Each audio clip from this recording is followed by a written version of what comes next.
Good morning, and thank you so much for waking up with us here on Live Now from Fox. It's Thursday morning, or Friday Eve, as I like to call it, March 13th. I'm Jeanne Francine here for the next few hours to give you all of your breaking news alerts, top stories, and of course, your live events of the day. As we come on the air this Thursday morning, we are live, and we want to share with you the latest in the economic realm and political landscape. I want you to take a good look at your screen as we are following breaking news this morning.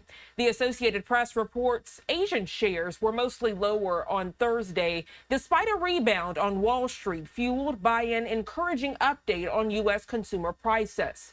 U.S. futures fell and oil prices were little changed. Chinese markets slipped as investors watched for the next steps in President Donald Trump's trade war. Hong Kong's Hang Seng Index shed, now at 23,426, while the Shanghai Composite Index lost 0.4%. Tokyo's Nikkei 225 gained 0.5%. On Wednesday, the S&P 500 gained 0.5% after skidding between an early gain of 1.3% and a later loss. The unsettled trading came a day after the index briefly fell more than 10% below its all-time high set last month. The Dow Jones Industrial Average also pinballed sharply before ending with a loss of 0.2%. The NASDAQ composite climbed 1.2%. The inflation report showing overall prices rose less for U.S. consumers last month than economists expected. Companies in the AI industry led gains, bouncing back after AI stocks got crushed recently by worries their prices had gone to stratospheric. So a lot to follow in that realm, so make sure you are staying tuned to Live Now from Fox. In other headlines this morning, we're also following the very latest as new inflation numbers out Wednesday are giving the Trump administration something to celebrate. This despite the rough week on Wall Street and the ongoing trade war fueling fears of a possible recession. Fox News senior national correspondent Kevin Corke is in Washington this morning with the latest.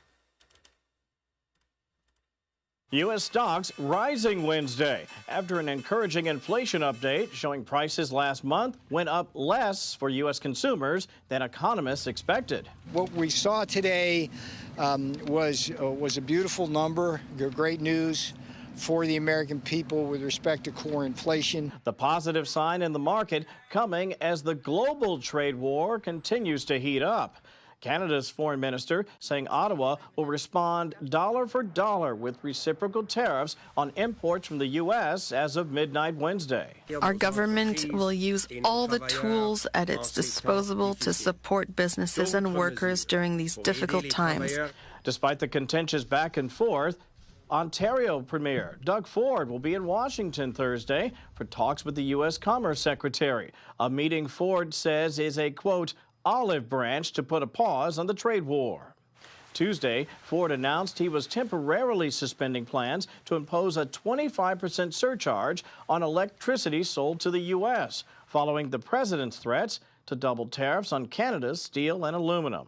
We had a problem with Ontario, and they dropped that when I let them know what we were going to be doing. They dropped it immediately. The president pushing back against critics, labeling the Trump administration's on-again, off-again tariffs as a case of inconsistency. I'll always have flexibility, but there will be very little flexibility once we start. April 2nd is going to be a very big day for the United States of America. As it stands, President Trump's reciprocal tariffs are expected to go into effect next month. In Washington, I'm Kevin Corke, Fox News. All right, Kevin, thank you so much for that detailed report. Turning to other headlines this Thursday morning, we are following Canada's new prime minister, who has set stipulations for a meeting with President Donald Trump as the countries remain locked in a trade war. Prime Minister Mark Carney says he will only meet with President Trump if the president agrees to respect Canada's sovereignty. The potential meeting comes after Trump put 25% tariffs on all steel and aluminum imports. He put that into effect Wednesday, while also calling to make America's northern neighbor the 51st state. Carney says he's ready to talk about a more comprehensive approach for trade between the countries as long as his stipulation is met by Mr. Trump. And speaking of Canada this morning, take a look at your screen as we change the video. This coming in this Thursday morning from Fox News, we're learning the United States will require Canadians visiting for more than 30 days to register with authorities and have their fingerprints taken. This according to a new interim final rule from the Department of Homeland Security. The new requirement, which takes effect on April 11th, applies to all foreign nationals who cross the U.S.-Canada land border and are at least 14 years old who stay in the U.S. for 30 days or more. The rule was submitted to the federal registrar Wednesday amid an escalating trade war between the U.S. and its northern neighbor. Canada, meanwhile, announcing $21 billion in new U.S. tariffs Wednesday. Now, to provide further perspective, the change will impact some Canadians who were previously exempt from this requirement, including many Canadian snowbirds, retirees who spend winter months in the U.S., who now have to register with the government or face potential fines. The interim final rule confirms that children under the age of 14 whose parents or guardians must register them will not be fingerprinted. Biometrics will also be waived for Canadian business and tourist visitors who enter by land, but they also must register if they remain in the country for 30 days or more. DHS recognized that the, quote, affected population impacted by this rule are those who are currently unregistered and who would use the general registration form designated under this rule. They will also go on to say that DHS estimates the affected population to be between 2.2 million and 3.2 million. So a lot to dissect for this story. DHS and U.S. Citizenship and Immigration Services back in February, they did acknowledge their intention to follow President Donald Trump's Inauguration Day executive order requiring all immigrants to register with the U.S. government. So this is a developing story. Make sure you are staying tuned right here on Live Now from Fox. I'm Jeanne Francine, 6:05 here on the East Coast. Let's go to our first 2-minute commercial break of the hour. We'll be right back.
6:08 here on the East Coast, and welcome back to Live Now from Fox. Right now, we want to transition to your space headlines. Take a look at your screen. It's not every day we can see a glowing red moon. Well, tomorrow morning on Pi Day, that is March 14th, 3.14 day, no less, take a moment to look up at the sky and take in the magnificent sight of our moon, sun, and earth aligning, causing our moon to turn red.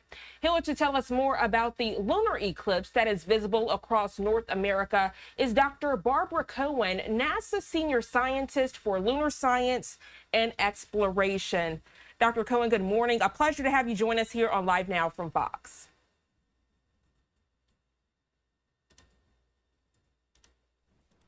So, Dr. Cohen, really quickly, for those that don't understand what a lunar eclipse is, how it differs from a partial, solar eclipse or solar eclipse in general, could you differentiate the two, please?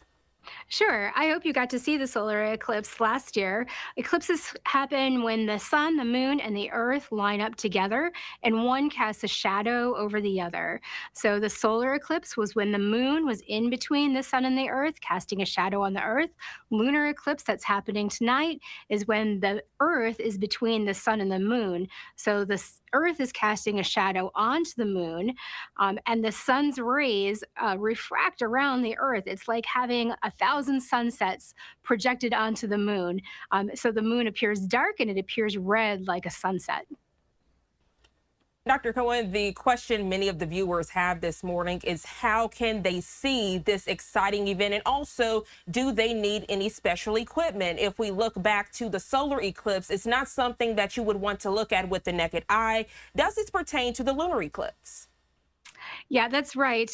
You needed protection when you were looking directly at the sun. But the good news is for tonight's lunar eclipse, you do not need any special equipment. All you need are clear skies and clear eyes. The moon will rise tonight at sunset. You'll see a beautiful full moon. But if you go out tonight after midnight, so between 1 in the morning and 4 in the morning, you'll be able to see the eclipse on the moon. You'll be able to see that red moon just with your eyes. Of course, it's good if you go somewhere where there's no lights. If you get outside the city or shut off the lights around your house, you'll see it better. But you don't need any special equipment. If you've got a little pair of binoculars or a little telescope, you'll be able to see features along the moon. It's a beautiful sight. Yeah, I'm excited to hear that timing because that's when I actually wake up for work, coming in to be in by 3 a.m. Eastern. So that'll be exciting to see before I actually get to work and get to typing on the computer. So, Dr. Cohen, a question for you. Are there specific states where it'll be best to see this? And also, could you tie in how you all are actually doing a lunar mission with NASA at this time? So this great eclipse is visible across all 50 states across the entire Western Hemisphere. It's a really great eclipse to be looking at. You do have to either stay up late or get up a little early. But this is the last time that we'll be perfectly positioned for a lunar eclipse until 2048. So it's well worth your time either staying up late or getting up early. And when you're looking up at the moon, you can't see it, but you can imagine we have satellites up there. We have the Lunar Reconnaissance Orbiter. We have missions on the ground. Lunar landers. We have a really vibrant lunar exploration program that's helping us understand the moon as a planet, as our nearest neighbor, helping us understand the history of the moon that tells us about the Earth-Moon system, how we form together, how we interact with the sun, solar particles that come to Earth, and helping us learn to live and work on another planet. Dr. Cohen, we know this is an exciting time when it comes to exploration in general. I know there have been private companies who have been discussing aiding NASA with sending quote unquote cargo to the moon. How do these different events aid in you all's research and scientific exploration? And is there anything that we can look forward to right here on Earth as it relates to lunar exploration? Absolutely. Of course, NASA explores space for the benefit of people on Earth, and that motivates all of the things that we do. When we send science instruments to the moon, we're trying to learn about the planets, we're trying to learn about Earth's own origin, we're trying to look at the interaction of the sun and the moon and the Earth, that solar particles, things that cause electromagnetic weather that affects our own satellites. And as we partner with commercial companies to send science instruments and other things to the lunar surface, we're learning about science, but we're also expanding our economic sphere out into the solar system. Dr. Barbara Cohen, a pleasure having you join us here on Live Now from Fox. I definitely learned something. I'm sure the viewers did too. How can they stay up to date with NASA for the very latest as relates to space? Absolutely. You can go to science.nasa.gov/moon, and there you're going to find all sorts of information about tonight's eclipse. You can find the viewing times and the geometries. And if you're clouded out, you can find some streams there as well. And you can also follow us at NASA Moon on social media. All right, Dr. Cohen, thank you so much for joining us. Have a great Thursday, or as I like to call it, Friday Eve. We are steps closer to the weekend, but even better, we are steps closer to seeing this amazing lunar eclipse. Thank you so much. Have a great day. And as Dr. Cohen mentioned, you might be in an area that's very overcast tomorrow. We don't really know what can happen. We know rain has been in the forecast and other weather-related events. So make sure you are staying tuned to Live Now from Fox. We'll be having people send in videos and photos of how the lunar eclipse looks in their neck of the woods. And we'll also have some photos posted on our LiveNowFox.com website. We're going to go ahead and go to our second 2-minute commercial break of the hour. When we come back, we do have some updates as it relates to Pope Francis. And speaking of overcast skies, getting a live look out in Vatican City, you can see that rain is definitely in the forecast there. We'll be right back in just 2 quick minutes.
.17 here on the East Coast, and welcome back to Live Now from Fox. We continue Pope Watch this Thursday morning, giving you a live look at a very cloudy and overcast of Vatican City, as today marks 12 years since Pope Francis's election. Of course, we are keeping a close eye on his health this morning. I want to share with you the latest tweet coming in on X, courtesy of Vatican News. This statement from the Holy See press office. It says, quote, Pope Francis had a restful night, according to a statement published on Thursday morning coming from the Holy See press office. So very brief and to the point. Great to know that he had a restful night.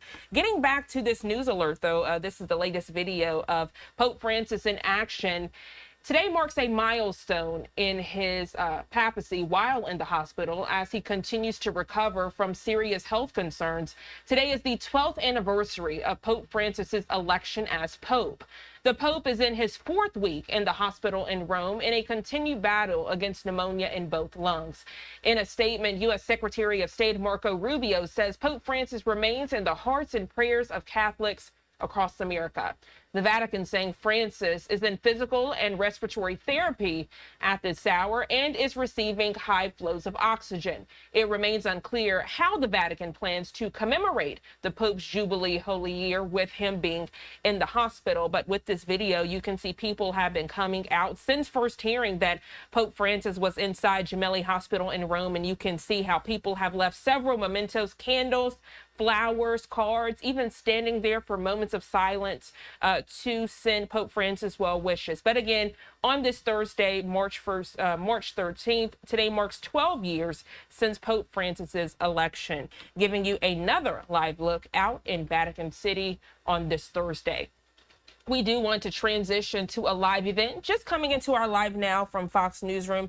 This one taking us out to Geneva, Switzerland. We're learning a panel of United Nations-backed human rights experts on the OPT are holding a news conference this Thursday timed for release of a new report titled More Than a Human Can Bear. It goes into the latest of Israel's systemic use of alleged sexual, reproductive, and other forms of gender-based violence. Let's listen in, and I'll pop up some boxes on your screen of other top stories we are following this Thursday. 33% of those who have been killed are children. A third. Now, that statistic alone should cause us to sit up in shock and then do something about it. Children today not only experience, or babies not only experience, the kind of deprivation that we describe in the report. You know, the breastfeeding mothers who, because of malnutrition, ill health, high rates of infection, have difficulty providing best breast milk. The fact that formula is almost impossible to obtain, and when it is obtained, it must be mixed with water that is generally unsafe and exposes the baby to a very high risk of infection. So you have malnutrition, you have cold, you have babies, newborn babies, often in need of neonatal care, living in tents. And you have, up until 47, 48 days ago, the constant risk of being killed by bombardment. The fact that I think the figure was around about 50,000, 40 to 50,000 babies were born in Gaza last year is an extraordinary statement of hope on the part of Gaza parents. Hope that their children will live and hope that they will have a future. But anyone who looks at the statistics, we who know from talking to people what is going on, can see that as an act of hope in the middle of a battleground of despair. Okay, thank you. Please go ahead, and if you could identify yourself and the media outlet that you work for. Thanks. Good morning, Robin Millard from AFP. 2 questions, if I may. Firstly, what do you see are going to be the next steps? Do you see your findings potentially ending up in courts? Where do you see that going? And secondly, on the destruction of the IVF clinic, the report says that the Commission concludes that this was done with the intent to destroy the Palestinians in Gaza as a group, in whole or in part, and this is the only inference that could reasonably be drawn from the acts in question. If you could just talk us through how you reached that conclusion. Thank you. Thanks. Next steps certainly involve the courts.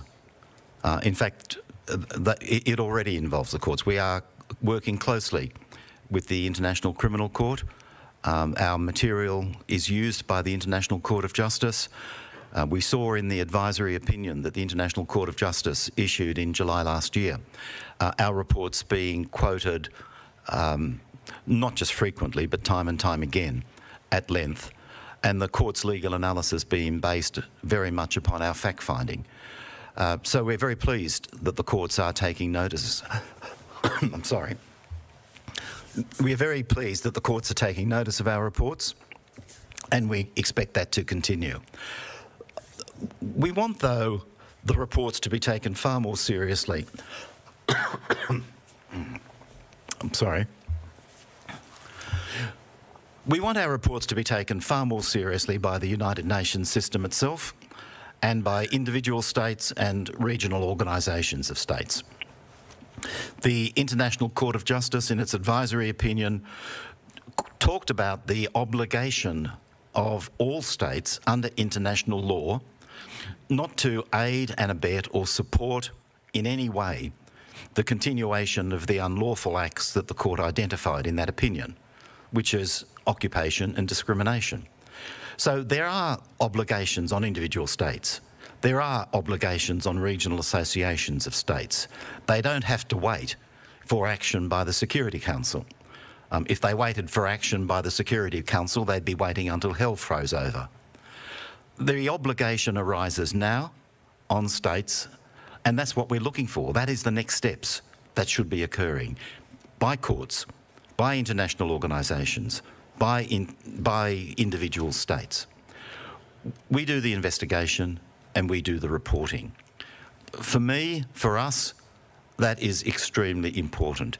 Victims of human rights violations are entitled to have their experience recorded and known, acknowledged, and at the very least, we're doing that. But we don't have the capacity. We're not a court. We want the courts to act. We want states to act. We want the United Nations to act. Sorry, your second question dealt with the question of intent with the Basma Centre.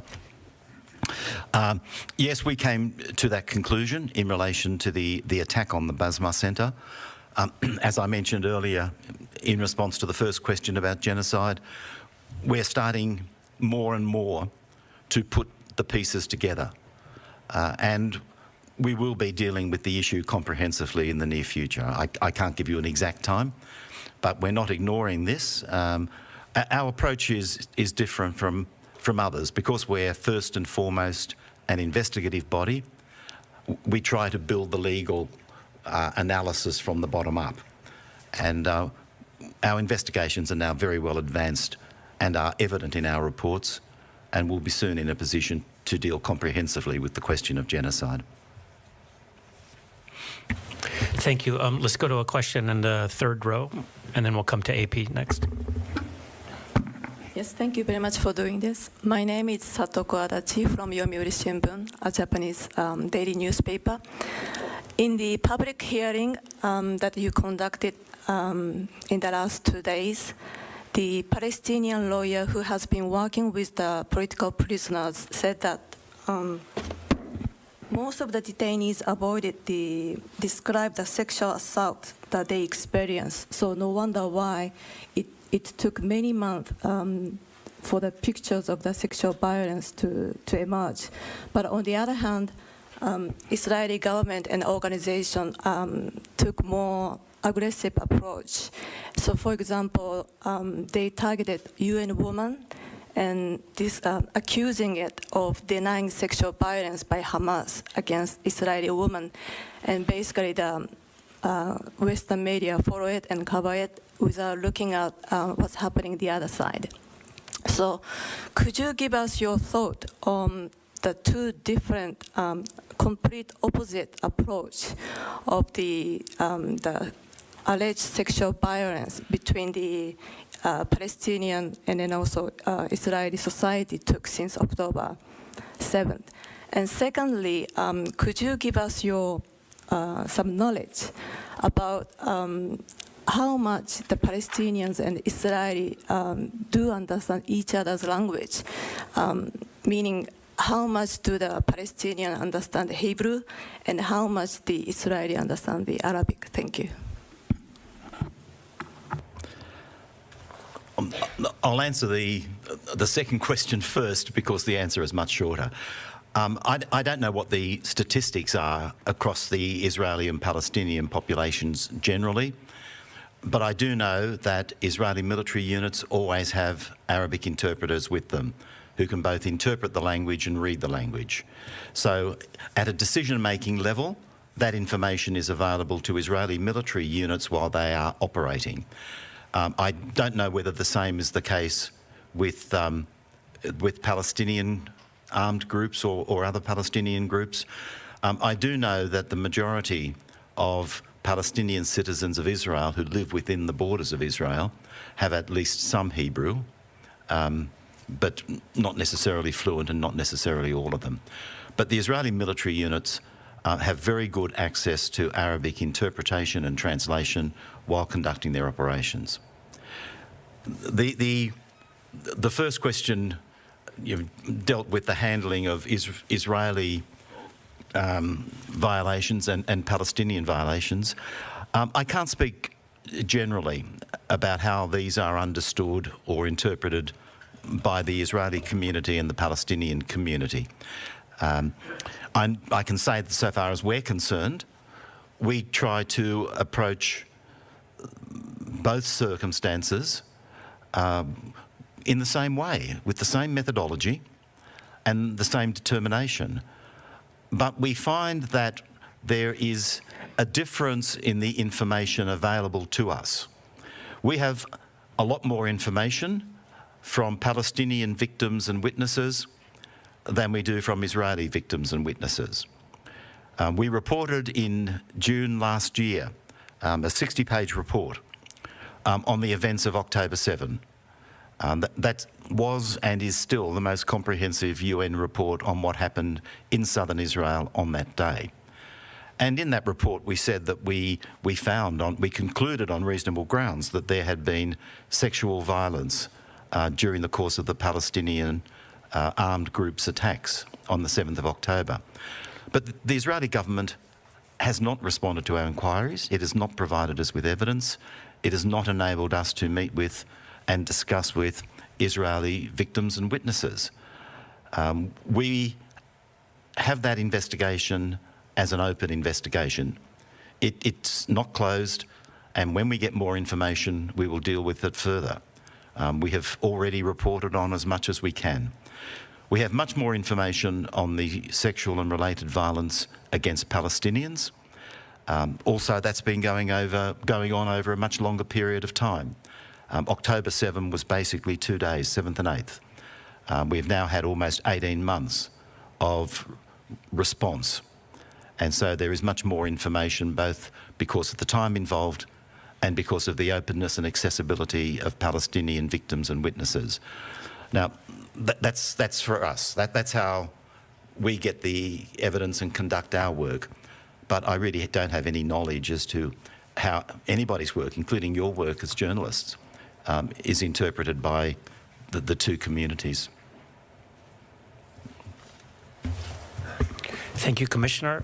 Okay, let's go to the front row, and then we'll take a question online. Jamie from Associated Press, please go ahead. Thank you very much. If I could just sort of bounce back on what you just asked, what you just answered. Have you had any effort, just to follow up, and then I have my question. Have you had any efforts from victims, Israeli victims, to come to you? Even you said that the Israeli authorities have not granted you access. I mean, outside of that, has there been any, sort of ad hoc, let's say, approach to your commission, even outside of what the Israeli authorities? And then I wanted to just go back to the issue of the genocidal acts term that you use on 4 occasions in the report. You use that term in specific circumstances. Other human, and this is kind of following up on what others have said, but anyway, I'm going to continue. Other human rights monitors have said that use the term genocide outright, and I think many people in the street think of genocide in terms of hundreds of thousands of deaths in contexts like World War II, Cambodia, Rwanda, etc. Are you concerned that your sort of less equivocal use of the term might be a sort of downgrade to what others have said, as if those others who use the term genocide maybe have exaggerated the use of it, have overstated it, or used it too hastily. Thanks, Jamie. The first question, we have had some contact from Israeli victims and witnesses, yes, but not a large amount of it, so it's limited. There could be, I mean, I would only be speculating if I gave reasons of that, but, you know, my speculation would include the discouragement of the Israeli authorities. We reached out to medical personnel, and the Israeli Ministry of Health put out a direction to say that there was a formal instruction that they were not to have any cooperation with us. But some have been willing to speak to us, but not many. On the second one,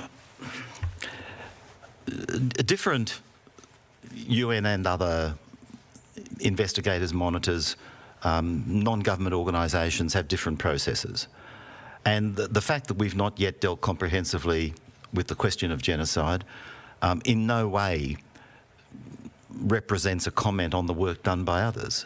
In fact, we have a high level of respect for the work done by others. But our approach is different. We start with investigation, and compared to many, because we rely so much on fact-finding, it's slower. It's slower work.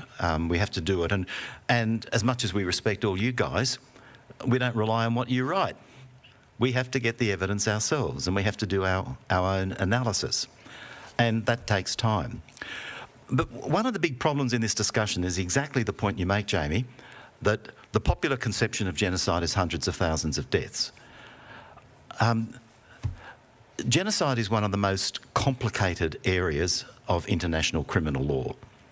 And the popular perception is understandable because the understanding of genocide is founded on the Holocaust, when 6 million Jewish people and large numbers of other groups were slaughtered. But the definition of genocide doesn't require that to constitute the crime. The definition comes from Limkin, a Polish Jewish jurisprudence scholar, and it's his definition that is incorporated into the law. And the definition does not require a single death to constitute genocide. There are 5 categories of genocidal act, and they are independent of each other, not cumulative. Only one of the 5 requires deaths. The first, this is the 3rd time I've had to address the issue of genocide in my work as a human rights lawyer. The first time concerned the removal of Indigenous children in Australia from Indigenous communities and their location in so-called homes or white families, European families. Now, we in that investigation came to the conclusion that these policies constituted genocide, but we did not examine a single death of a child. One of the categories of genocide is the removal of the children of one group and the placement with another group for the purpose of destroying the first group in whole or in part. That was the relevant definition, and it didn't require a single death. So we're lawyers. We have to work on the basis of the legal definition.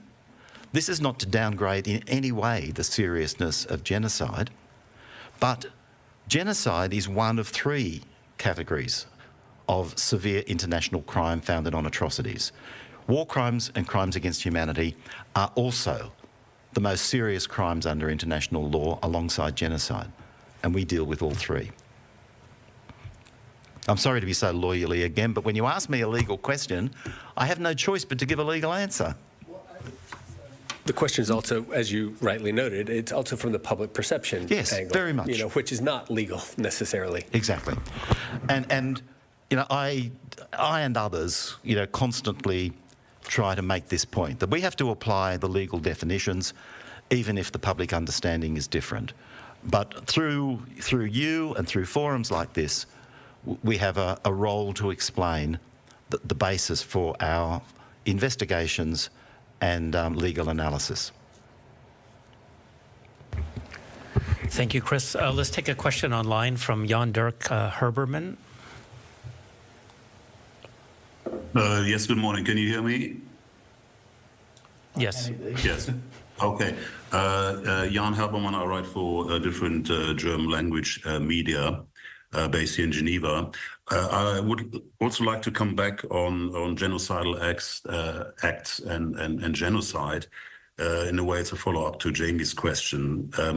Just to be perfectly clear, so you haven't come to the conclusion yet that the Israelis have committed a genocide in the occupied territories, especially in Gaza, number one, and number two, you have to look into the intent of the Israelis, whether they want to commit a genocide.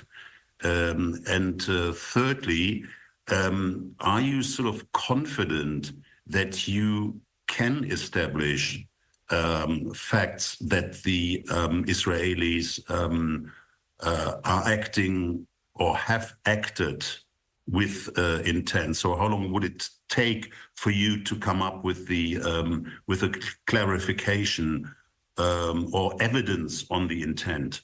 Thanks.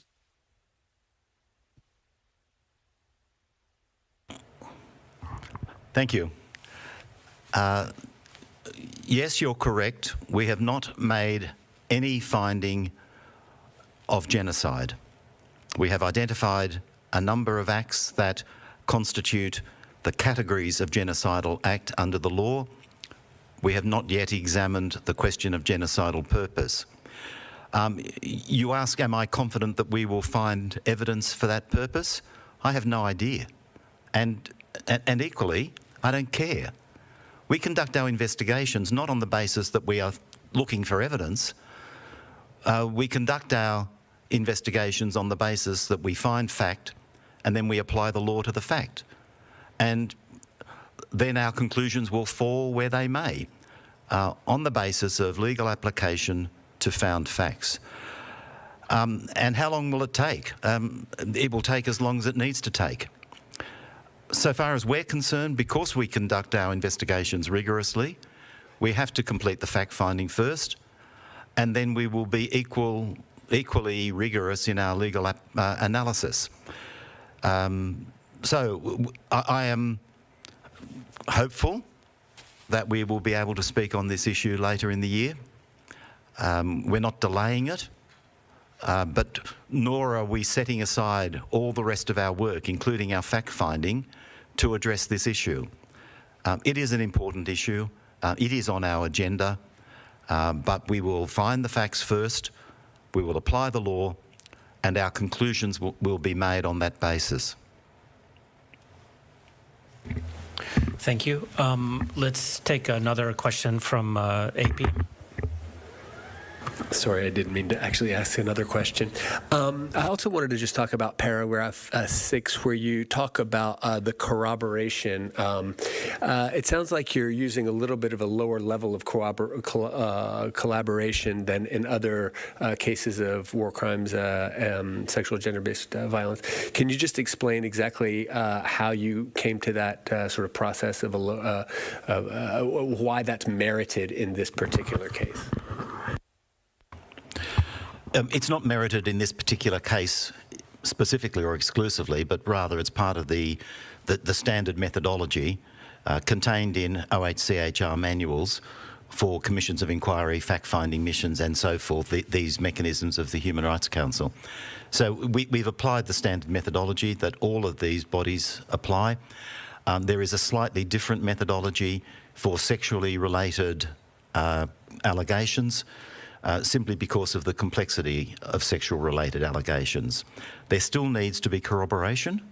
It's not just a matter of making an assertion and having it accepted, but the corroboration is less than and can involve more sources, more types of evidence than in non-sexually related allegations.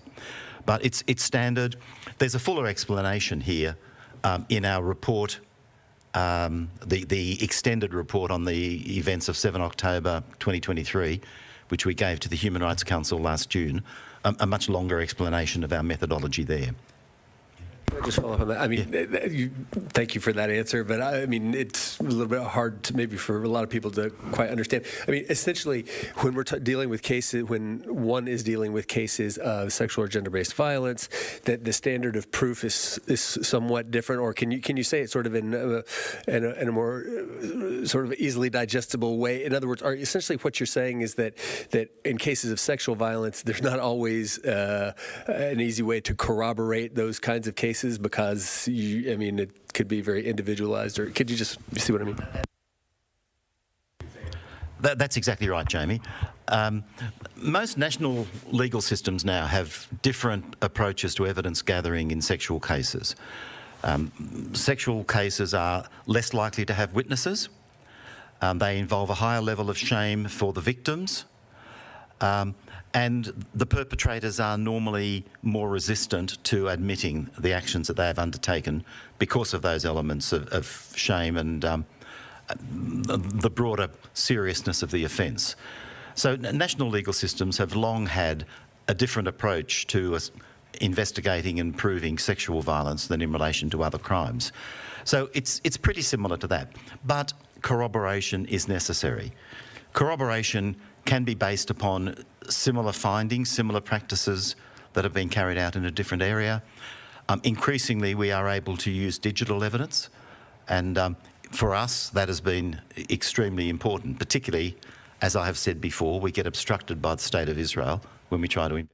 If you're just now tuning into Live Now from Fox, we are live in Geneva this Thursday morning as the United Nations, they are holding a discussion on alleged Israeli violence in Gaza. And speaking of Gaza, that top right box giving you a live look there. As happening now, Israel-Hamas ceasefire negotiations are underway. That bottom box, a live look outside of Gemelli Hospital in Rome, Italy, where Pope Francis resides at this hour due to health concerns. Also noting that today marks 12 years since the Pope's election. Here is 6:44 on the East Coast, going to a quick 2-minute commercial break.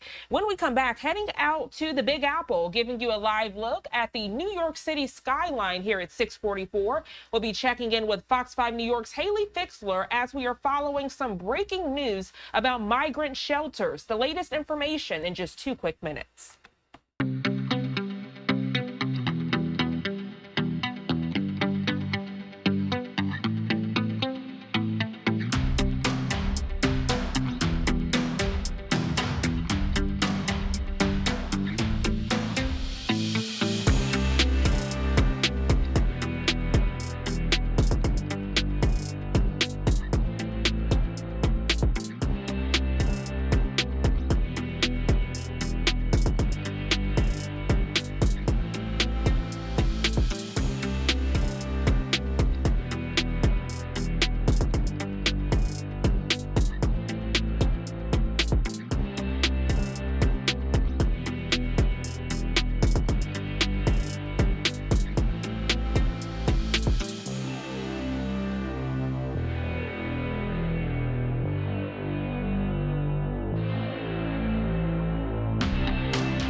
Welcome back to Live Now from Fox. Following some breaking news, which takes us out to the Big Apple, we're learning this morning at least 3 hotels serving as shelters in New York City have now received federal subpoenas.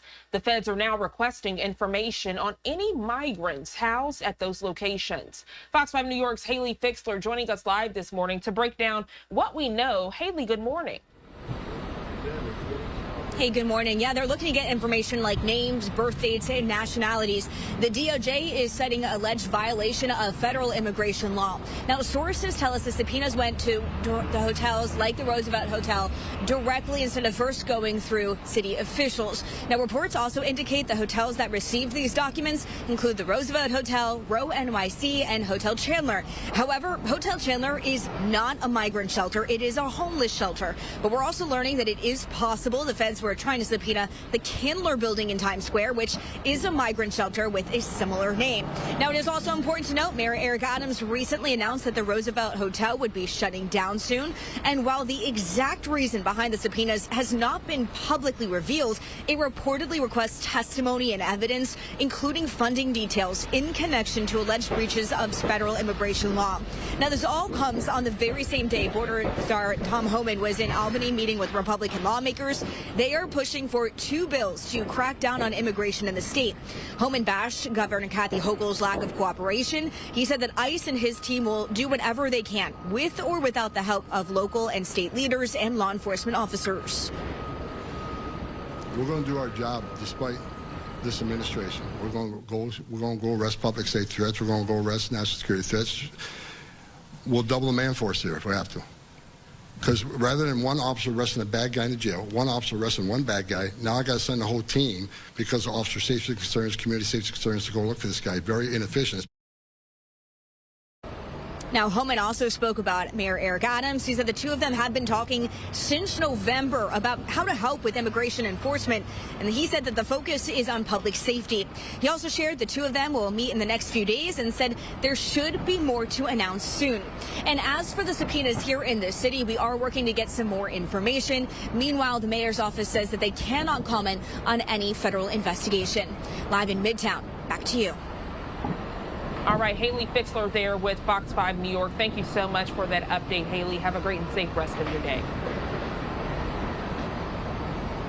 And we'll continue to follow the very latest right here on Live Now from Fox as it relates to migrant concerns in the Big Apple. Here at 6:49 on the East Coast, giving you another live look, a beautiful sunrise shot happening right now there overlooking the Big Apple. You can see the sun starting to peek over the horizon, making for a beautiful orangey skyline. Let's go ahead and take our final 2-minute commercial break of the hour. When we come back, more breaking news alerts, top stories, and live events of your Thursday morning.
6:52 here on the East Coast. Welcome back to Live Now from Fox, and good morning to you if you're just now tuning in. I'm Jeanne Francine. As we are approaching our 7 o'clock hour here on the East Coast, we are following some breaking news. I want you to take a good look at your screen just in from the Associated Press.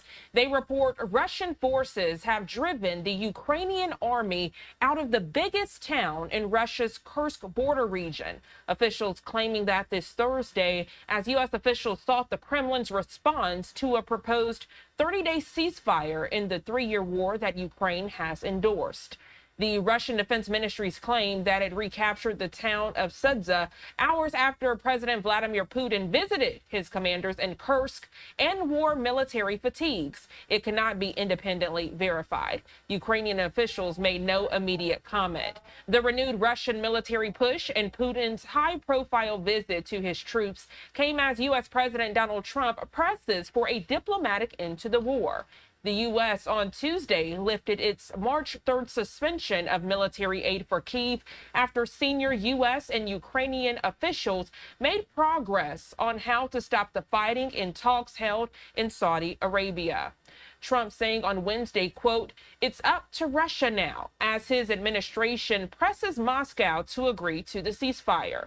A Kremlin spokesman saying on this Thursday that U.S. negotiators were on their way to Russia, but he would not comment on Moscow's view on the ceasefire proposal.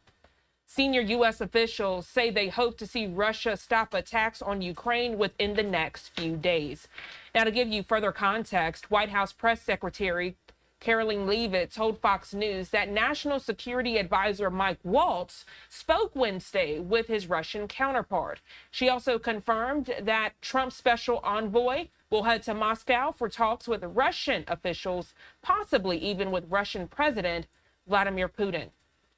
By signaling its openness to a ceasefire, Ukraine has presented the Kremlin with a difficult challenge at a time when the Russian military has the upper hand in the war, whether to accept a truce and abandon hopes of making new gains, or to reject the offer and risk derailing a cautious reapproachment with Washington. So again, this breaking news just coming into our Live Now from Fox Studio. Russia saying it's retaken Kursk's biggest town from Ukraine as the U.S. awaits the Putin response for a ceasefire. We'll continue to follow this breaking news right here on Live Now from Fox.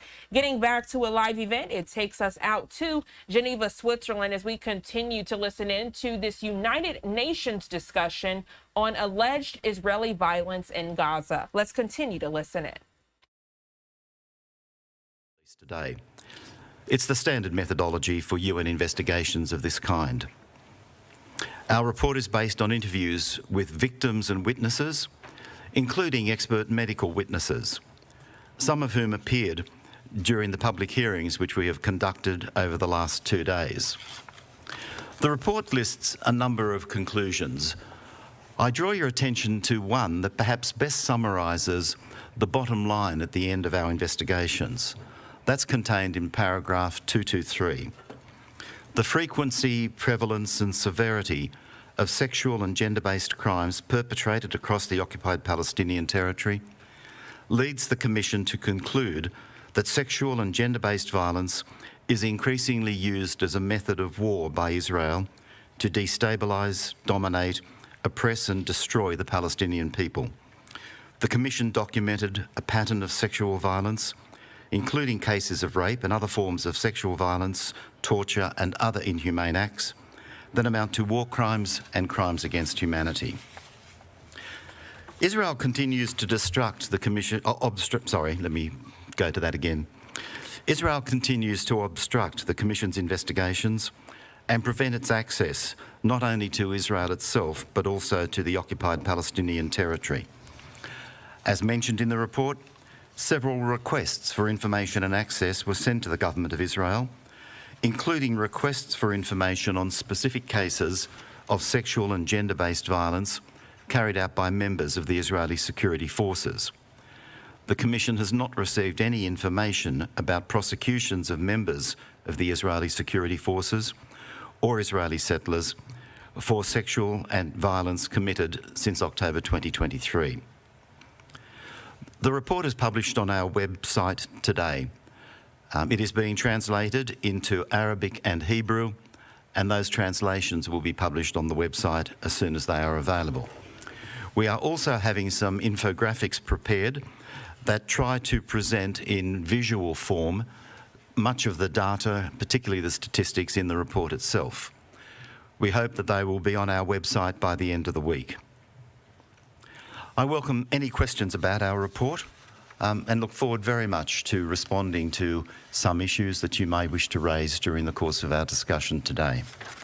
Thank you. Thank you, Commissioner. Now we'll open the floor to questions. We'll take one first in the front row on the right. If you could please just identify yourself and the media outlet that you work for. Yeah, Laurent Sierot, Swiss News Agency. Thanks for the press conference. I'd like a clarification on you mentioned two categories of genocidal acts that have been met. When the special rapporteur Albanese talks about that, she clearly talks about genocide. So I'd like you to drive us through that characterization that you made, the categories of genocidal acts. So what does that mean? Does that mean that you consider that these acts amounts to genocide or partly to genocide, or how to explain that characterization? And then the Israeli mission here in Geneva rejected the report and said that there is a double standard in the methodology, because this report is not leaning on corroborated facts, in the contrary with the reports that are dealing with the violences against the other side. So, yeah, your reaction on that. Thank you.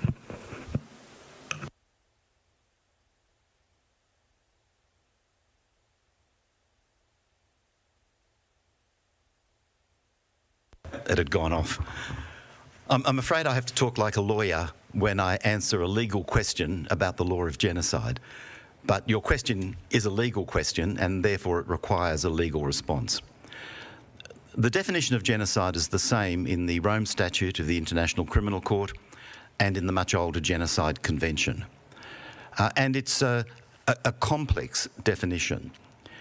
Like all crimes, it has two elements, action and intention. We, at this stage, are only looking at action, and therefore our report deals with two categories of genocidal act. The definition contains, in fact, 5 categories of genocidal act.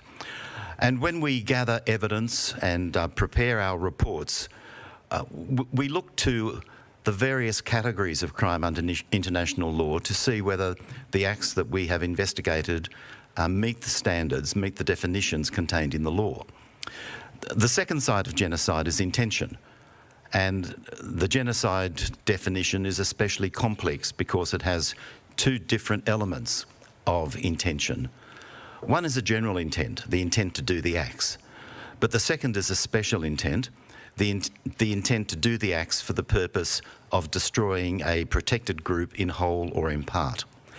So when we refer to 2 categories of genocidal act, we are referring only to one part of the legal definition. We have not yet looked comprehensively at the definition as a whole, and specifically, we have not yet looked at the question of genocidal intent. At some stage, we'll do that. We are collecting evidence, we are producing our reports. You will have seen them going back now from our establishment. Our first reports were in 2022, but in particular, our reports in 2024 and now 2025 are looking at the events since October 7, 2023. And we will have to look at the question of genocidal intent, but we have not yet done so. So that's the legal explanation of where we have reached, but also where we are going. Your second question dealt with the response from the Israeli mission here in Geneva. I was quite surprised to see that response. Netanyahu has said that Israel will not participate in the Council or any of its processes. So I'm worried that the Israeli mission here may be disciplined for breaching that order of the Prime Minister of Israel. So, yeah, a bit surprised. Look, the bottom line is, as usual, it's all lies. that they clearly do not read our documents. They clearly have an agenda that they pursue, totally devoid from any relationship to fact. It's just chronic lying. I note a very rapid turnover of the staff dealing with media at the Israeli mission here. I assume that's because they are people with journalistic backgrounds who get fed up with having to lie all the time. I note that even Hagari now has finally given up. So I don't take it very seriously. Okay, thank you. Let's take a question in the second row from New York Times. Yeah, good morning, thank you. Your findings in relation to destruction of reproductive health care and preventing birth focuses very particularly on the Basma IVF clinic. I just wondered if you could elaborate on why you conclude that this was deliberately targeted. Thank you.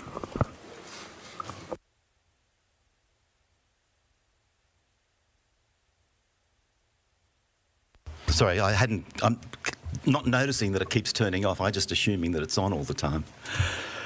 The Basma IVF clinic was the largest fertility clinic or program in Gaza, the largest by far. There are smaller fertility services provided in some of the hospitals, but Basma was the best known and the largest by far.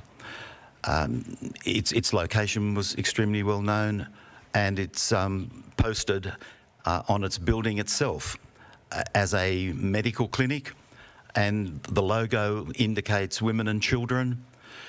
So the first part of intention, I think, is very clear.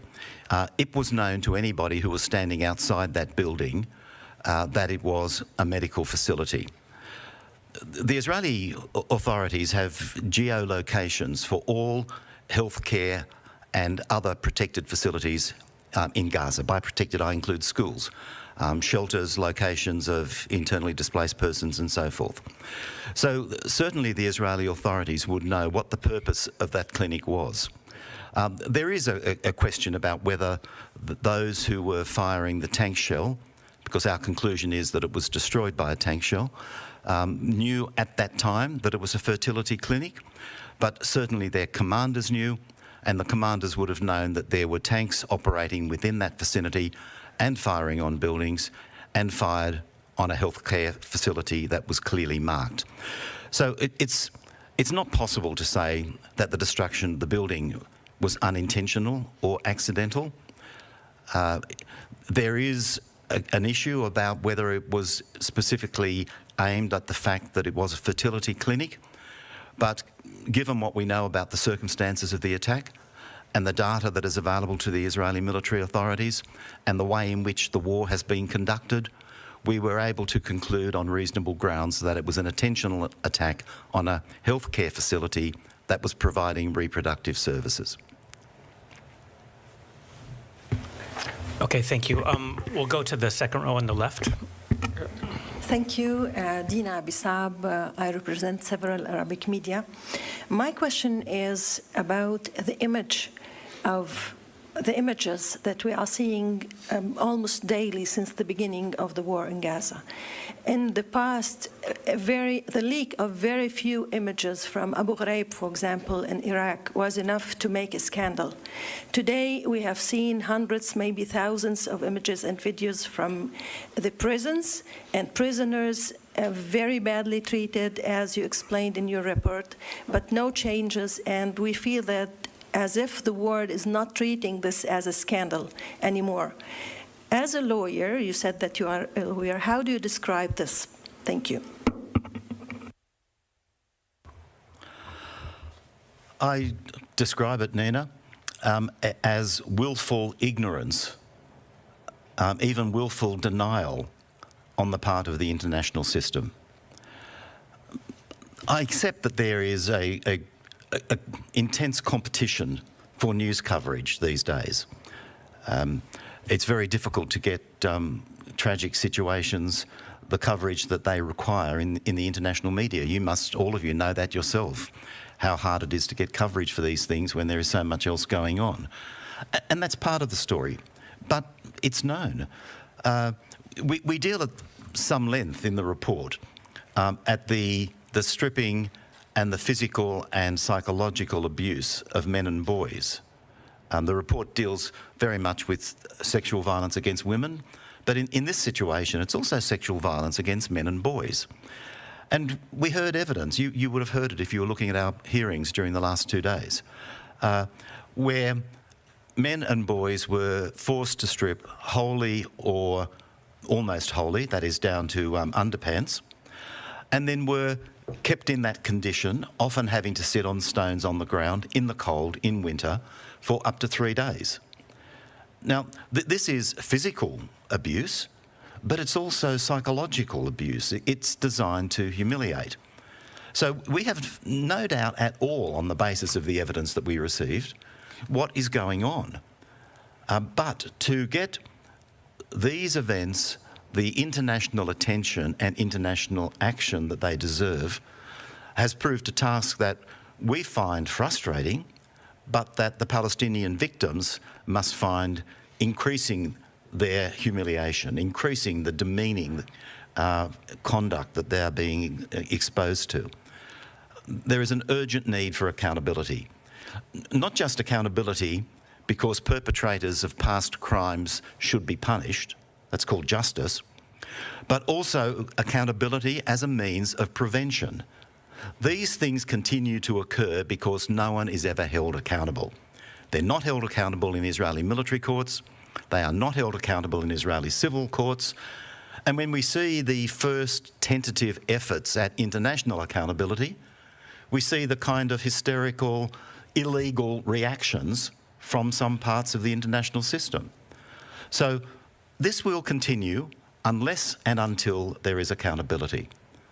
And the victims can only feel frustrated at our failure. It is our failure as an international system. Thank you, Commissioner. Jeremy, go ahead. Thank you.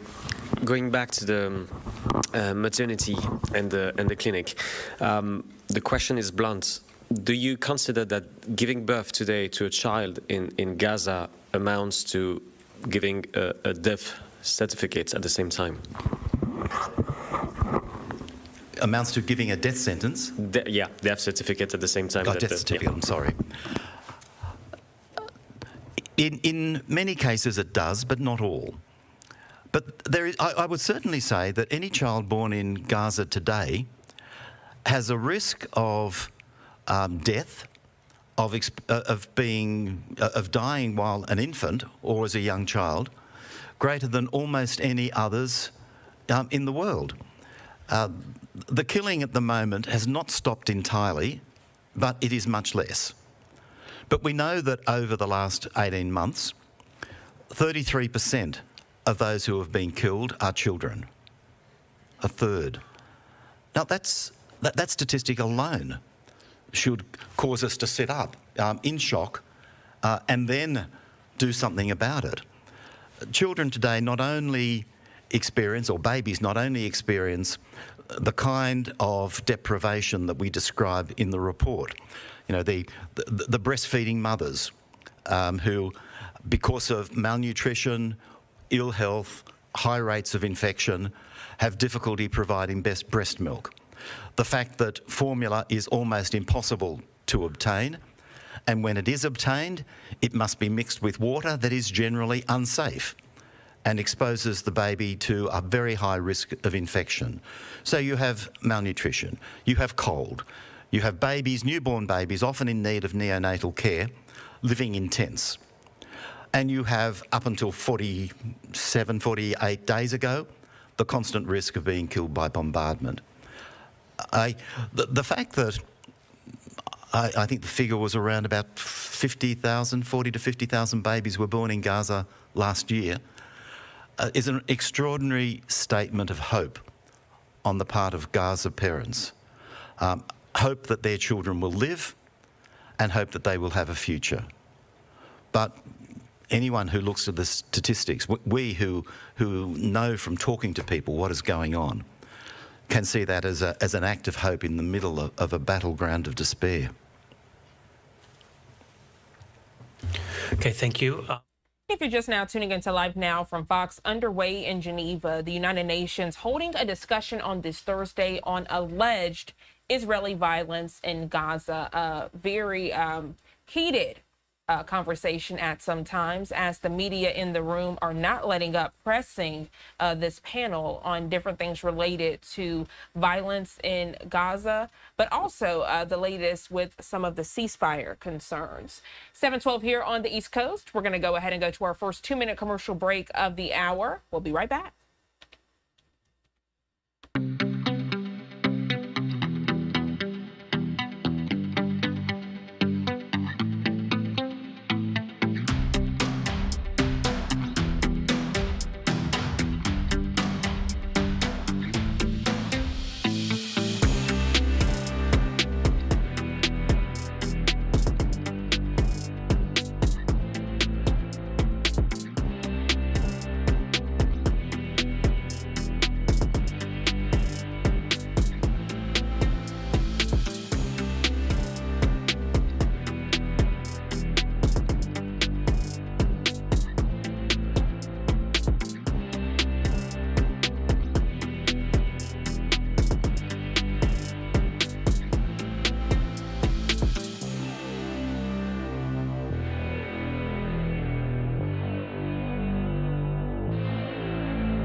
$7:15 here on the East Coast, and welcome back to Live Now from Fox. Transitioning to your space headlines this morning, we're learning the astronauts who are stuck on the International Space Station will have to wait a little longer to get back to Earth. The next launch opportunity is tomorrow at 7:03 p.m. Eastern Time. We're learning the launch was scrubbed last night due to hydraulic issues. Fox 35 Orlando's Morgan Parrish joining us live this morning from the Space Coast. Morgan, good morning to you. We're learning the problem needs to be fixed before SpaceX can try again, right?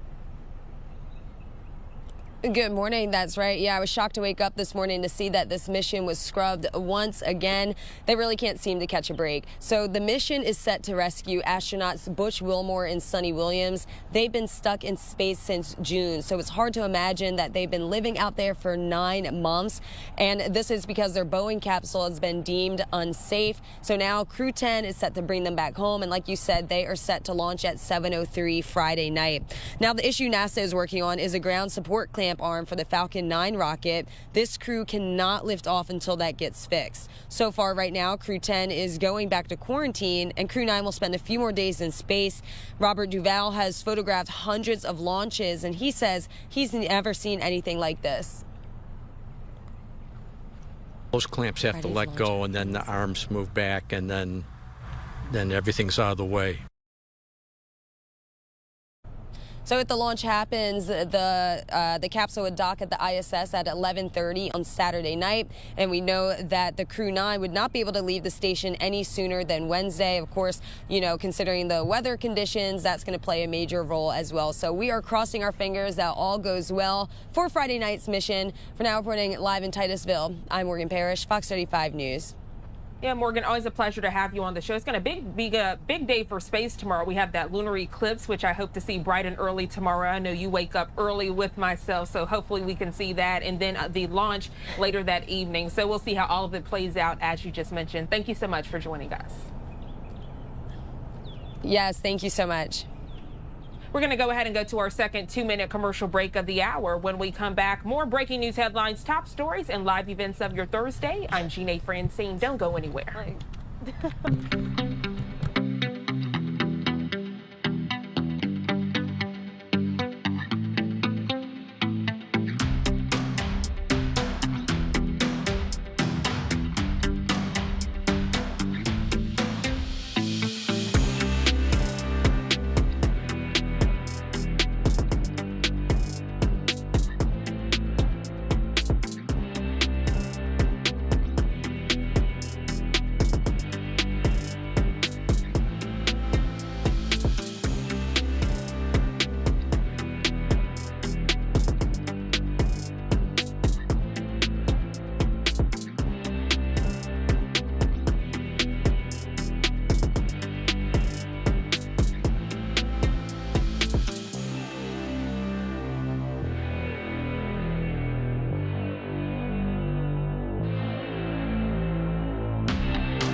Welcome back to Live Now from Fox. Our next live event takes us out to London, giving you a live look here at 7:19 on the East Coast, learning that the British Prime Minister Keir Starmer is speaking right now at an event on government reform covering deregulation and reform in the civil service. Let's head inside and listen in. Because I feel that internationally we're moving at the pace of the slowest when it comes to the response to Russia and Ukraine. We need to go at the pace of the fastest. Same in government now. We need to do the same thing. So thank you for your question. Thanks for being here. It's really hard to, for us to understand what must be going on in your mind with your family. But the fact you're here is brilliant. It means a lot to me. Thank you for that, and good luck in everything. Thank you very much. Thank you so much. Should we go to another one? Yes, please.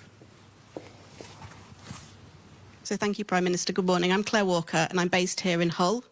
Work in the Research and Development Department. Are you in this building? I am in this building. Fantastic. Yeah. It feels like a great place to work. It is. It's an incredible place to work. Yeah. And I'm so lucky. I've been working here for over 20 years for Reckitt with so many amazing scientists and, a lot of the healthcare arena that we talked about earlier. And we continue to invest a lot in our research and in development and in great science, for the future. You've seen our brands, our Nurofen, You can see some of it going on here. You can, exactly, You can see it going on there. So we've all got a proud history, the UK, Reckitt, in investing in science and investing in innovation. So how do you see maybe, cutting some of that red tape today, and with your broader plans from the manifesto, how do we boost investment in innovation, by doing what you've described today so that we can continue to innovate? I think there are two or three things there. The first is we've got too much regulation. We've got too many regulators.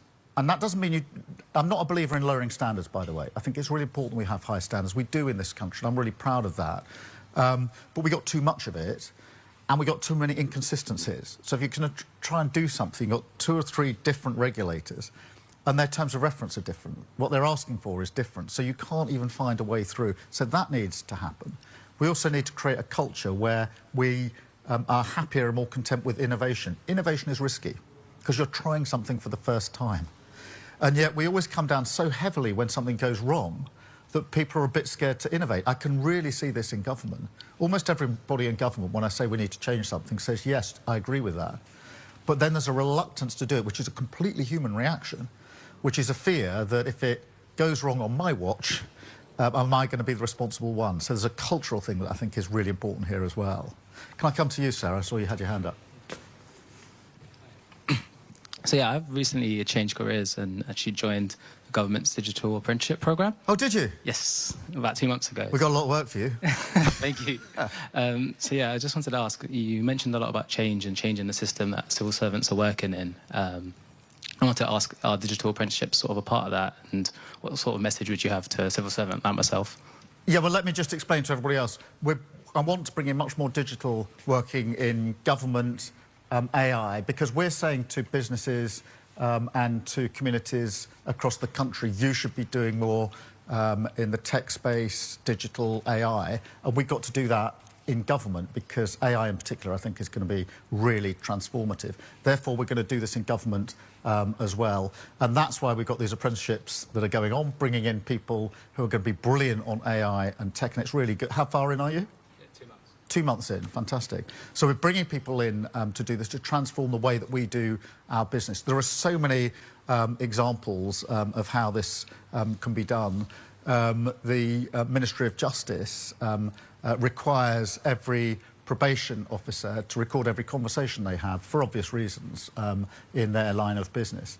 And up until now, it's been hours, hundreds and hundreds and hundreds of hours, human hours, doing the recording, bringing it all together, making sure it's all in the right shape and order. That can be done so much more quickly using tech and AI. Same with planning applications. There's a huge amount of information out there that just needs to be brought together in one place. We can either use hours and hours of human time, or we can get AI to do it. And I'm going to say something that may sound counterintuitive, but I think AI is going to make us all more human. You may think that's a bit of an odd thing to say, given, you know, digital human. But I'll tell you what inspired me. I've met a social worker at a reception we had 2 weeks ago in Downing Street, and she's using AI. And she says, what I've done is I've used AI to compile all my notes, all the material and the guidance I need, and bring that all into one place. And that saves me so much time, I can use my human professional time on the judgment call that I need to make.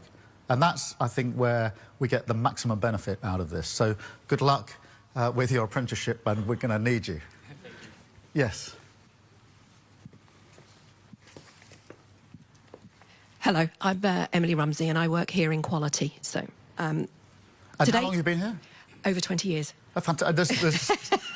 Yeah. Now, it's always a sign of a good business, when people stay for a long time. That's usually a happy workforce. So this is good. Yeah, and I've worked in both the factory and on the R&D side as well, Okay. so which is great.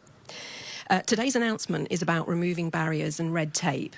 And as a fast-moving consumer goods, you know, it's really crucial for us to have that speed from conception to market for our goods.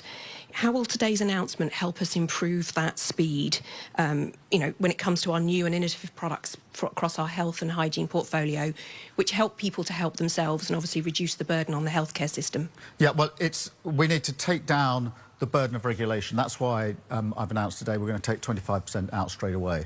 We've just got to reduce the volume. And I've gone for 25% because I'm looking at the outcome here, what is actually going to reduce the burden overall. And we've got to be clear to get a target to get it out. There are, I don't know how many regulators across government. We've had each department going through, identifying every single regulator, putting it all on the table. There's just too much there. So that's why we're reducing it, to make it quicker, but also the response time to be quicker. And to be clear, if we strip that regulation away, we can put some of the money into the areas where we need it. Not your field, but one of the problems we've got with house building is we haven't got enough planning officers. So we've got lots of people who are busily dealing with consultations that I think we could shorten or get rid of altogether. And we haven't got enough people doing the planning decisions. So people are just held in a queue, and it'll be the same in other sectors where You're just wanting an answer from the regulator, but it's coming far too slowly to get on with the job. So we've got to get this sense of urgency in there. So thank you for that question. I'll come here for the...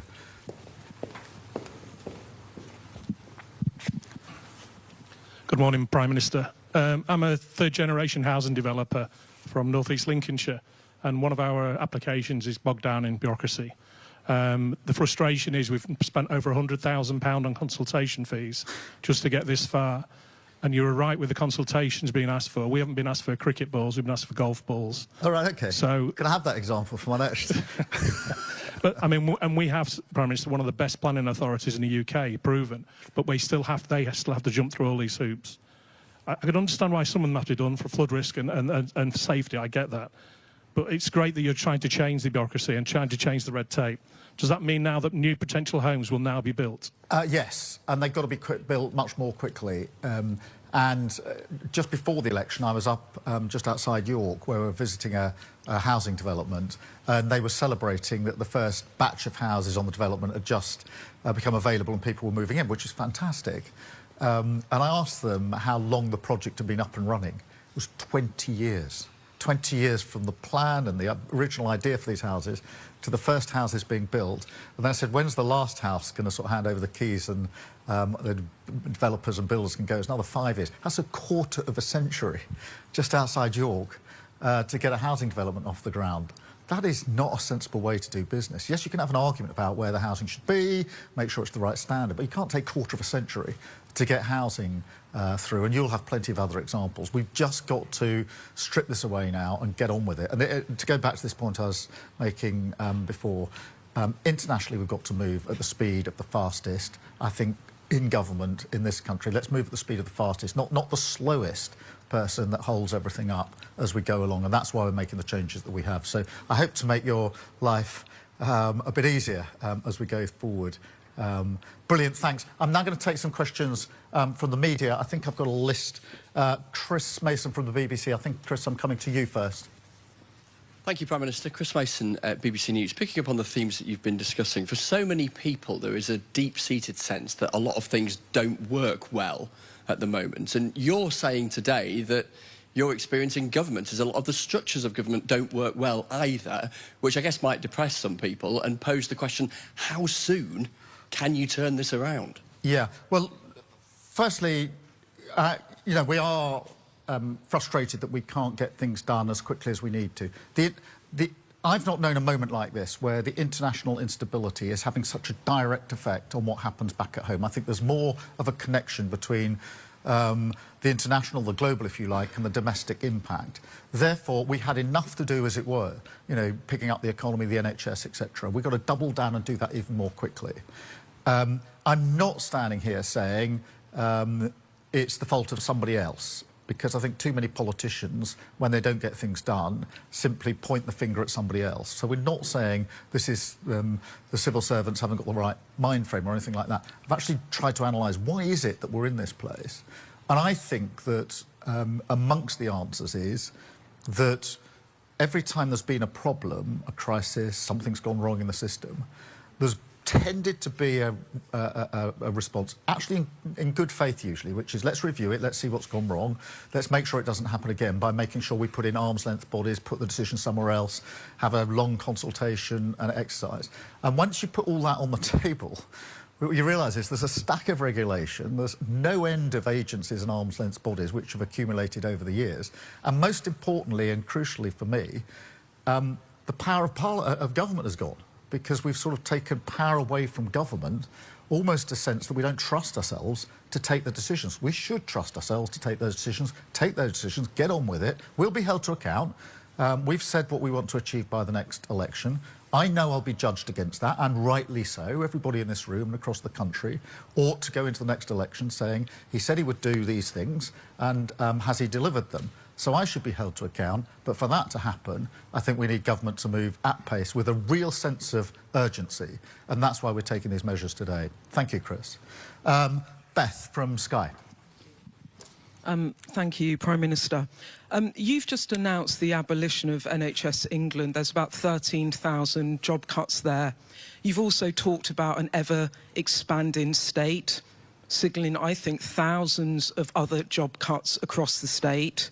You're about to announce billions of cuts to welfare, so billions in welfare savings. At your manifesto launch, you said to me, and this is a direct quote, there will be no austerity under a Starmer government. If this isn't austerity, what is? And do you at least accept that some people will feel that this is austerity again? And if I may be cheeky and ask you a second question. I knew you'd do this, Beth. I see Beth and these journalists a lot, and they always do this to me. I say, well, you've got one question, what's your question? And then it usually starts with Beth, and everybody does it afterwards. There's always a second. So Beth, really let's keep up that tradition. So I'm going to be a bit cheeky. Look, it's about trade, because at the White House, when you were there with President Trump, he said the UK might be able to avoid tariffs. He seems to have gone back on that. We are being slapped with tariffs. Do you hope to achieve a deal in the next few weeks that will get those tariffs removed? Or is this a president where you can't trust a word he says? Because he said one thing to you and now he's doing something else. Let me take both those questions. Beth, there's no return to austerity. I said that to you before the election, and we're not going to austerity. I ran a public service, the prosecution service, during years of austerity, and I saw what was done in that particular case to our criminal justice system, but it's been done to our public services. And part of the problem we've got with our public services is what was done to them a decade or so ago. So we're not going down that route, and none of our plans are going down that route. When it comes to welfare, there are important principles. We must support those that need support, but equally we must help those who want to get back into work. And at the moment, the system doesn't do that. One of the statistics that I used a moment ago was 1 in 8 young people who are not in work, employment or training. They're just stuck in a world of benefits and support. That is really shocking. I'm not saying nobody needs support, but 1 in 8 young people, they should be here. They should be beginning they should be in the lab, they should be beginning their careers, their life, whatever they're going to do, and 1 in 8, just conceptualise that. That's 1 in 8 young people. That's not defensible. So it's got to change. We've got to reform it. And I'm afraid a welfare system that doesn't help people to get into work because it's set up in such a way that even if you take the risk of coming off benefit and into work and it doesn't work for you, you end up worse off than when you started, so people don't make that journey. So just as we want to, I don't want environmental regulations holding up clean power or clean energy, because it just seems daft to me to have environmental regimes holding up environmentally good projects. Equally, it doesn't make sense if you want people to have the chance to get into work, to have a system that's set up that makes it really hard for them to get into work. So we need to do the reform. We need to do it in the right way, based on Labour principles. We're the party of work. We're also the party of equality and fairness. But we're not returning to austerity. That's what I said before the election. That's what I say now. On the international question of tariffs, obviously I'm disappointed to see tariffs, global tariffs, in relation to steel and aluminium. But, you know, I'm going to take a pragmatic response to this because we are negotiating and talking about an economic deal and agreement as we speak. And my strong view is that that is the better way to deal with the trade that we want between our country and the United States. It's massive already, could be even bigger and even better. That is the pragmatic way to respond. Of course, in the end, all options are on the table, but my response is to keep my feet on the ground, to be pragmatic, to keep ensuring that we keep our eyes on the prize. The prize is not a tariff war, which I don't think is going to be in our interests. The prize is an economic agreement or deal, if we can reach that, that actually covers tariffs and much more besides. So, and that's what we're in the middle of at the moment, and that's the way I see it. Thank you, Beth. Harry from ITV. Thank you very much. Harry Hilton from ITV News. You've talked about endless reviews and consultations, not trusting your own instincts. Some people might hear that and think it sounds a little bit like your own first 7 months in government. We didn't hear anything about abolishing NHS England in your manifesto. Do you accept that you weren't prepared for the realities of government and the way it works. And if I may, a second question, following Beth. Told you. ITV News revealed last week your government's plans to slash billions from the welfare bill. Is cutting benefits a price worth paying if it means getting some people back to work? Well, look, Harry, let me take it again in stages. Firstly, we knew before we came into government that things would be bad, because that was obvious, I think, across the country, that our economy was damaged, that our public services weren't working very well. The NHS was completely on its knees. I think this breaks the heart of many people, by the way, because my wife works in the NHS, my mum worked in the NHS, my sister worked in the NHS. Many of you will have relatives. The idea of the NHS on its knees was not just a political issue in the election, it was heartbreaking that it was in that place. What we discovered when we came into government was that things were far worse. So the hole in our economy was even bigger than we thought, £22 billion. People say to me, you're just making a political point. I wish, because we've had to make that money up in our first budget. I didn't want to have to do that. Our prisons were full to overcrowding. I talked about the riots just a moment ago when I had my opening words. During the riots, we had an underground room at Downing Street. It's called the Cobra Room, where we were directing our response. I had to have the number of prison places in every prison up on the data set because we were so close to the numbers, because the prisons were overcrowded. No Prime Minister should ever be put in that position. And so everywhere we look, things were worse. So we've got to react to that. And yes, I suppose, if I'm a bit reflective, and I've asked for all the regulatory bodies to be put on the table. I said to each member of the Cabinet, I want every single regulatory body that comes within your remit to be identified. I want you to look at them all. I want to put them all on the table and have a look at them. And there's too many. And we've got too many arm's-length bodies and agencies. And yes, my reflection is we've got to cut through that. And that's why we're taking the measures that we've taken today. But just as it were to push back on your challenge, I would also point out that we've had 3 interest rate cuts since we've been in government. That means everybody's mortgage is going down. We've got wages going up higher than prices, which is crucially important for families across the country. And we promised at the election we'd have 2 million extra NHS appointments in the first year of a Labour government. And we've already done it within the first 7 months. And that lowering waiting list 5 months in a row, in a sense, it's what you should expect, it's what you deserve, but it hasn't been done like this, consistently getting those waiting lists down. That is us delivering in government, and so much else on top of that. But am I reflecting on 6, 7, 8 months in government and recognising the problems are greater than we thought because of the inheritance we got, and that there's too much stodge and regulation that gets in the way of us getting on with the job? Yes. And therefore, my reaction, as it is to all things, is to just get on and change it. And, you know, it's just my approach to politics. Lots of people walk around a problem many, many times and do massively brilliant rhetorical speeches about them and change nothing. I tend to look at the problem, poke it, prod it, and then just change it. And that's what we're doing today. On your second point about welfare, I mean, you heard what I said earlier. The welfare system, as it's set up, it can't be defended on economic terms or moral terms. Economically, the cost is going through the roof. So if we don't do anything, the cost of welfare is going to go to £70 billion a year. That's a third of the cost of the NHS. That's more than the Home Office and our prisons combined. So we're making choices here. What we do about, most people say to me, look, I need more police officers on the beat. I want to see the criminal justice system working. I want to know I can walk down my high street safely. But we're going to end up, if we don't do anything, with a bill that's higher than paying for the Home Office and prisons combined. But at the same time, you can't even defend the system. Say, look, it's working really well. Anybody who needs help to get to work is getting that help.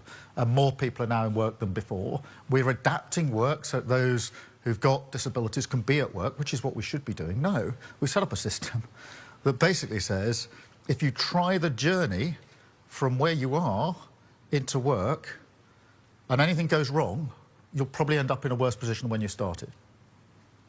And so, understandably, many people say, well, I'm a bit scared about making that journey. Therefore, we're baking in too many people not being able to get into work, and that's across the board. I use the example of young people because I just think it's so tragic that people who are just starting their journey in life are already stuck in a system that won't let them get to where they need to be, in my view. And that is not a good thing, I don't think, for them or for the country. Thank you very much, Harry. Chris, GB News.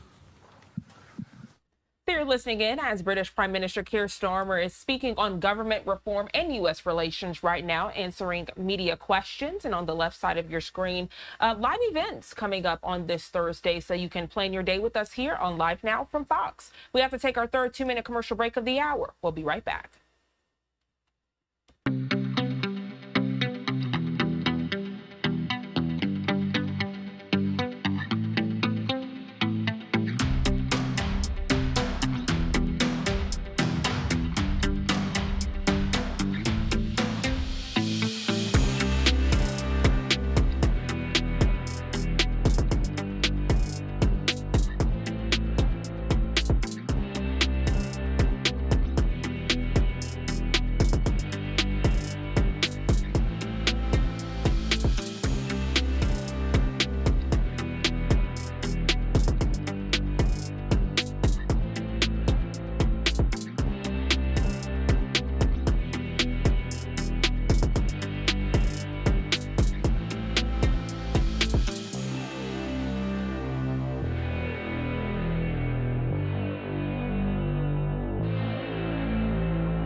$7:44 here on the East Coast. Welcome back to Live Now from Fox. Good morning to you if you're just now tuning in. I'm Jeanne Francine. We do have a new live feed I want to share with you. It takes us out to Canada as we are awaiting Marco Rubio, to meet with the Canadian foreign minister. This happening at the G7 meeting. It's a 2-day meeting starting today and then continuing tomorrow on Friday. Again, when we get those remarks of Rubio along with the Canadian foreign minister, we will share that with you here on Live Now from Fox.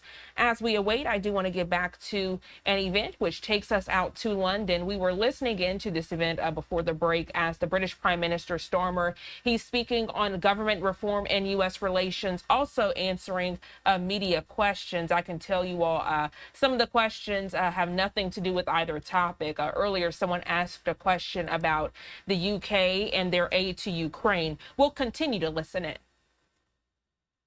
Russia is menacing our skies, our waters, our streets. Trump yesterday raised the spectre again of World War III. He said the same thing to you when you were in the Oval Office. Are you going to send British children to war, and how are you thinking about that right now? Well, Chris, every pound has to be spent rightly. Every pound we have at our disposal as a government is not our money, it's taxpayer money, it's your money. It's money that people have put in expecting the government to use it properly and wisely, and we must keep that in mind with every decision that we make, and that's why we're making the announcements that we make today. We're not slashing our commitment to equality and important issues like that. Nobody would expect that, but we are making sure we're stripping away what is unnecessary, and the examples are coming forward even today. On the bigger question, if you like, of the global stability, we are in a more volatile period now than I think most of us can remember. I certainly feel that, and most people I talk to certainly feel that. And therefore, what we've got to do is keep our eye on the prize, or what we need to do, which is a lasting peace in Ukraine and a secure peace in Ukraine. And that is why we're doing everything we can to ensure that there are negotiations, that those negotiations do lead to peace. It's got to be peace that allows Ukraine to be sovereign and secure. And it's got to be peace that lasts, because there have been settlements in Ukraine before, as you know, which have not been backed up. Nobody's defended the deal, and Putin's just crossed the line again when he wants to. That is not good for Ukraine, it's not good for Europe, and it's not good for us, because the reason energy prices have gone through the roof in the last 3 years is because of conflict in Ukraine.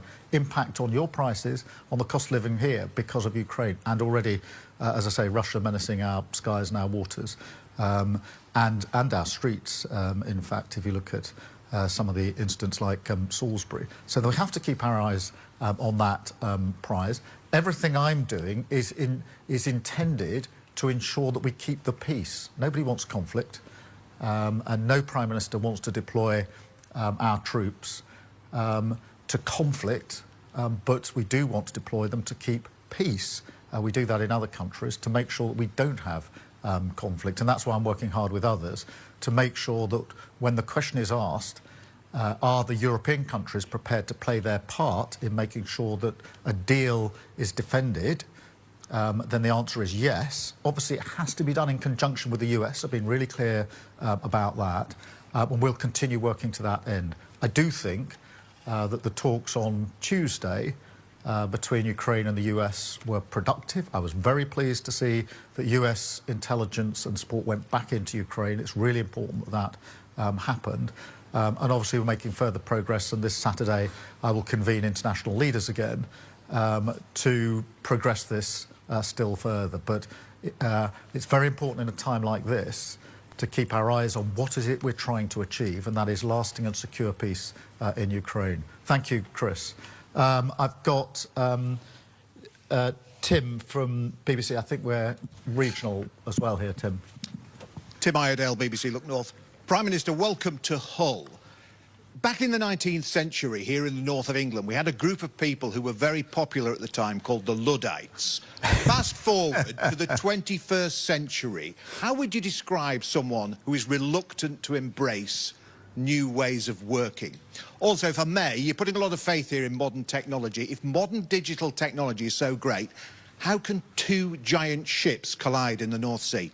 Well, firstly, let's celebrate being here in Hull. We were here just a few weeks ago for John Prescott's funeral, a great man of the area.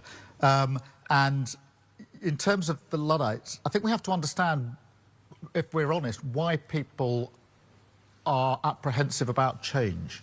And they are. Most people want things to get better. And they recognise they can be better, and actually would put their hands up for change that would make that better. But there is a worry about change. What will it mean for me? What will it mean for my community? What will it mean, will I have to take responsibility for something that might go wrong? So we have to bring people with us on this journey. But what history shows us is that we can't stand still. Every time we've gone through change, it has been massively for the better. Take energy. And we've been through big changes of energy as we've gone through the age of sort of coal to oil and gas, and now on to renewables. They're all big periods of change, but they bring big opportunities with them. This is another moment of opportunity, and we need to bring people with us on that, but we need to seize it. Because in the end, if we don't change, we can't deliver for working people across the country. Everybody wants a better NHS. Everybody wants their roads and their railways to work better. Understandably, that is a perfectly reasonable demand. People generally want a safe and secure place that they can live, either in reasonable rented accommodation or ideally buying their own home. None of that can happen without change, and therefore this is both necessary and a huge benefit to people. In relation to the collision, firstly, I do want to acknowledge those that are responding to it and have responded for the last couple of days, going out and dealing with a very difficult situation just off the coast here. We're obviously monitoring it all of the time. In terms of, you know, the cause of it, that's yet to be determined. There's a process now in place, as you probably know, with an arrest. But we have to get to the bottom of it. But the immediate thing is to deal with the problem in front of us, which is the aftermath of the collision. And as I say, I'd just like to acknowledge the good work of those that are actually out there doing really hard work in very difficult circumstances, which they did not expect to be in. I pay tribute to them. Thank you very much. And I got Michael.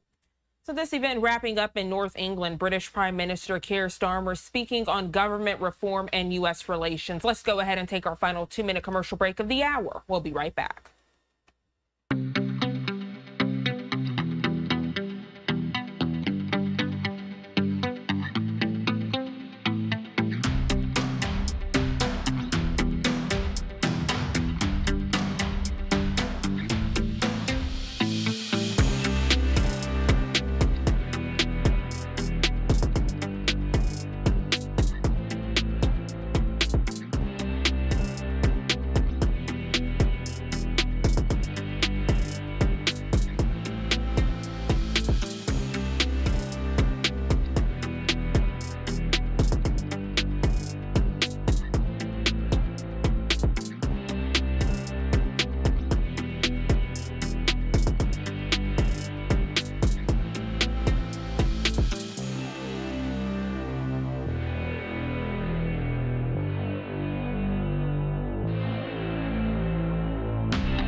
Welcome back to Live Now from Fox. I'm Jeanne Francine. We continue to keep a close eye out in Canada this Thursday morning as we are awaiting the G7 summit to begin. Today is day 1 of 2 of this 2-day summit. We do know that U.S. Secretary of State Marco Rubio is out there in Canada, where he will soon have discussions with the Canadian foreign minister. So we'll continue to keep a close eye on this feed. And of course, when those remarks happen, we will bring it to you right here on Live Now from Fox. As we await another event I want to share with you, it takes us out as we are learning that the United Nations, the Commission on Narcotic Drugs, they are holding a discussion on international control of substances. Let's listen in. Thank you, Chair. During 2025, the Inter-American Drug Abuse Control Commission, known as CICAD, is crafting a new 5-year plan of action that will correspond to the Organization of American States Hemispheric Drug Strategy, approved by member state consensus in 2020. The new plan of action will run until 2030, parallel to the culmination of the UN Sustainable Development Goals. OAS member states are committed to furthering the SDGs, which coincide with many of the objectives of the OAS strategy and plan of action. Allow me to list some of the ways CICAD is fulfilling that commitment. CICAD promotes good health and well-being through drug demand reduction programs such as the Universal Treatment and Prevention Curricula, including treatment and prevention programs that benefit groups in situation of vulnerability like women and adolescents, and by partnering with universities throughout the Americas in the development of new programming. CICAD promotes gender equality through programming such as alternatives to incarceration and training for law enforcement. CCAD's group of experts on comprehensive and sustainable alternative development promotes environmental conservation by identifying means of replacing illicit drug cultivation with licit agricultural opportunities. And its working group on the control of drug trafficking by air has as a goal reducing the number of clandestine landing strips in the Americas, whose construction often involves the destruction of rainforest. CCAD strengthens OAS member state institutions by providing technical assistance to formulate and improve national drug policies and strategies, and by helping countries establish early warning systems on drugs that input to CCAD's early warning system of the Americas, which allows member states to share information on drug use patterns. CCAD's multilateral evaluation mechanism, a drug policy evaluation peer review tool unique in the world, produces national reports and hemispheric briefs that identify strengths and weaknesses in OAS member states' institutional approaches to the drug problem. In closing, Mr. Chair, as OAS Secretary for Multidimensional Security, I thank Antigua and Barbuda, the current CCAD chair, for overseeing this year's formulation of the new Plan of Action on Drugs. Thank you for this time. I thank the Organization of American States and now invite Singapore Anti-Narcotics Association. Thank you, Chair. Chair, Excellencies, representatives of civil society, ladies and gentlemen. The Singapore Anti-Narcotics Association, or SANA in short, would like to extend our gratitude to the CND and the Vienna NGO Committee on Drugs for providing us this opportunity to reiterate SANA's efforts towards addressing the world drug problem. We are honored and privileged for the opportunity to deliver our statement at this important event. SANA is a registered NGO in Singapore with a mission to educate the community on the harms of drug abuse, provide support for people recovering from drug abuse, and advocate for a drug-free society. Towards this end, SANA works closely with students, youths, NGOs, social service agencies, government entities, and the community in our outreach efforts. We also work closely with persons in recovery and their families to build a strong ecosystem of pro-social support to help recovering persons towards abstinence. Among our key initiatives, SANA engages youth through preventive education talks in schools and youth welfare homes, having reached out to more than 7,000 youths in 2024. Each year, SANA also works closely with volunteers at the grassroots level to support over 2,000 families whose lives have been negatively impacted by illicit drug use. The world drug problem remains a challenge globally. According to the World Drug... All right, everybody, the time now, 8 o'clock on the dot on the East Coast and 5 o'clock on the West Coast. My name is Josh Breslow, and I'm here for the next several hours to bring you all of your top stories and live events from across the country and across the world. Do want to pop this up on your screen here as we are awaiting the arrival of Secretary of State Marco Rubio over in Canada. Now, he is going to be speaking to different G7 leaders, and what you can see is a news conference. Cameras getting underway at this hour. They are all setting up, so once we see folks approach the podium where the couch is there, we'll make sure to bring that to you here in full on Live Now from Fox. Do want to take you out to this live image that we have over the White House as we get into some of the other big headlines that we are talking about today. Later today, President Trump is expected to meet at the White House with Senate Republican leaders and Finance Committee members. Axios reporting those in attendance will include Senate Majority Leader John Thune, as well as the Whip and Finance Chair. This all comes hours after Senate Democrats said they will not help to pass the Republican-crafted budget that could prevent a partial government shutdown. The deadline to approve that budget before the shutdown is Friday at midnight. So as you can tell, it is fast approaching. Do want to talk more about all of this here, so let's bring in Casey Myers, Professor of Public Relations and Director of Graduate Studies at the School of Communication at Virginia Tech. Casey, as always, thank you so much for taking the time to join us here and help discuss it. Thank you for having me. course. Well, first off, I do want to ask you overall, what is the goal that President Trump does have for this meeting here with GOP leaders?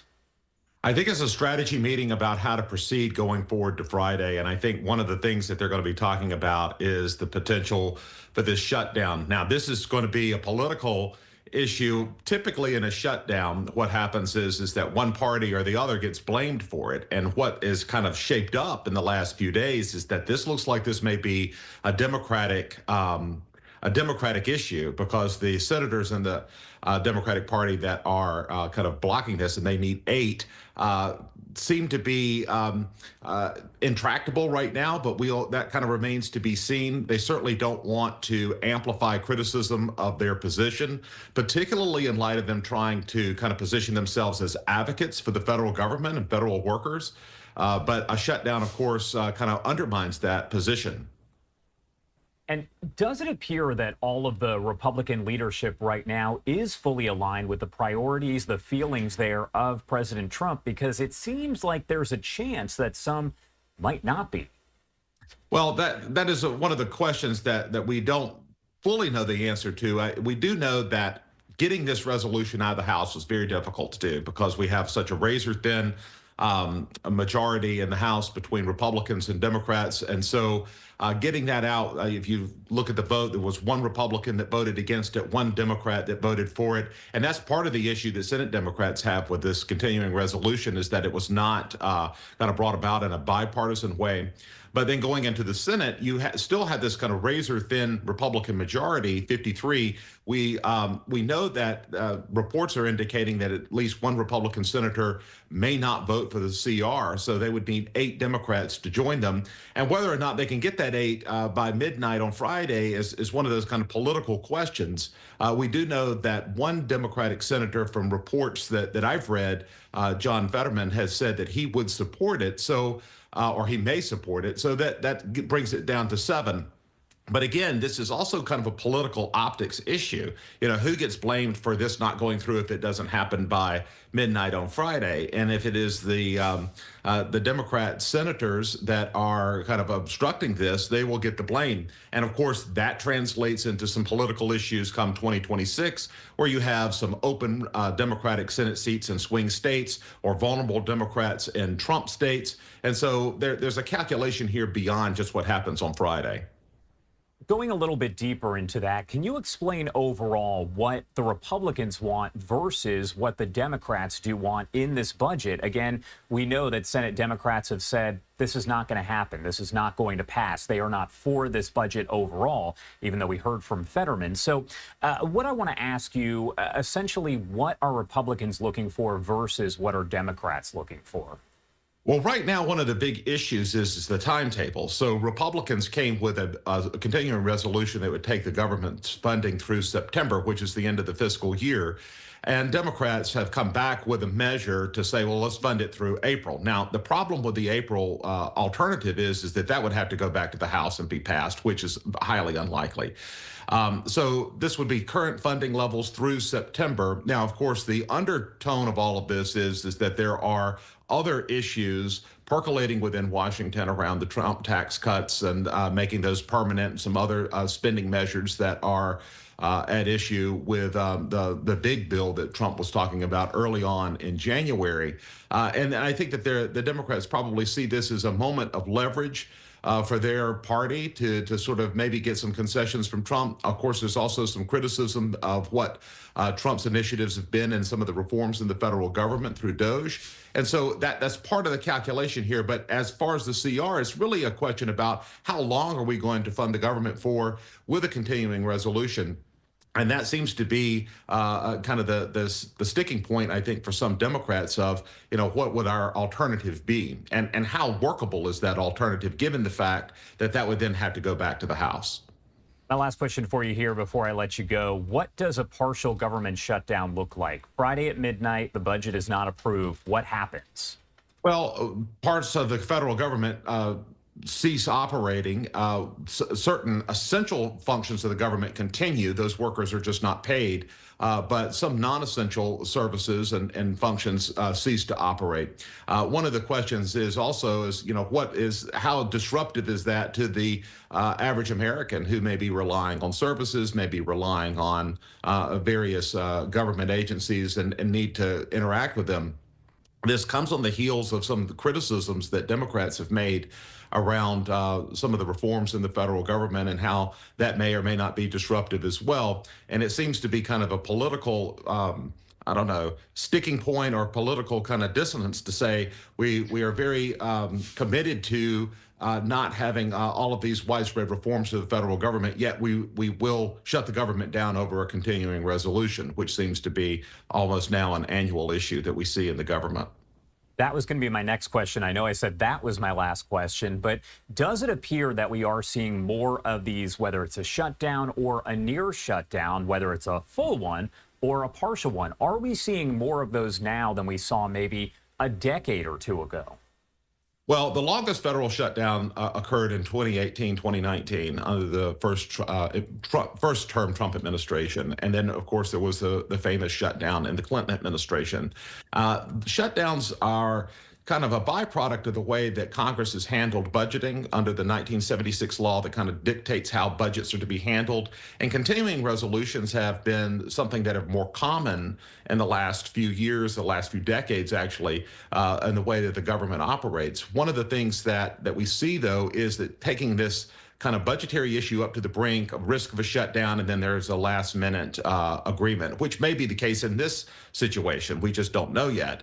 But again, it is a kind of a byproduct, I think, of a couple of things. One is just the law, the way that it's written, but also this kind of very acrimonious, political, polarized environment. So we're looking at trying to get 60 votes in the Senate. And unless you have one party that has a massive control of the Senate, 60-plus votes, you have a party that is massively in control of the House, with a clear majority with votes to spare, you're going to have this kind of brinksmanship, I think, between Republicans and Democrats over budgets and continuing resolutions. And so I wouldn't expect this to go away anytime soon. All right. Casey Myers, thank you so much for taking the time to be here with us. We appreciate it as always. Thank you. And I do want to pop this up for you on your screen. As you can see right now, we mentioned that we are awaiting the arrival of Secretary of State Marco Rubio over in Canada. And as you can see, he is meeting with his counterpart there in Canada. They're shaking hands. Now, it appears that this is just going to be a quick photo op, but they are going to have a meeting behind closed doors. So I expect that reporters are going to shift gears here and move out of the room. Not expecting to hear comments right now, but later on today, it is likely there will be either a news conference or what's known as a press gaggle, where reporters kind of gather together and ask Rubio questions. Yeah, as you can see, reporters are being shifted out of the room. We'll bring you that news conference coming up a little bit later. As I mentioned, Secretary Rubio meeting with his counterparts in the G7 this week, and he could be walking into what's kind of an unfriendly territory. Hours after President Trump's steel and aluminum tariffs kicked in, Rubio arrived there in Quebec. He'll take part in 2 days of talks with top diplomats from Britain, Canada, France, Germany, Italy, and Japan, all of which have expressed disagreement with Trump's tariffs. Now, we did hear from Canadian Foreign Minister Melanie Joly, who you saw there in that image shaking hands with Rubio moments ago.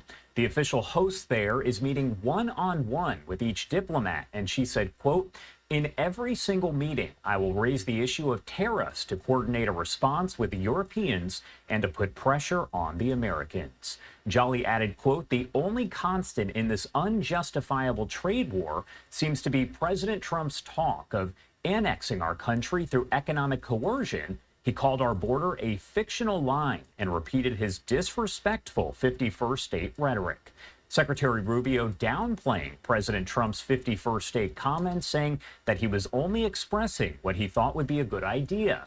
Rubio commented the G7 grouping, quote, "is not a meeting about how we're going to take over Canada," noting a big topic, no question here, would be the Russia-Ukraine war.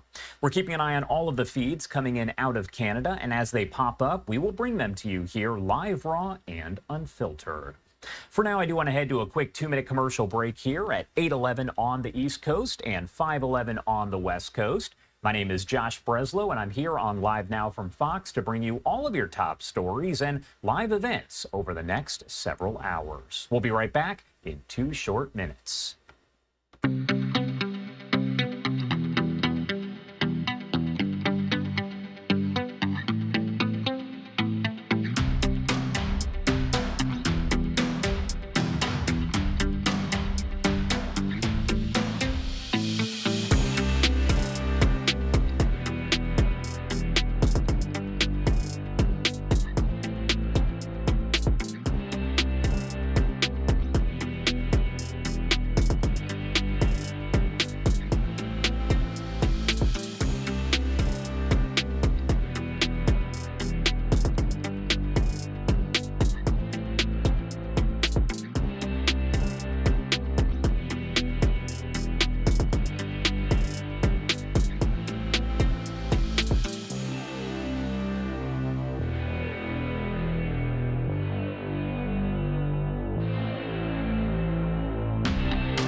Welcome back here on Live Now from Fox, 8:13 on the East Coast and 5:13 on the West Coast. Do want to get you right back into the headlines here in a story that we have been following over the past several days as the investigation continues into the murder of InfoWars writer Jamie White.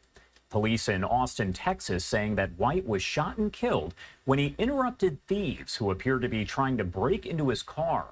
As of the last update from police, no suspects have been identified or, at this point, taken into custody. InfoWars founder Alex Jones taking to social media, and I do want to pop up this quote from him here, as he did provide a statement on social media saying that White was, quote-unquote, brutally murdered. Here's a portion of that statement. He said, "We pledge that Jamie's tragic death will not be in vain, and those responsible for this senseless violence will be brought to justice. Jamie's important work will be carried on through InfoWars, our readers, and our cherished listeners." I do want to send it over to our Fox 7 Austin team as they are covering all of the latest developments. He really believed in live free or die. Jamie White was found Sunday night lying in the parking lot of where he lived. He had been shot. Evidence indicated that White interrupted an individual or group of individuals as they broke into his vehicle. That evidence includes the fact that one of White's windows was broken out and that the suspects appeared to have been cut in some way, as blood was found inside Mr. White's vehicle. The suspects ran off, though, and haven't been found. The vehicle they used that night has. It was found in South Austin. It had been reported stolen a few days before.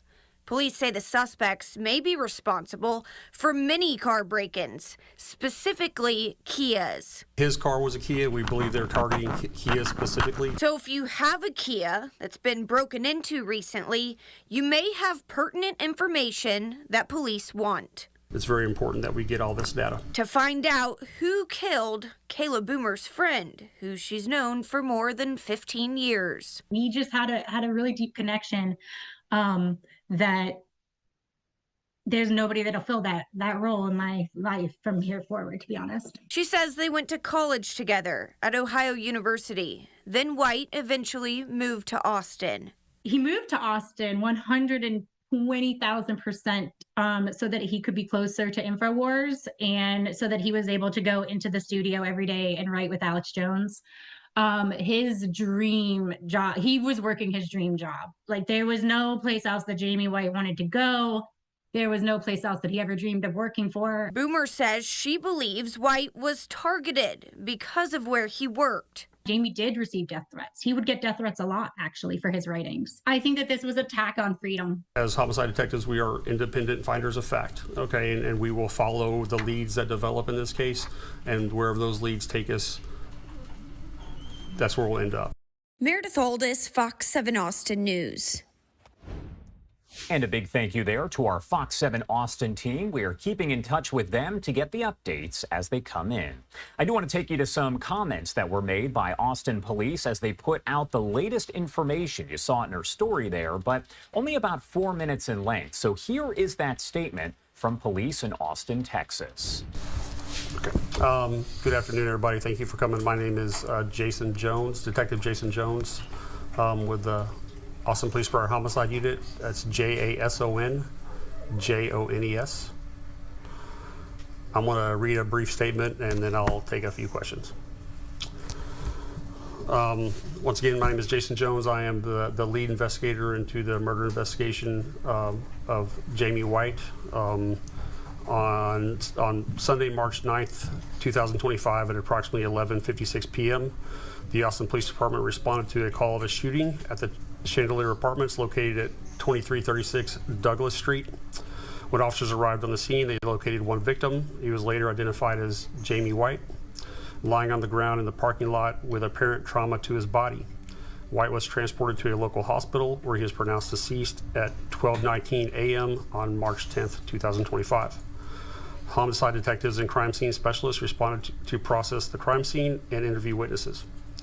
The initial investigation shows that White was shot and killed in the parking lot of the apartment complex in which he lived. The suspects then fled the scene. During the crime scene investigation, evidence indicated that White interrupted an individual or group of individuals as they broke into his vehicle.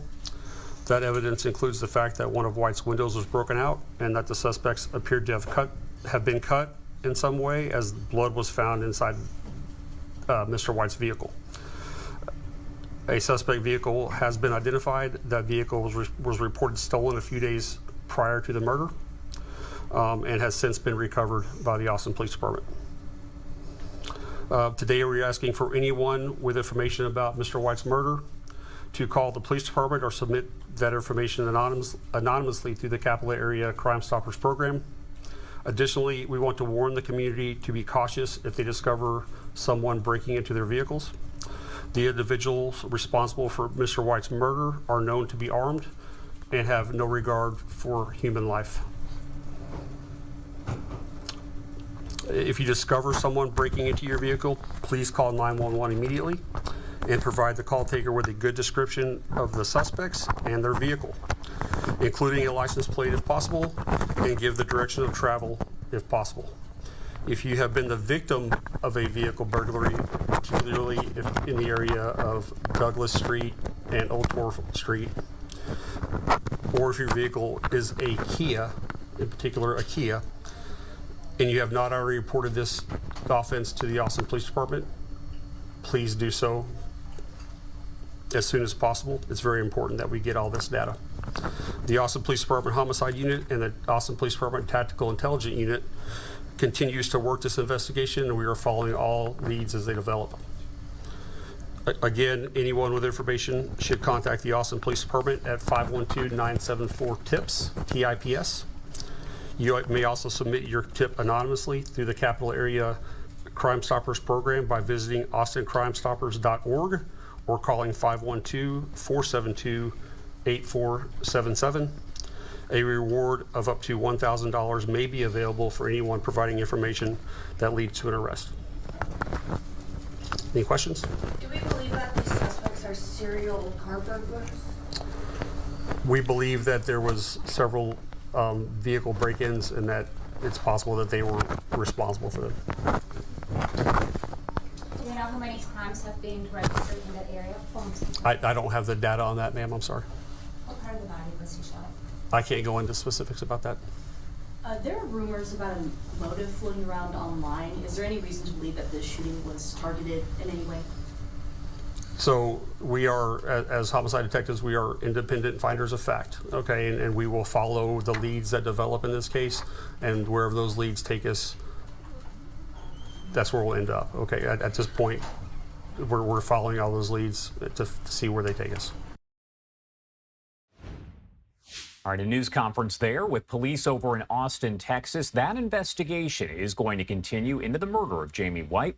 We'll make sure to bring you any updates as they do come out here on Live Now from Fox. Do have to head to a break here at 8:22 on the East Coast and 5:22 on the West Coast. On the other side, we will head out to the Middle East for some breaking news and the latest developments in the war over in Gaza. My name is Josh Breslow, and I'll be right back.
Welcome back here on Live Now from Fox, 8:24 on the East Coast and 5:24 on the West Coast. Do want to get to some breaking news that we are following out of the Middle East right now as we take a live look over Gaza.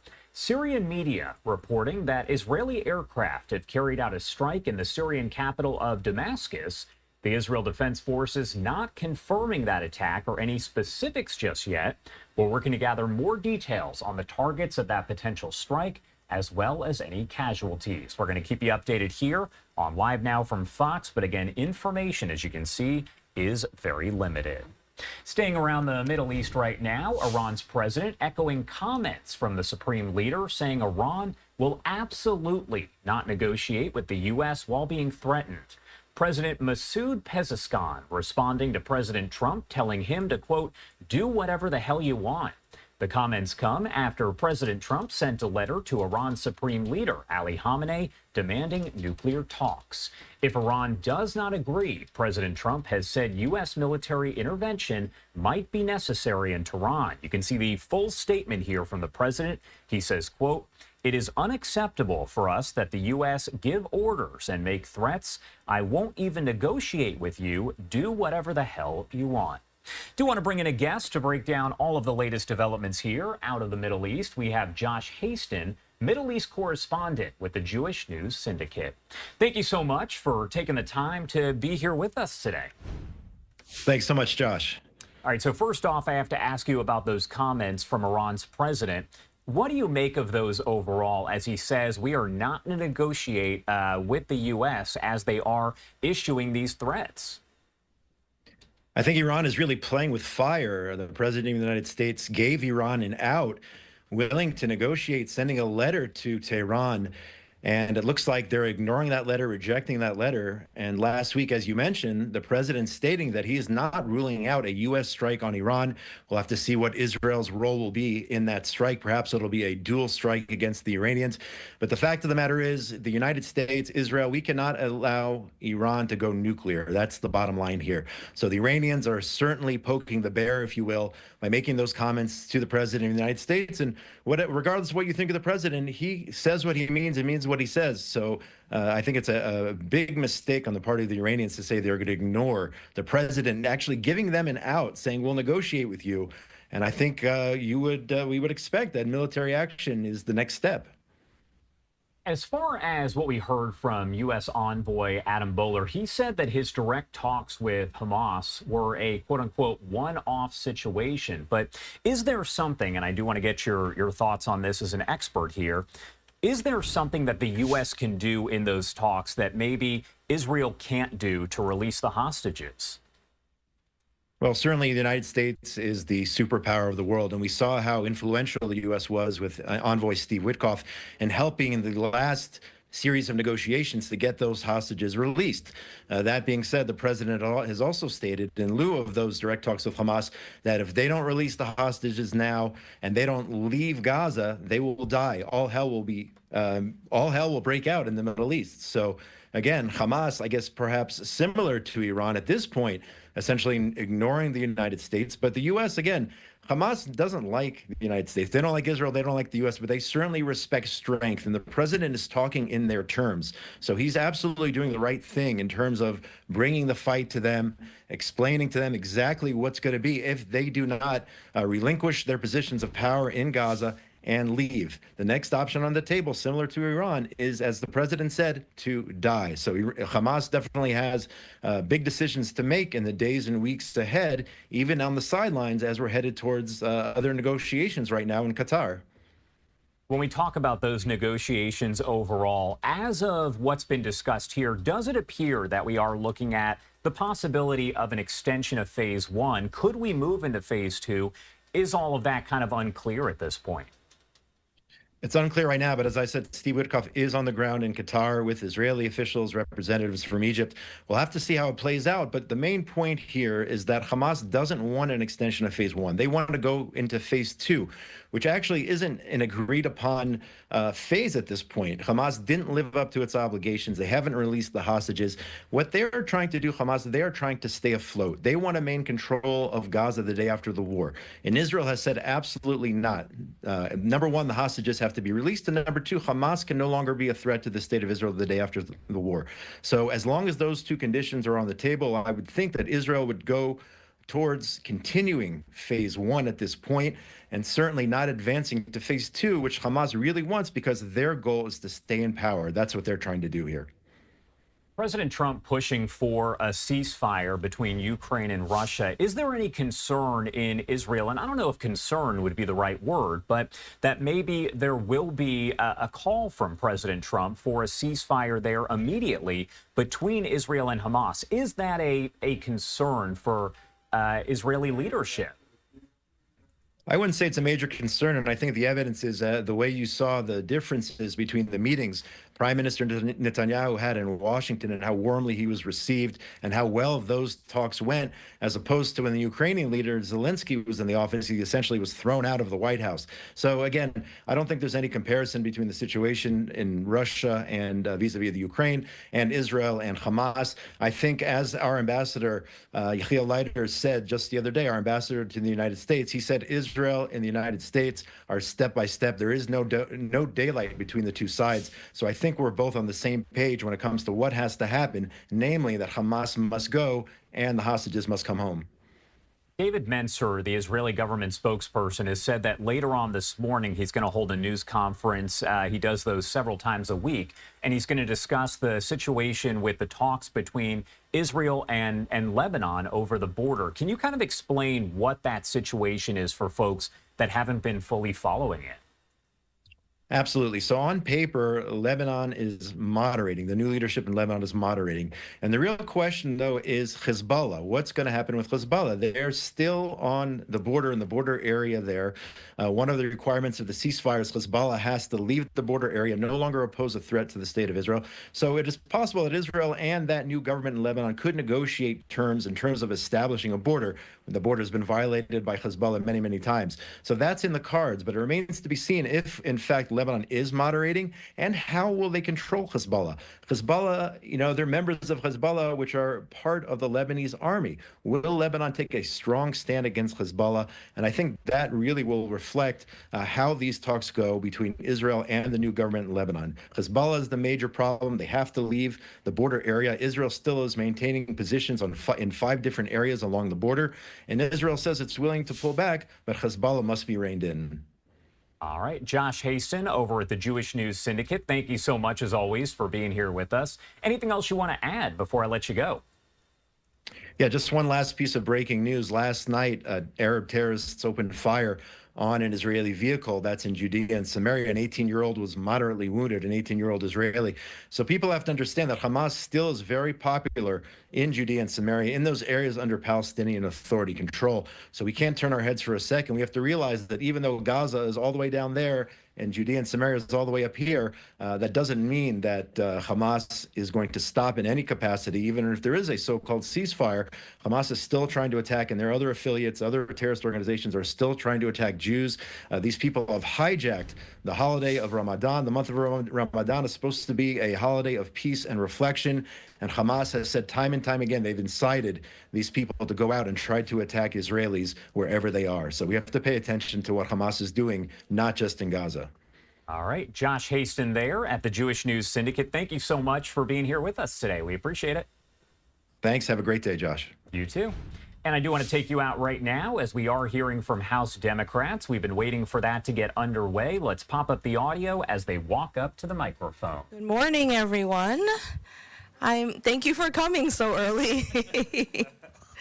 I'm Congresswoman Grace Meng, chair of the Congressional Asian Pacific American Caucus, also known as CAPAC.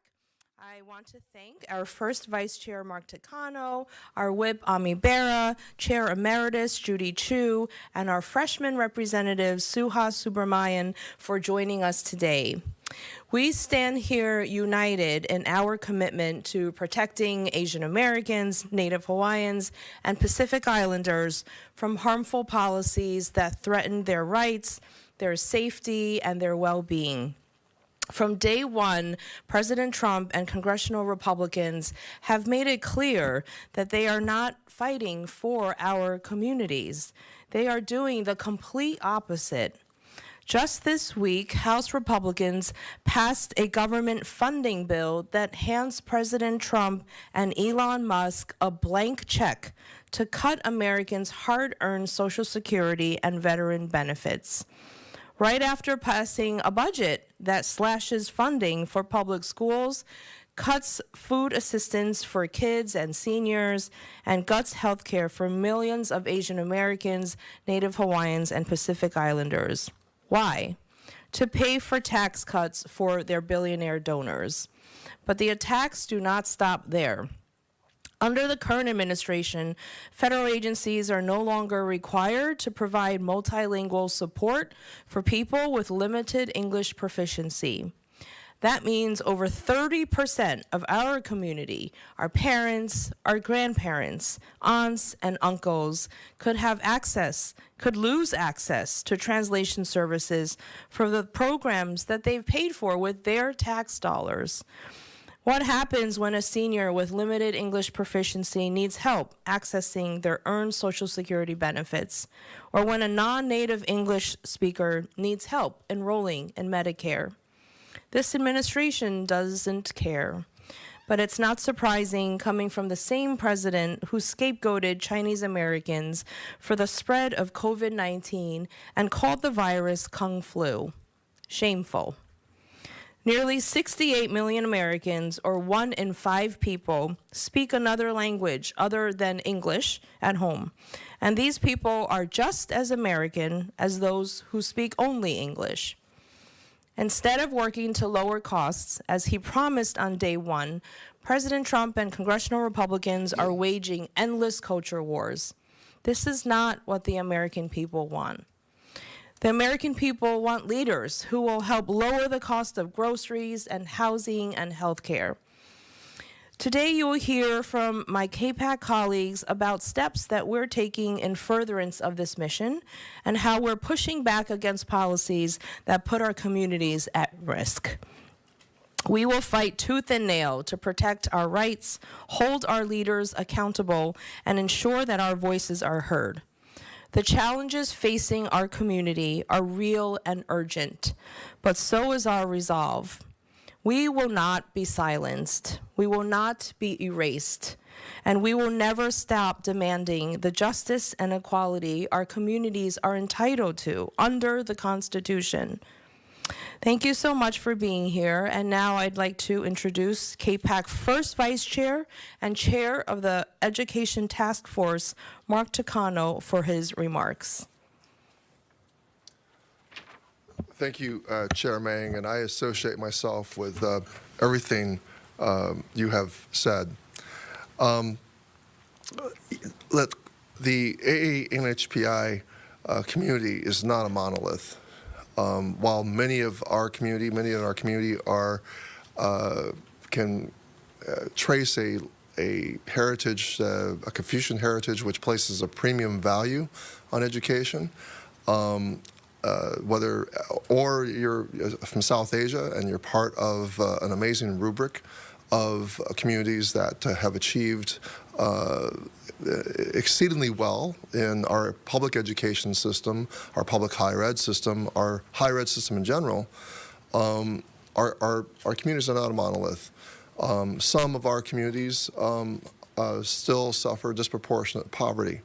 And the President's this administration's policies on public education, their hostility to public education, the naming of a Secretary of Education who is decidedly for a voucherization of public education, the attacks on the NIH, and the question about indirect costs that are frequently negotiated on a year-to-year basis on those NIH grants are putting universities in a very precarious situation.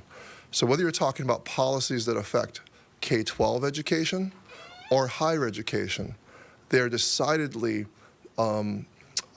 anti-public education and anti-higher education. This has tremendous ramifications for the AANHPI community. I can tell you, and I will say that many of my colleagues here, we all know what it means to grow up in an Asian household with parents who will look at you, and if you bring home an A-, they will say to you, why didn't you do better? Education is a premium value, and I would say that this administration is, I think, undermining one of the key the key values and the key positive aspects of the Asian diaspora in America. That entrepreneurial spirit, that spirit that comes from wanting to excel in school and to use these institutions to get ahead, to pursue the American dream.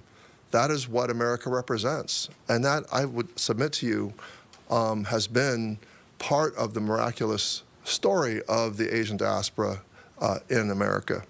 So I just want to say that the Trump administration insists on promoting school choice over public education. And in reality, it funnels resources away from public education that 90% of our kids in the U.S. rely on, including the Asian American diaspora. Private schools are not subject to the same anti-discrimination laws in their admissions and operations. They're not held to the same obligation to protect students with disabilities the way that public schools are. And while vouchers allegedly give families more choice, the truth is that it removes educational choice from the hands of families and puts it into the hands of private schools.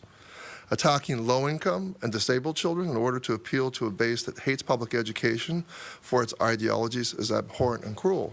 And of course, our communities have students that need special education.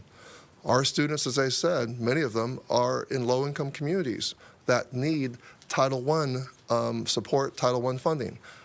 Before I came to Congress, I was a public school teacher for 24 years. I taught in a Title I school. I taught literacy to students who were behind in their reading. And I can tell you that Title I funding is essential for urban kids and for rural communities that are less diverse. By taking down the Department of Education, this president is undermining an important role that the federal government fulfills. I will tell you that more than 60 Republicans voted against eliminating the Department of Education last Congress. We need to keep the pressure up on those 60 members of Congress and fight tooth and nail to save American public education. And with that, I'll turn this over to KPAC Whip and my fellow Californian, Congressman Ami Bera. Thanks, Mark. We live in interesting times right now, and we're watching this administration dismantle a lot of the accomplishments that we've done. And I'm going to talk about this from the perspective of being a doctor and what we see coming at us with regards to the direction Speaker Johnson's given his caucus to cut $880 billion out of the Energy and Commerce bill. We know that there's no way to do that without getting Medicaid. We know that Chairman Smith of the Ways and Means Committee has set a goal of getting that bill across the finish line by Memorial Day. So we're going to mobilize. We're going to mobilize in our community. We're going to mobilize across this country to make sure folks understand if you take Medicaid away from 70 million Americans, it's going to hurt. In our home state of California, we're close to universal coverage. What we learned yesterday in the presentations were that what most Americans care about right now are just those kitchen table issues, cost of health care, cost of eggs, inflation, the everyday things.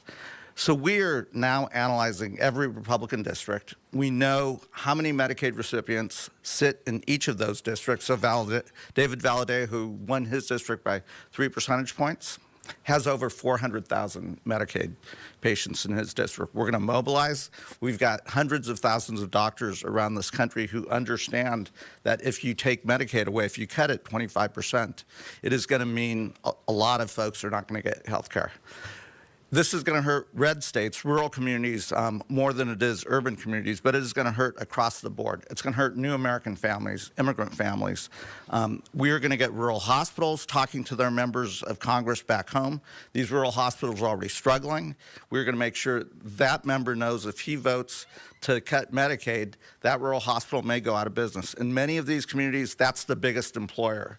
And we have to make sure the voting public understands if they vote to take Medicaid away, if they vote to cut healthcare services to a number of folks, they're going to own it. And that is tactically what we have to do, because we have to flip 3 Republican votes in order to protect Medicaid and in order to protect. So happy to go into further details, but it is a chess game here. It is flipping those 3 votes. It is making sure the American public knows if they take this reconciliation vote, if they cut Medicaid, Republicans own it. Thank you. And let me introduce our Chair Emeritus, Judy Chu.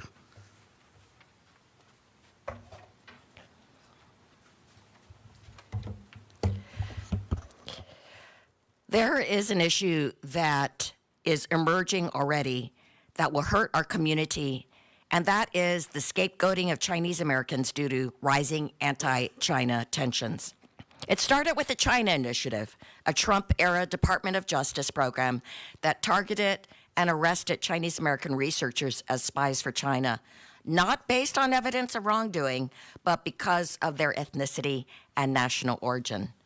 This program had disastrous effects, ruining the lives of innocent professors and resulting in the reverse brain drain of our nation's STEM talent.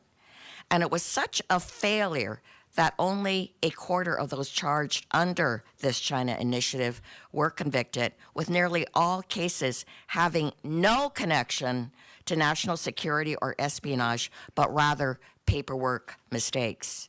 Thankfully, the Biden administration ended this awful program, but we know that Republicans remain dead set on reviving it, and we already see it because it's in Project 2025. And then there was the terrible proliferation of state and federal alien land laws that banned immigrants from China from even buying homes. Bills like this have been introduced in a majority of state legislatures and even passed in states like Florida. These discriminatory land laws harken back to the racist anti-Asian land laws of the 19th and early 20th century and have no place in our democracy. And it prevented a Chinese immigrant, Ximing Zhou, in Florida from being able to buy his home, even though he put a $30,000 deposit on it.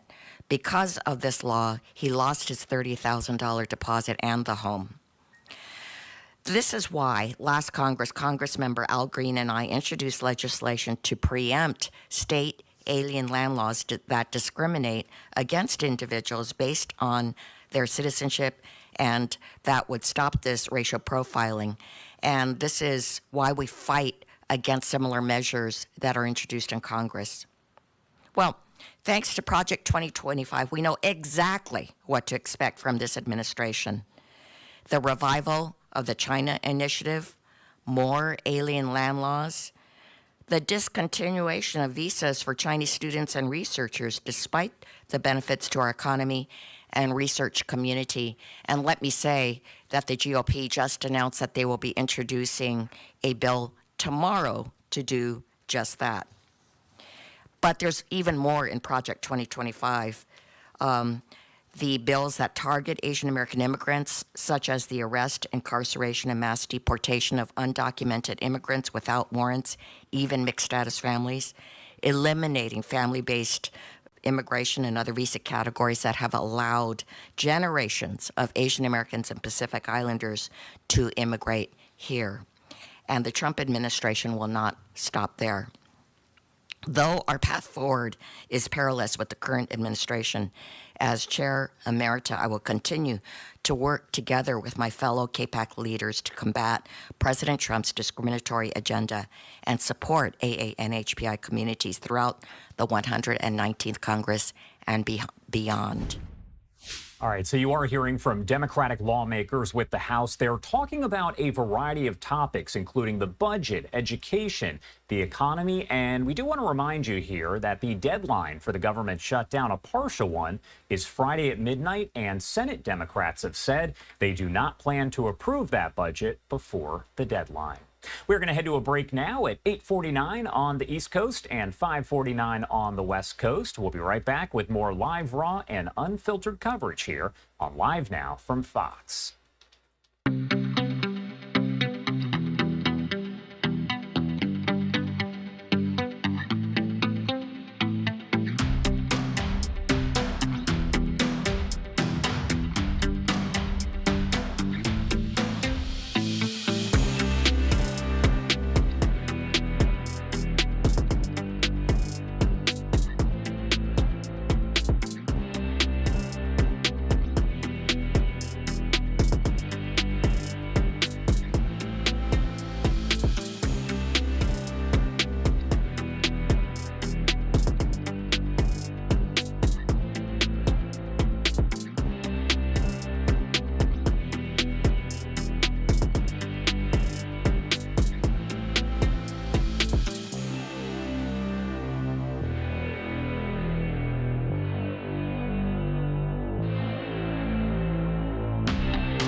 Welcome back here on Live Now from Fox, 8:51 on the East Coast and 5:51 on the West Coast. My name is Josh Breslow, and I'm here for the next couple hours to bring you all of your top stories and live events from across the country and across the world. Do want to take you out to some breaking news that we are following with the help of the Associated Press and Reuters. U.S. President Donald Trump saying today that he would put a 200% wine tariff on all wines and other alcoholic products coming out of the European Union if the bloc did not remove its tariff on whiskey. The European Commission saying Wednesday that it would impose counter tariffs on 26 billion euros. That translated there is $28 billion worth of U.S. goods from next month, ramping up a global trade war in response to blanket U.S. tariffs on steel and aluminum. The EU executive saying, however, that it remained open to any kind of negotiations and considered higher tariffs in no one's interest. Trump raised the ante in a social media post on Thursday. Do want to pop that up for you right here on your screen, and I'm going to read it in full.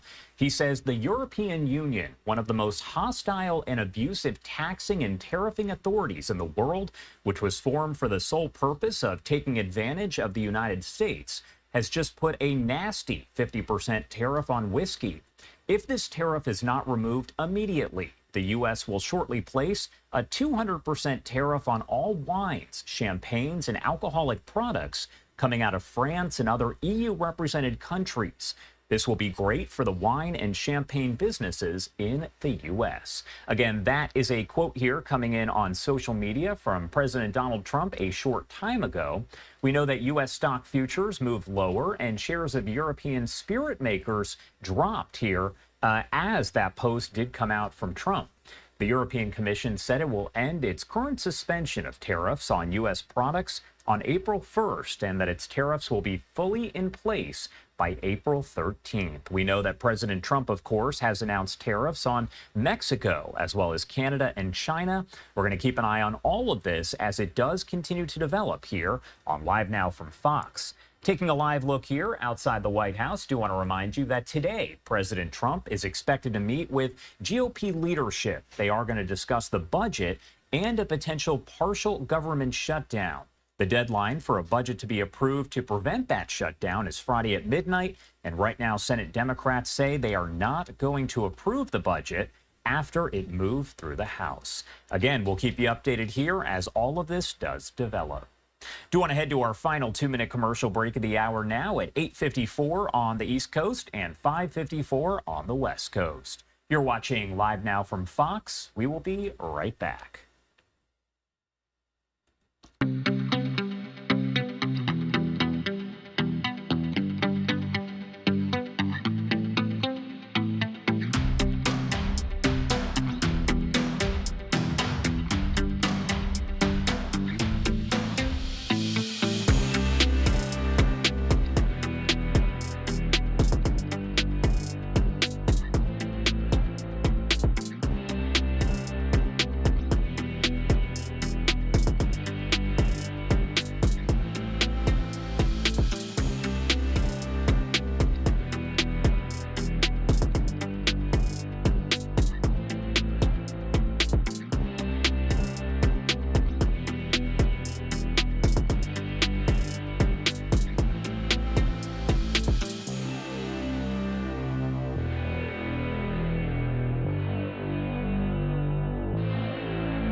Welcome back here on Live Now from Fox, 8:56 on the East Coast and 5:56 on the West Coast. Do want to take you back out to Washington, D.C., as we are hearing from House Democrats speaking on a variety of different topics here. Let's pop up the audio and listen in.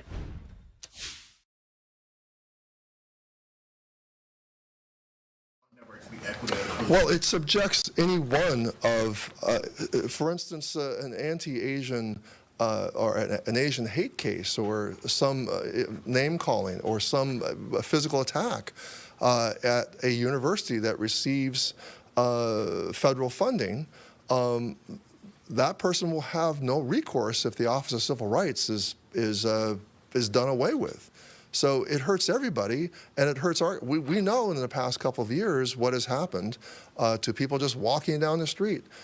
We can assume that this animus will work its way into the public education system, the education system. We need a federal government that assures every citizen that they will be protected under the law. Equal protection under law is a principle that is being assaulted and twisted and perverted by this administration. Okay, Daniel, Nicholas, Kevin. Hi, according to an Axios report, the DPCC is advising House Democrats to say on social media that they're willing to go back to the Capitol to vote on a 4-week CR if the Senate were to get an amendment. Is that something you've been advised to do as House Democrats? I haven't necessarily been advised. This is something that I spoke about with my team. We believe that it's important that we vote on the legislation that not only keeps the government open, but prevents really devastating and harmful cuts to our communities. Nicholas. Question for Congresswoman Meng, either for KPAC or just as a New Yorker. Do you have a position on the Mohammed Khalil case at Columbia? So a few things can be true, that Jewish American students have not been adequately protected on campuses, including and especially at Columbia. We are also asking the Trump administration to uphold due process in this specific case of Mr. Khalil. It's important that they adhere to federal and constitutional law and that they show and demonstrate evidence of his criminal activity to the American public. Last question. Kevin. Just maybe more 30,000-foot view. As we come up with this election, we have seen basically Republicans make inroads in the Asian voting bloc. What do you believe is the message that you all need to send as a unified front heading into this next election that you think will be effective in reversing that course, based on what you've seen so far, what you're talking about here, et cetera? Sure. KPAC members have been working very hard, not just over this last cycle, but over many, many cycles over the last few years. And we will continue to work hard to make sure that we are providing adequate access to information about our government, about what the Trump administration is doing. And we want to make sure that materials, when necessary, are provided in language, that we are meeting voters where they are. And that's, something that we have consistently seen happen more and more in races, like in our own backyard, Kevin, with Tom Suozzi's race, where he reversed the assumption that Asian American voters would trend right. Tom met voters where they are. He worked to make sure that they were just as included in his campaign as anyone else. And, similarly to part of what you are asking, a lot of this reaction from Republican voters, the public, including Asian Americans, has also been organic. Last week, a group of Republican doctors in my district who supported Trump heavily asked to meet with me. A lot of them had offices in my district in Queens, and they were so upset with a lot of the Medicaid cuts that have been proposed that they were scared, and they were upfront with me. They didn't vote for Trump. I don't even know if they voted for me, but they were really worried. So a lot of these efforts, aside from town halls that are happening or not, will be organic as well. I just you had your hand up, so if I can let him ask. Thanks so much, and thank you all for doing this. I'm interested, obviously it appears like Republicans are capitalizing on voter distrust in the federal government. Is there a role Democrats should have in maybe countering that distrust and looking at 26 and 28 outside of popular programs like Medicaid, Medicare, and Social Security? Okay. Sue Hoskins first. Yeah, I think it's our job to make the American people understand that these cuts to government and these attacks on government are an attack on them and programs that help them a lot. And so if we have a role, even if it's just one role, it's by connecting the actions of the administration to the harm they are doing to the American people and not letting them blame Democrats or DEI or something else. So we look at the example of what happened at DCA, for instance, and the first thing the president did was blame DEI, right? Even though he had just fired a bunch of people at the FAA a couple weeks before. And so we have a responsibility to make that connection. And on the previous question, I want to say that I've talked to AAPI voters that voted for Trump that did not realize he was going to be cutting federal services and the federal government the way that he has and the way that he's empowered DOJ. And they regret their vote already. I think they thought he was going to do a lot on the economy and immigration. And so far, what he's done is the opposite of helping the economy. And I would just add, so to the previous question, at the 30,000 foot level in presidential, obviously messaging was an issue. But if we drill down, we actually picked up a seat in the House, and individual members, folks like Derek Tran, working their community, talking to their community.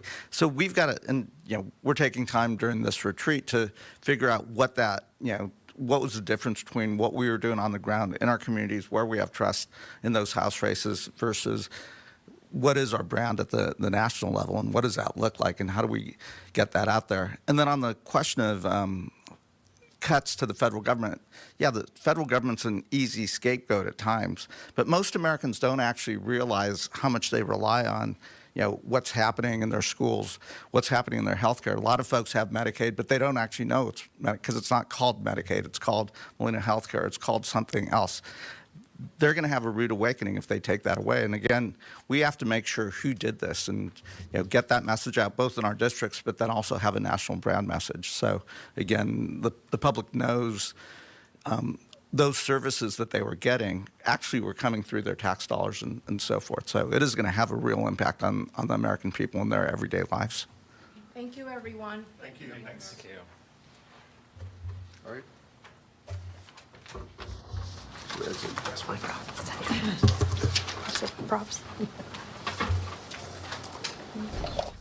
All right, so House Democrats speaking on a variety of topics. We're talking about the economy, the budget, education, a lot covered right there. And I do want to remind you that later on today, President Trump is expected to meet with Republican leadership. All of this ahead of that partial government shutdown deadline Friday at midnight. We're going to keep you posted here as all of that does play out.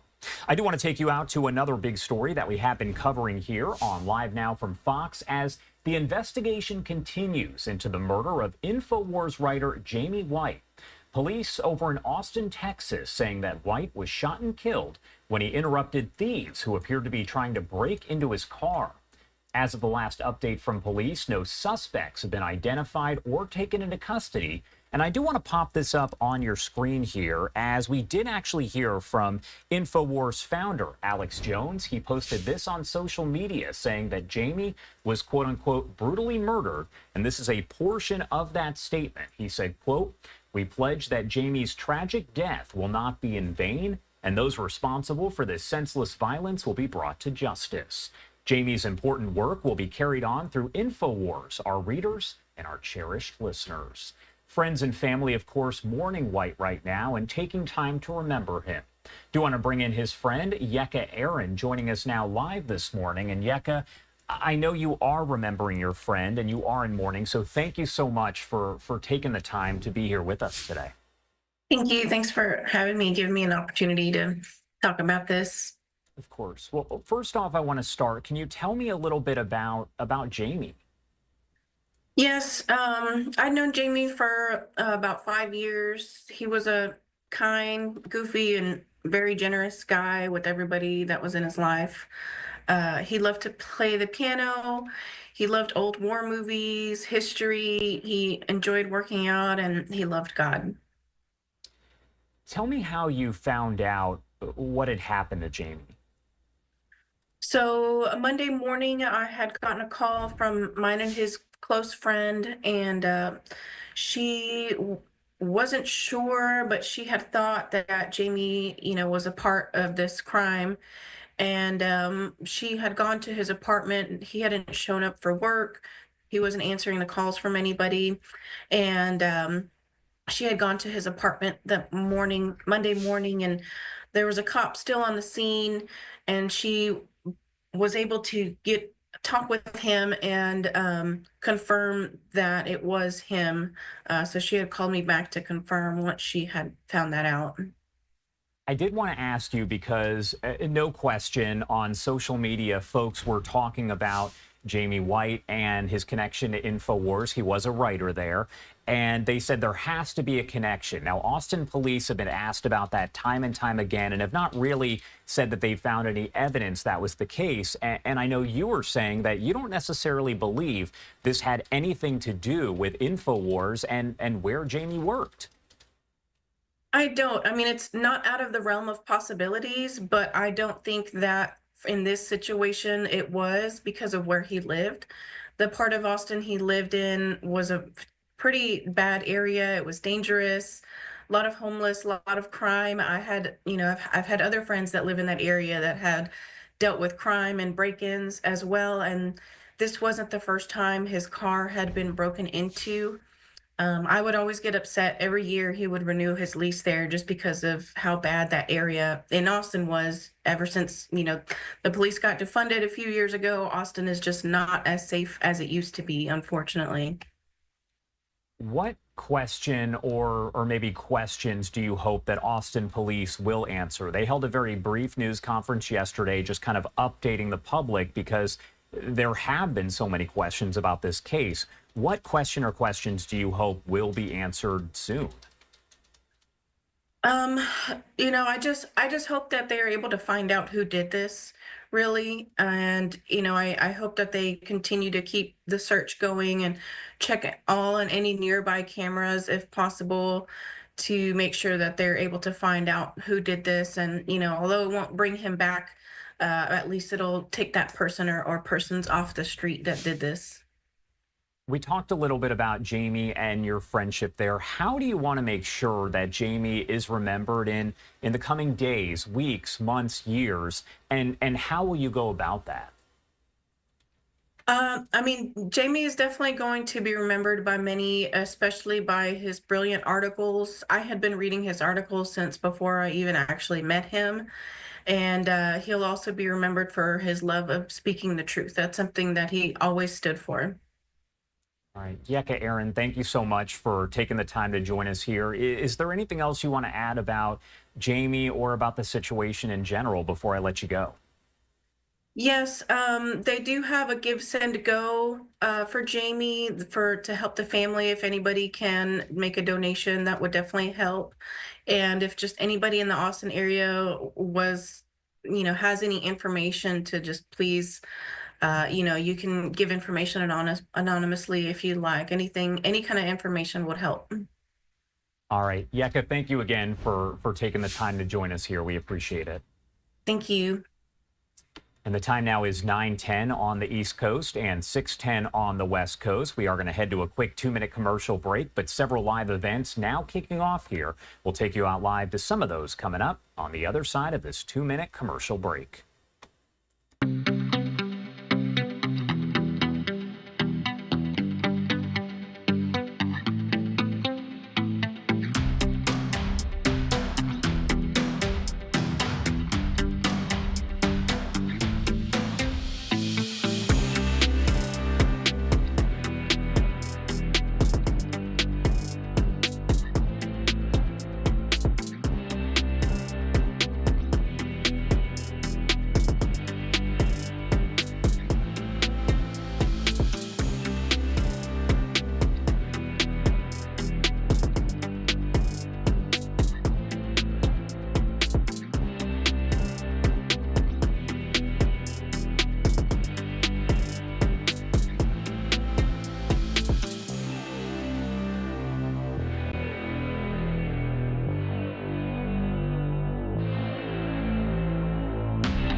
Welcome back here on Live Now from Fox. The time now 9:12 on the East Coast and 6:12 on the West Coast. My name is Josh Breslow, and I'm here to bring you all of your top stories and live events from across the country and across the world. Do want to bring you out to a scene that is just coming into our newsroom, popped up by our producer here. You can actually see what appears to be a plane down. Now, we are awaiting a news conference to get underway. Not a lot of information, but this does appear to be in Houston, Texas. What we know so far is that a Cessna 182 landed in a residential area north of William P. Hobby Airport. Again, that is over in Houston. 2 people on board, and the FAA is investigating. It's not quite clear if we are going to hear from the FAA in a statement, but as you can see, that plane right there on your screen will bring you any updates here as we do get them. Do want to bring you out to a live event that is now underway as Punchbowl News is talking with several lawmakers. Let's pop up the audio here and listen in. Especially as it relates to, as you mentioned, China, Russia. We've heard those two as, you know, kind of a common enemy. Build a complete architecture and a complete solution like we just discussed. What our mission is to make them hesitate. There's a clock ticking on Xi Jinping. He's made commitments to recover Taiwan. He's not going to do it peacefully. The Hong Kong option's not available. So they're thinking seriously about doing it by force. And the clock for them is, 27, 2028, that kind of time window. All we need to do is to delay that long enough because we have an opportunity, and it's a fleeting opportunity. China is heading into a long-term period of economic stress. While we're a little bit daunted by the volume of space activity that they have going on, the good news is it's very inefficient. We do in this country with the 2 heavy launch vehicles we have in literally really only 2 major launch sites, what it takes them 14 vehicles and a dozen launch sites to get done. And the capabilities they put in space are less than what we're able to field. Long-term period of economic stress, you can't afford all that. It's brittle. We just got to hold them off for about 10 years, and they're done. Their window closes economically for Taiwan, and we move on to whatever the next phase is. The next frontier, as it were. You spoke kind of at the beginning, kind of the role of ULA. You launch rockets for the national security space customer. How does that play into this broader conversation about commercial space and kind of the overall defense that we're speaking about? Yeah, well, it's a narrow highway to space. There's 2 roads right now, soon to be 3, and that's about it. The one thing I would like to see us as a nation relative to national security do a better job thinking through is how lift contributes. It's been very transactional all these decades. The launch vehicle takes the very sophisticated, eye-watering technology national security space satellite to a location, and we put it there. There is so much more that can be leveraged through launch. We can obfuscate what it is. We can make it difficult to figure out where it went. We can move it in orbit once it is there. We really need to be thinking about launch and the space assets together as one system because launch can do things that a satellite can't. Right. Satellites are all about their payload. They don't have much energy. They don't move very fast. Just kind of float up there in space. And rockets are so much more powerful, so much faster, big orbital changes. All right, Tori, we are almost out of time, but if there was one thing that the people in the room streaming, the advocates in this space would take away from this conversation, what would it be? Now is the time. We can do the Golden Dome. We need to. The threat environment is completely different than it was, and thank God we got all the tools in our hand right now. We can have this very quickly. All right, we are going to leave it there. Thank you so much for joining me this morning. A big thank you to the United Launch Alliance for partnering with us and to the senators for joining us this morning. You can check out more Punchbowl News events at punchbowl.news. Have a great day and stay safe, everybody. All right, that was Punch Bowl News, as they have been speaking over the past several days with U.S. lawmakers, and we brought you some of those conversations. As you could see, of course, that was kind of the tail end of it, but we'll try to bring you more of those comments here as the day does progress. Going to use this time here to head to a quick 2-minute commercial break at 9:17 on the East Coast and 6:17 on the West Coast. Much more live news coming up in just a few.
Welcome back here on Live Now from Fox, 9:19 on the East Coast and 6:19 on the West Coast. My name is Josh Breslow, and I'm here to bring you all of your top stories and live events from across the country and across the world.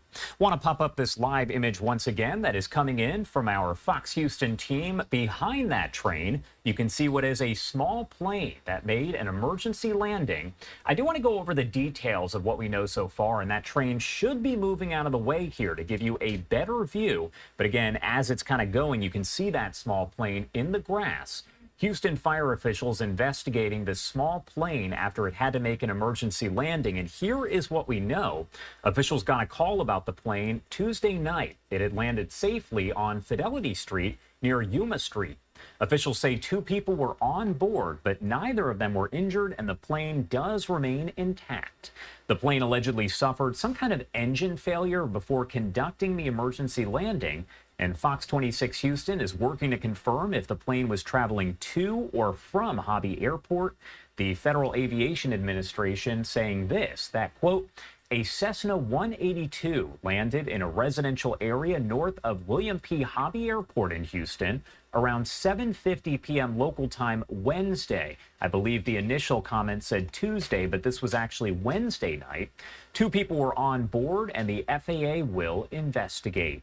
As of now, no other information has been released, but we are going to keep you covered here as we get more details. But looks like the train has stopped. Unfortunately, not getting a very good view of it right now, but that is a small Cessna plane in the distance there in the grass over in East Houston. As this investigation is underway for federal officials, we are trying to get more details and will bring those to you as we do get them. In the meantime, it looks like we do have a live event that is kicking off. There are several of them that are getting underway, and I'm checking to see exactly which one this is. But let's pop up the audio, as I believe it could be a discussion over the FDA approval. Let's pop up the audio here and listen in. who wrote, quote, "A court of equity may grant relief only to the parties before it," end of quote. I didn't hear any comments about a constitutional crisis when President Biden's attorneys made the same point that Mr. Wright's did.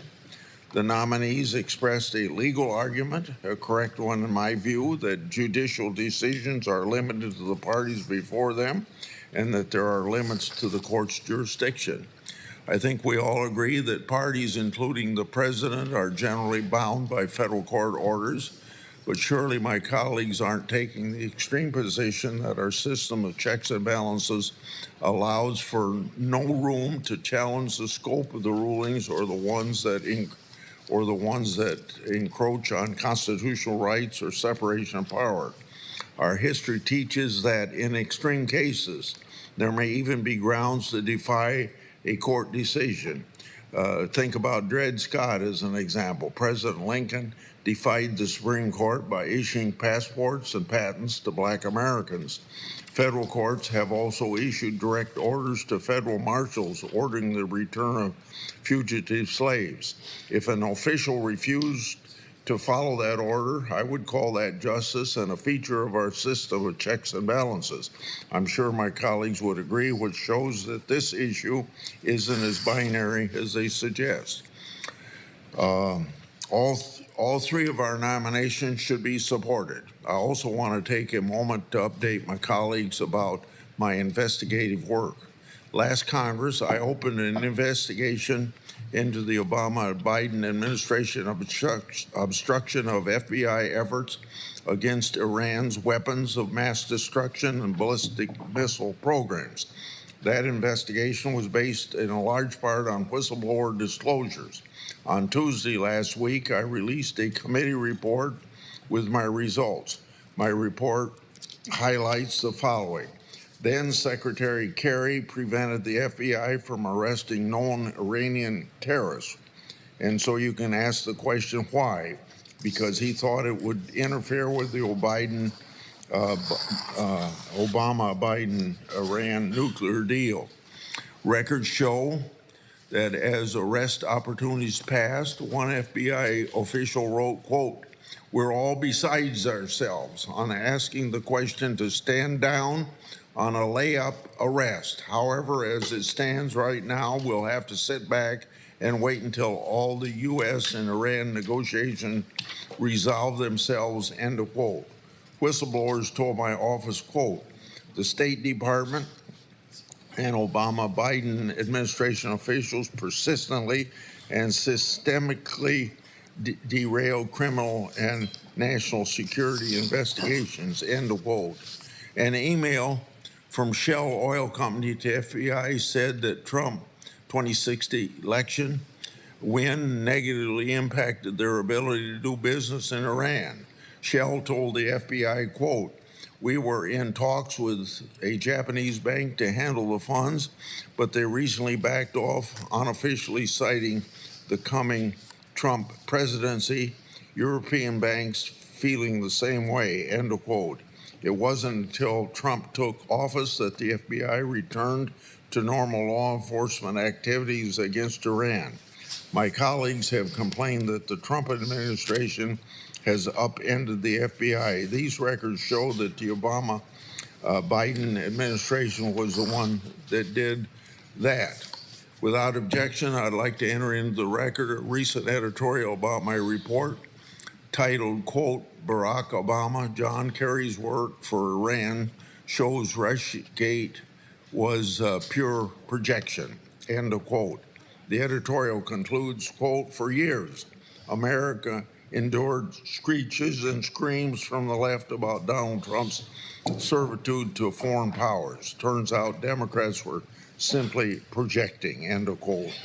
It's no secret that I've been one of the loudest critics of the FBI, but credit has to be given when it is due. In the face of failed DOJ and FBI leadership, my report shows FBI line agents made the right effort. For this senator, to those agents, I say thank you. Senator Durbin. Thanks, Chairman Grassley. Let me address the issue which you raised in your opening remarks, because I think it is critical issue before this Congress, and one which we have not settled within this committee as we should have. You will recall, of course, that when these three nominees were before this committee, a number of us asked pointedly whether they believed that a public official was bound to follow an order of the court. And I was surprised, maybe even shocked a little, that they didn't say unequivocally yes. This morning, again, a question has been raised by the chairman as to what the appropriate answer is. We've had members of the committee opine on this subject. I think we ought to dwell on it at least for a moment, and because of its gravity. This question gets to the very heart of our constitutional democracy. If the Article 3 courts cannot expect their orders to be followed by an executive, then virtually there is no check or balance on that executive's decision-making. And I think I have to say the person I thought spoke with clarity on this issue was Senator Kennedy on the Republican side from Louisiana. And he said, don't ever, ever take the position that you're not going to follow the order of a federal court, ever. He said, you can criticize it, you can appeal it, or you can resign. I think that comment by him spelled out my opinion as well, that anyone who questions an order of the court has limited opportunity to do it in a legal fashion and a constitutional fashion. It's often noted that when Joe Biden, as president, came up with a program to forgive student loans, the court rejected it. He said he disagreed with that court decision and he took another approach. At no time was he found in contempt of the court for their earlier decision or anything that he did subsequently. Now, we've gone back in history to find some pretty terrible decisions by the court. Some of the worst have been noted even this morning, the Dred Scott decision being one of them. And the notion that because it was so inherently wrong, that it didn't have to be followed. I don't believe that that was the lesson of Dred Scott. I believe the lesson was stated clearly by Senator Kennedy and his interpretation of this issue, which is before us. And I would just say that it raises a question in my mind. What if someone said Brown versus Board of Education, calling for the integration of America's public schools, is morally reprehensible to me and I'm not going to follow it? Well, if you take that position and try as an elected official to hold to it, you will be held personally responsible for a decision in contradiction of the court. I also say that I'm sorry that what I offered on the floor was not accepted. To say that you only have to follow a lawful court order is to engage in the most circular semantics possible. Marbury versus Madison made it clear that the courts decide what the law is. That has been the standing premise since that 1803 decision. And now to say you only have to follow a lawful court order, who decides whether it's lawful? Marbury said the courts decide. Is someone suggesting there's someone else who decides what's lawful? If so, if it happens to be the executive branch, you've just defeated the purpose of judicial review and the rule of law. I don't think this is a minor issue. I think this issue goes to the heart of our Constitution and checks and balances, and I believe it's legitimate to raise it with the nominees of either party because it is so fundamental. Let me add as follows on a different topic. It was just over a month ago that we confirmed Attorney General Pam Bondi. It's been only 3 weeks since we confirmed Kash Patel with the FBI. In that time, Bondi and Patel have plowed through many of the guardrails that protect us from the Justice Department and FBI's vast investigative and prosecutorial authority being used as weapons against the American people. During her confirmation hearing, Ms. Bondi said, and I quote, "I believe that the Justice Department must be independent and must act independently." And then she said, "Politics will not play a part." Now that she's been confirmed, we're hearing something different. Last week in an interview on Fox. All right, so you're listening into that hearing right there in the Senate as they are discussing a variety of topics, but essentially it is nominees for the Trump administration, and they are going to discuss 3 of them there. We'll bring you updates here on Live Now from Fox. But for now, I do want to take you out live over to Waterbury, Connecticut. That is where a man was held hostage for decades, and his stepmother has been arrested. A news conference now underway, so let's pop up the audio. Their unwavering dedication and relentless investigative efforts, as well as to Waterbury State's Attorney Maureen Platt and her office for their vital role in this case. Their tireless work has led to an arrest, but it's crucial to remember that this investigation is far from over, and there's a lot more work to be done. Unanswered questions remain, and we're going to continue to ensure that justice is fully served as more details emerge in the coming months. In the meantime, I would ask that the press and the community respect the young man's privacy as he begins to negotiate what will no doubt be a difficult and painful journey towards recovery. So please keep him in your thoughts and in your prayers. And with that, I will turn it over to Fred Spagnola, our Chief of Police. Thank you, Mayor. Good morning, everyone. Thank you for the opportunity to have this conversation with you. As you all know, on February 17th, around 8:40 p.m., Waterbury Police responded to 2 Blake Street on a report of a fire. Officers and fire investigators immediately realized there were some grave concerns about some of the conditions in the house. There were 2 occupants of the house, one being Kimberly Sullivan, the stepmother of the male victim. Officers and fire investigators quickly realized that there was a room in the house that appeared to have locks on it from the exterior portion of the house. They began to speak to the male victim, who disclosed that he was being held captive in the house for an extended period of time, approximately 20 years. The investigation began from that point. We worked closely with the State's Attorney's Office, Maureen Platt, as well as Assistant State's Attorney Don Thurkelson, because frankly, what was being reported was unfathomable to us at that point in time.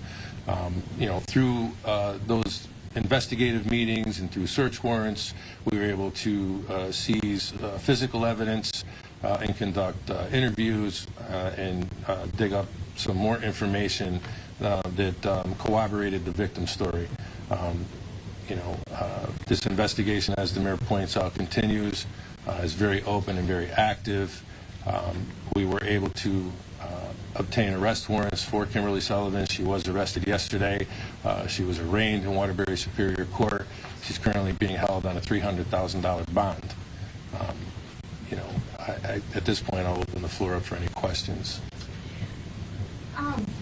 The biological father, we've learned that he recently left the home, and our lawyer is saying that we need to look deeper into his part in all of this. When it comes to the investigation, is he being held accountable at all? The biological father is deceased and died in January of 2024. Prior to his death, he was wheelchair bound from some medical conditions. Also, it was reported to the school system that this boy at the time, now 32-year-old man, he was starving, he was asking other kids for lunch. I mean, is this a failure on the school system that this matter was not taken more seriously? So we're doing some background investigation. There are 2 incidents that we had within our computer system of dealing with that address and with the family back in 2005. One was a request from DCF to do a welfare check at the location because children that the victim was familiar with hadn't seen him and they were concerned about him. Officers went to the house. The house was clean. It was lived in. They spoke to the victim at that point in time, and there were no cause for any alarm or any conditions that existed that would have led officers to believe anything other than a normal childhood and a normal family existence was occurring. But that was reported back to DCF, and that was the last that we were involved in that particular investigation.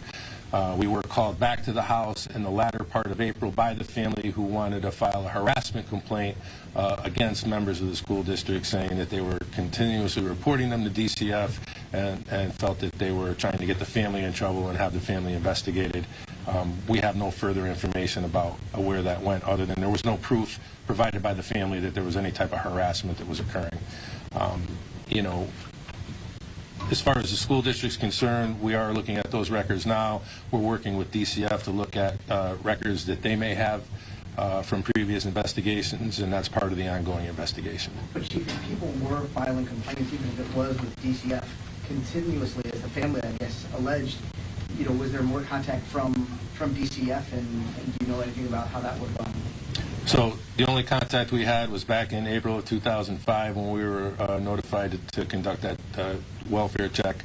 And again, we're looking for those records now to determine where that investigation may have gone, but there was no further reported information to the Waterbury Police Department.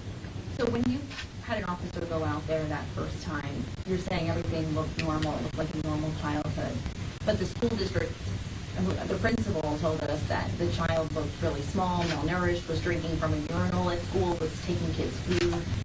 So, I mean, with all that information, the officer still concluded that the child was safe at that time? Well, the officer didn't have that information. So this former principal is now disclosing all this information, and I believe in the news clips I've reviewed that he was making calls to DCF and other agencies. Waterbury Police were never notified by this particular principal about those conditions. So this is all information that is coming out now as this case unfolds. I believe he said he called police, but you have no record of that. Well, I believe he's wrong if that's what he said, because there is no record of it. Can you talk about, you said that there was some evidence that corroborates the story of the gentleman. Can you talk any more about what that is, or how do you go about corroborating a story like this that's so extraordinary? Right. So there's some physical evidence that was seized from the house that does corroborate the fact that that room did have exterior locks on it, and a number of different styles of exterior locks. As was explained during an interview with the victim throughout the years, it appeared that the locks increased in security levels as time progressed, and obviously he became older and maybe a little bit stronger. So that's certainly one component, and then there's other components of the fire investigation that are part of the evidence package as well. And I'm sorry if you said this, but were these the only two individuals living in that home? Yes, there were two siblings. They were in and out of the home, but they have since moved out. So say DCF had all this information that the principal's saying, they don't share any of that with police? You're going to have to talk to DCF about what their protocol is on when they share information with police. DCF does work closely with police departments and provides a lot of information to police departments in a number of different ways. I don't know what their protocol is on when they share that information, so that would be something that they would have to respond to. Chief, how is the victim doing now? Obviously some serious conditions. We've read about the PTSD and depression. What can you share about how the victim's faring? Right, so obviously he's got a lot of mental health issues that he has to deal with at this point in time. There are a lot of physical conditions that he's working on as well. I mean, here's an adult that was 5'9" and 68 pounds. You know, there's some apparent orthopedic issues. You know, the room was very small. And, you know, honestly, you know, when I read about it and talk to the investigators and overlook the interviews, it was worse than the conditions of a jail cell. So there's a lot of physical therapy that he'll have to go through. There's a lot of healing that he'll have to go through mentally. And, you know, I can tell you this, our investigators, and I'll specifically point out Detective Steve Brownell and Detective John Pace, who were the lead investigators in this particular case, but all the investigators, the entire Criminal Investigations Bureau has been very supportive of the victim. You know, they took a collection up and bought him some items to try to make life more comfortable, some clothing and some books and some things to kind of get him along the way as he goes through this process. But, you know, our plan is to continue to support him. He's going to need a lot of support as he travels through this and tries to figure out how to navigate what has occurred and what the future holds for him. Chief, I think a lot of people are wondering, like, where are his other relatives? Did no one else see this man for 20 years that they were able to, you know, say anything, report anything to police? Like, was his stepmother the only person in his life? Did he have, you said he had two siblings. where is everyone else? Where are all the relatives? So the backdrop is being formed, and this is again why the investigation continues. It appears that if there was a very controlling situation going on regarding the victim's condition, his whereabouts, his connection with other family members, other people in the community, other friends. Information was very guarded on what was released, and when he was able to see other members of the family and other members of the community. And I think that, I know, from information provided in the interviews that there was a level of fear on retaliation on what would occur if information was released or help was provided to the victim by family members. Were there any injuries as a result of the fire? Smoke inhalation, to the best of my knowledge, I don't know if there's any long-term effects from what occurred at the fire, but on scene, he was treated for smoke inhalation. How did he get out of the house? Did he get out of the house on his own, or did firefighters have to rescue him? He was assisted out of the house. Will you be identifying him at any point? That's a great question. Not at this time, and I don't really know when, if at all. Where's the mother? The mother has not been involved in the victim's life. From the beginning? Pretty much. From all accounts, around 2 years old. The suspect is denying all the allegations through her attorney. Has she said anything about how her stepson would be 68 pounds, for example? Kimberly Sullivan refused to talk to us immediately. Do you have a picture of the door lock that was taken as evidence? I'm 100% certain that we do. I'd have to confer with the state's attorney if we were going to release any information like that at this time. Does Kimberly Sullivan, have any prior criminal convictions? No prior criminal history with us here at the police department. Neighbors were telling us that if you had knocked on the window, they would have helped him. Were there any other attempts besides his fire to try to get him some help? No, again, I don't, from what we've put together so far, no, and that's because of a fear of retaliation. I mean, he, in his room, to relieve himself, right, had this elaborate mechanism that he created where he would urinate in a bottle, and he had straws connected to the bottom of the bottle, and he found a hole in the storm window frame that he was able to put these straws through, and he did that because the storm window itself wouldn't open up, and he was fearful that if he broke that storm window or tried to open it up, that there would be some retaliation. So, I'm certainly not a psychologist or psychiatrist, but there's a lot of nuances to people that are victims and held captive, and I think that there's a lot of work that needs to be done with this particular gentleman in that area to really determine all the impact and all the effects that this long-term condition has really brought on him. I take it you haven't had a case like this before? 33 years of law enforcement. This is the worst treatment of humanity that I've ever witnessed. Right? I mean, honestly, when we first started talking about it, we really couldn't believe it. It took a lot of convincing amongst ourselves to just really accept what was going on, and it's really hard to talk about still. I mean, it's shuddering to think that someone would treat any person, let alone a family member or someone that was entrusted as a guardian or a parental figure in this way. Mayor, just can you also share your personal thoughts and reaction just knowing something so disturbing happened in this community? Yeah, I mean, as I said before, it's just unfathomable that anyone could treat someone this way, as the chief said, especially within the relationship that they had.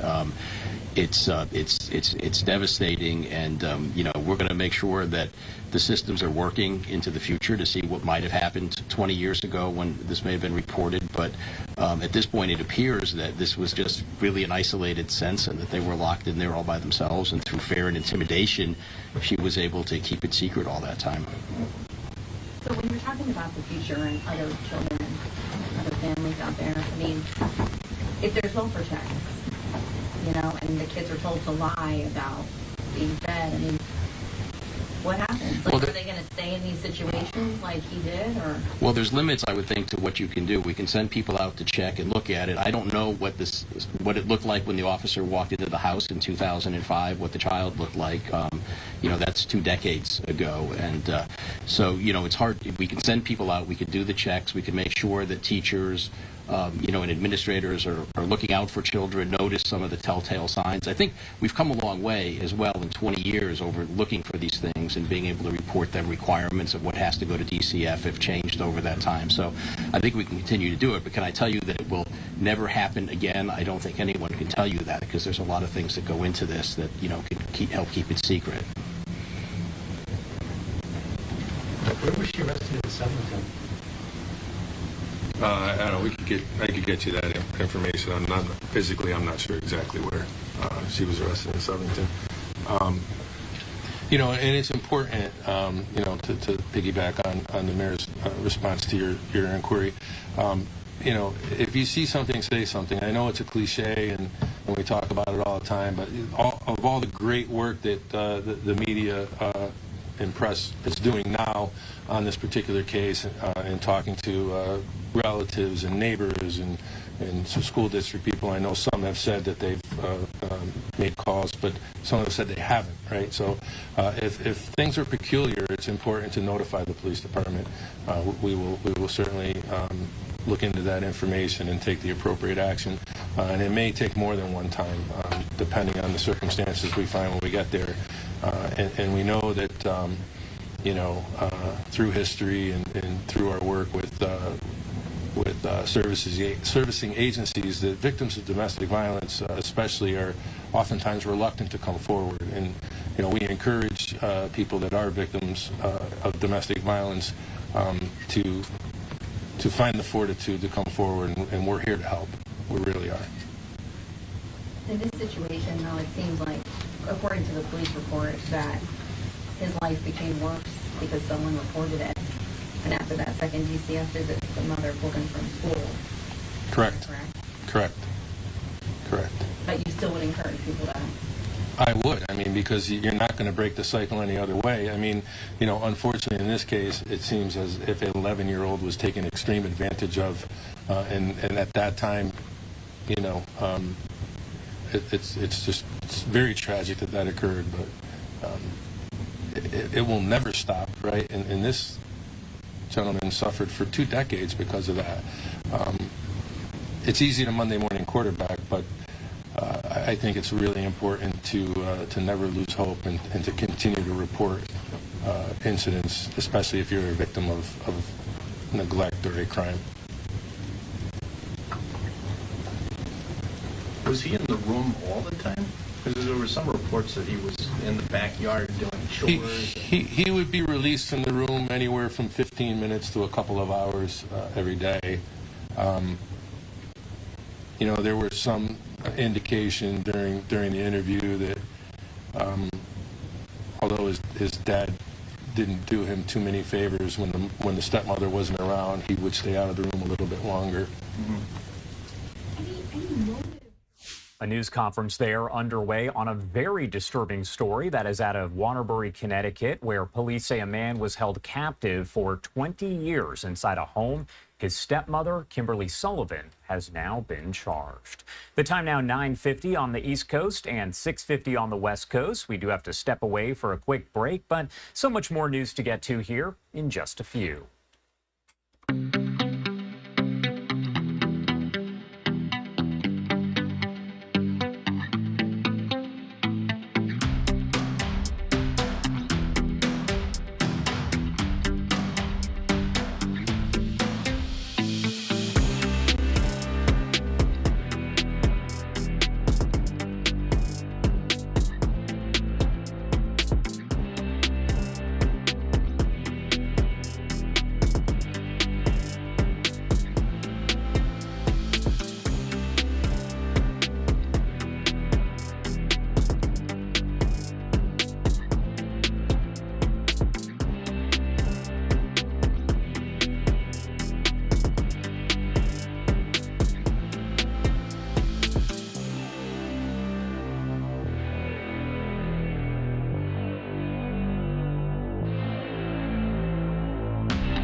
Welcome back on a very busy morning here on Live Now from Fox. The time 9:53 on the East Coast and 6:53 on the West Coast. My name is Josh Breslow, and I'm here to bring you all of your top stories, live events, and breaking news from across the country and across the world. And we are following more breaking news here on Live Now from Fox, as we have learned that the White House is pulling President Donald Trump's nominee to lead the U.S. Centers for Disease Control and Prevention. That is Dave Weldon. And the information we have is coming from Axios, just as that nominee was set to appear before the U.S. Senate for confirmation. Of course, this information all still developing, but we do have some of the details that are coming in from Axios, and we know that hearing was expected to get underway really here shortly. So we were actually going to bring it to you. However, no question, it has been canceled. Again, all of this information here is coming in from Axios, and they say the former Florida congressman was scheduled to appear before the committee today, but his anti-vaccine views have garnered attention since he was nominated months ago and were likely to play a very prominent role in today's questioning. Robert F. Kennedy himself said that Weldon was not ready. That's according to a source that spoke directly with Axios. Weldon is an internal medicine doctor who served in the House of Representatives from 1995 through 2009. While in Congress, he was one of the sponsors of a bill that would have banned mercury from vaccines. In a 2007 statement on a different bill that he sponsored, Weldon wrote that, quote, legitimate questions persist regarding the possible association between the mercury-based preservative and the childhood epidemic of disorders here that are known as NDDs, including autism. Now, we know that that mercury product that he was talking about has been used as a preservative in vaccines, although it was taken out of childhood vaccines back in 2001, according to the Centers for Disease Control and Prevention. Many studies have found no evidence of harm of this causing any sort of issues in low doses in vaccines. And studies have also found no evidence of a connection between vaccines and autism. So again, if you are just joining us here, the White House is pulling President Trump's nominee to lead the U.S. Centers for Disease Control and Prevention. That is Dave Weldon, and that is according to Axios. This happening moments before the nominee was set to appear before the U.S. Senate for confirmation. We do have to head to a quick 2-minute commercial break, the final one of the hour at 9:55 on the East Coast and 6:55 on the West Coast. My name is Josh Breslow, and you're watching Live Now from Fox. We leave you with this image right here of the Dow Jones down in the red today, starting at 0.50% below there, down about 200 points.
Welcome back here on Live Now from Fox, and I do want to take you out to this live image that we do have of the Capitol building over in D.C.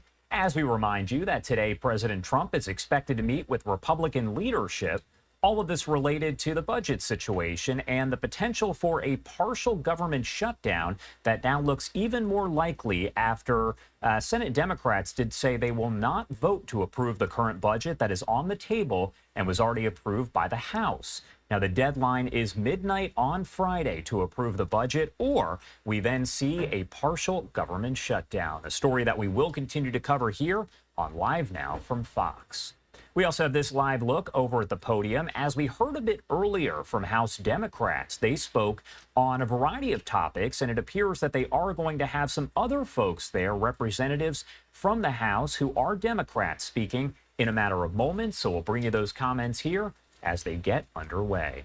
In the meantime, I do want to take you out to Florida. That is where Attorney General James Utmeyer, Florida Department of Law Enforcement Commissioner Mark Glass, and other local law enforcement agencies are holding a news conference here. Now, all of this is related to a quote-unquote recent investigation, but at this point, no other details have been released. As you can see, they are setting up, they are walking up, and we expect that this news conference will get underway. One thing you'll notice is it says Tampa Bay Regional Operations Center. Let's pop up the audio here and listen in. Hey everybody, good morning. It's great to be back here in Hillsborough County. I have a feeling I'm going to be here quite a bit over the next couple of years. I'm joined here today by Commissioner Mark Glass from FDLE, Special Agent in Charge Mark Brutnell, who's the FDLE Tampa Bay Regional Operations Center Director, Captain Richard O'Connor from the Tampa International Airport PD, Assistant Statewide Prosecutor Deborah Bell from my office. We've got Sergeant Steve Gaskins from the Florida Highway Patrol, and Assistant Special Agent in Charge Micah McCombs from Homeland Security's Tampa Division. Florida's a law and order state. I think by now you guys know that. We've got a great governor who backs our law enforcement and who makes sure that our communities are going to be safe. We're going to do everything we can to put bad people away and protect our families and our children. Today's announcement is another such example of that. Today we're here to announce the arrests of 6 people that have been involved in a very large theft ring of rental vehicles. All 6 of these individuals are non-U.S. citizens. 5 of them have already been arrested, and 1 of them is at large, but if I know anything about these guys, they're going to hunt them down. Today's announcement also reflects why we are such a good law and order state. You have various agencies here, many agencies, all working together with one common mission: to protect you, the people of Florida. So these criminal alien ring members, they stole nearly 50 vehicles. Many of them were stolen from rental car lots, but some of them, they would put trackers on the vehicles and wait for a family to come in, rent the car, and then they would steal it later. So just imagine you're coming in, you rent a vehicle, you're taking your family to Disney World or somewhere fun for spring break, and you get out and your car's gone. It's not going to happen in Florida, not in this state. So we're going to fight these guys. We're going to make sure that they are held accountable for their actions, and we're going to continue to be a law and order state. So I want to thank these guys for what they're doing here. There are a lot of states out there, a lot of jurisdictions that would provide sanctuary for these people, that would not detain them, would not convict them, would not hold them accountable. We are not that state. We're going to ensure rule of law, and we're going to get bad people off the street. So I want to thank all these partners here. I want to thank our Office of Statewide Prosecution for zealously going after criminals. I want to thank the federal government under the Trump administration for picking these guys up and working with us to make sure they get back where they belong. But it's not going to be running free in our communities. So with that, I'll turn it over to Commissioner Mark Glass from the Florida Department of Law Enforcement. Thank you, sir. Appreciate it.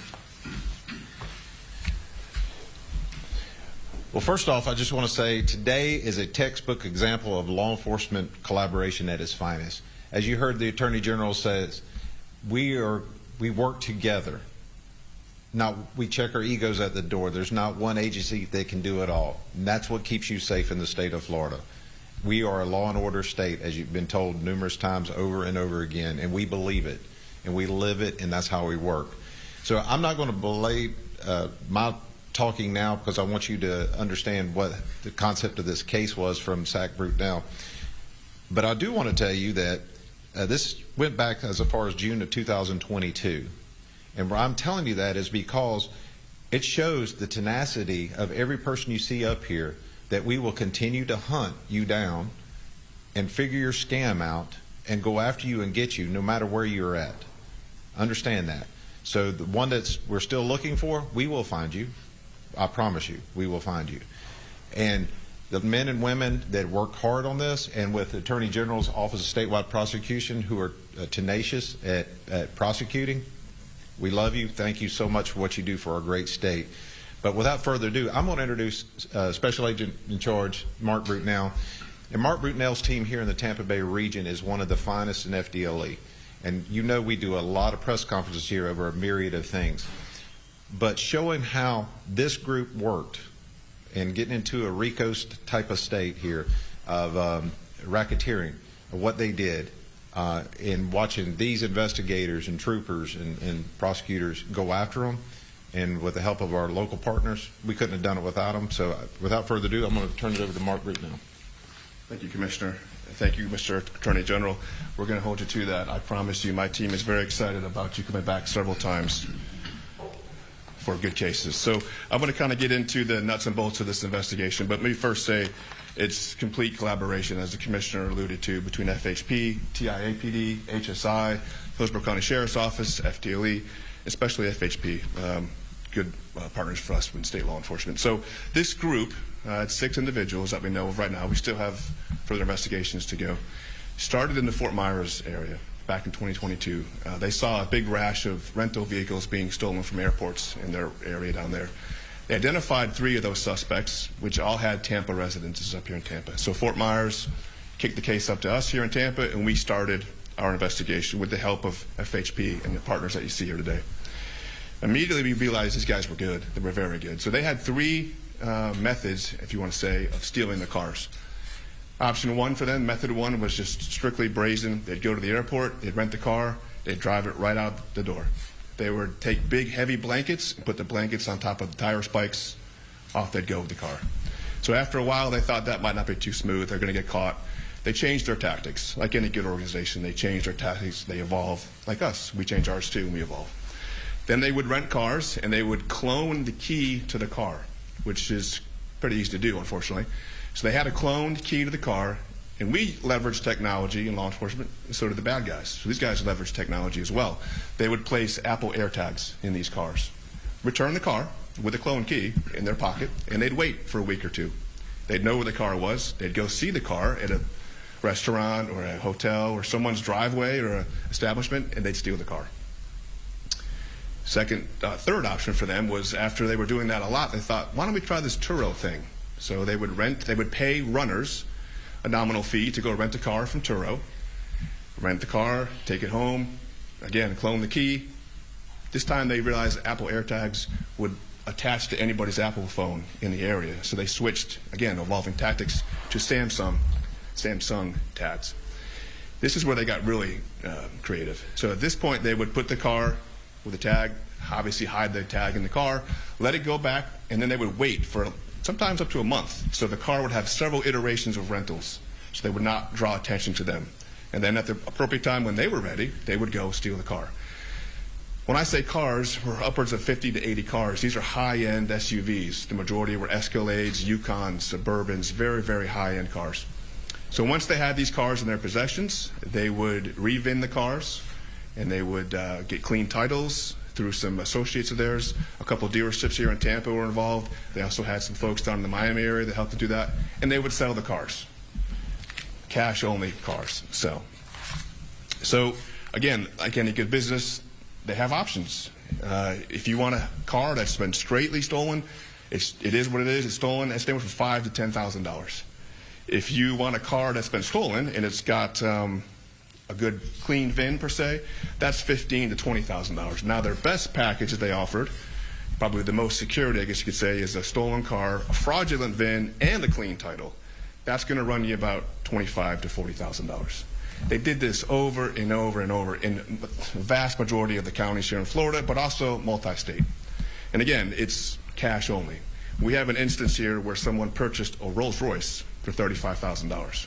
Now, I mean, I wasn't born at night. That wasn't last night. So, I mean, you meet somebody in the parking lot and you're going to buy a Rolls Royce for $35,000 cash. There's something going on there. But these guys did it over and over and over until we caught them. With the help of the guys you see behind me, did a great job of catching these individuals. We have one that we're trying to convince to come in. We've talked to him. He's thinking about it, but we're tired of talking to him. So his name is Inti Alonso. If you know where he is, please convince him. He has an active arrest warrant. Please advise him to do the right thing, turn himself in. Otherwise, I have all the confidence in the world we will catch him. It's just a matter of time. But if he wants to make it a little smoother and easier for himself, please turn himself in. So that is kind of the down and dirty of this case. A lot of work went into this, a lot of analytical work, a lot of surveillance, a lot of technology, a lot of court orders. Our prosecutor from the Statewide Prosecution Office was with us thick and thin all the way through. Again, collaborative effort. I'm very proud of the law enforcement agencies here in Tampa Bay. We work together, hand in hand, and produce very large-scale cases like this. You guys are victimizing citizens, visitors, tourists. We just can't have it. So with that, I'll turn it over to Lieutenant Gaskins with FHB. Hey, thank you this morning. The Florida Highway Patrol, this is a crystallizing case of partnerships we have between state, federal, and local law enforcement agencies. From the Highway Patrol side, this initiated from a basic traffic stop, what the Highway Patrol is out there doing every single day to ensure public safety. In this case, 2 years ago, a traffic stop led to a more in-depth investigation. And during that investigation, we discovered that vehicles were being stolen, VINs were being stolen, retitled, all those things that you just heard about. Once the two agencies realized that the cases were working together, we collaborated together with them, and we started putting bad people in jail. 81 cars recovered that are stolen. And again, our criminal interdiction unit with the Florida Highway Patrol here, especially in Troop C, Tampa Bay area, outstanding job on their part. Jeremy Fields, my trooper behind me here, was the person who started it on our end. And so those efforts that they do, they're very good at how they do these investigations and following up. And all that information led to the collaboration that you see that we're able to give you today. So unfortunately, we've had some innocent victims here where they bought cars. Again, like the SAC just said, if you're buying cars, we will take them back. So if you have a deal that seems too good to be true, it's too good to be true. So no cash offers. We don't buy cars in Walmart parking lots and so forth, things like that. If it's too good to be true, walk away from it. Don't be the innocent victim here, because you're going to lose out on that. Again, thank you for having us here. Thank you for covering the story, because all these agencies that are working together are making Florida safer and trying to put bad people in jail. Thank you.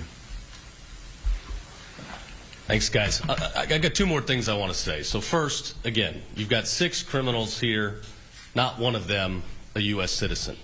This shows the dangers that have resulted from, the Biden, reckless border policy. Our state and every state across the country was vulnerable to crimes like this that put our families and our citizens in danger. So I'm happy to crack down on this. I love working with these guys. It's what makes this job so fun. Proud to announce again, as you've probably already heard, we are the first state in the country that has not only our statewide law enforcement certified by the federal government to have delegated responsibilities to help with ICE enforcement, combating illegal immigration, but all of our sheriffs are certified under 287G as well.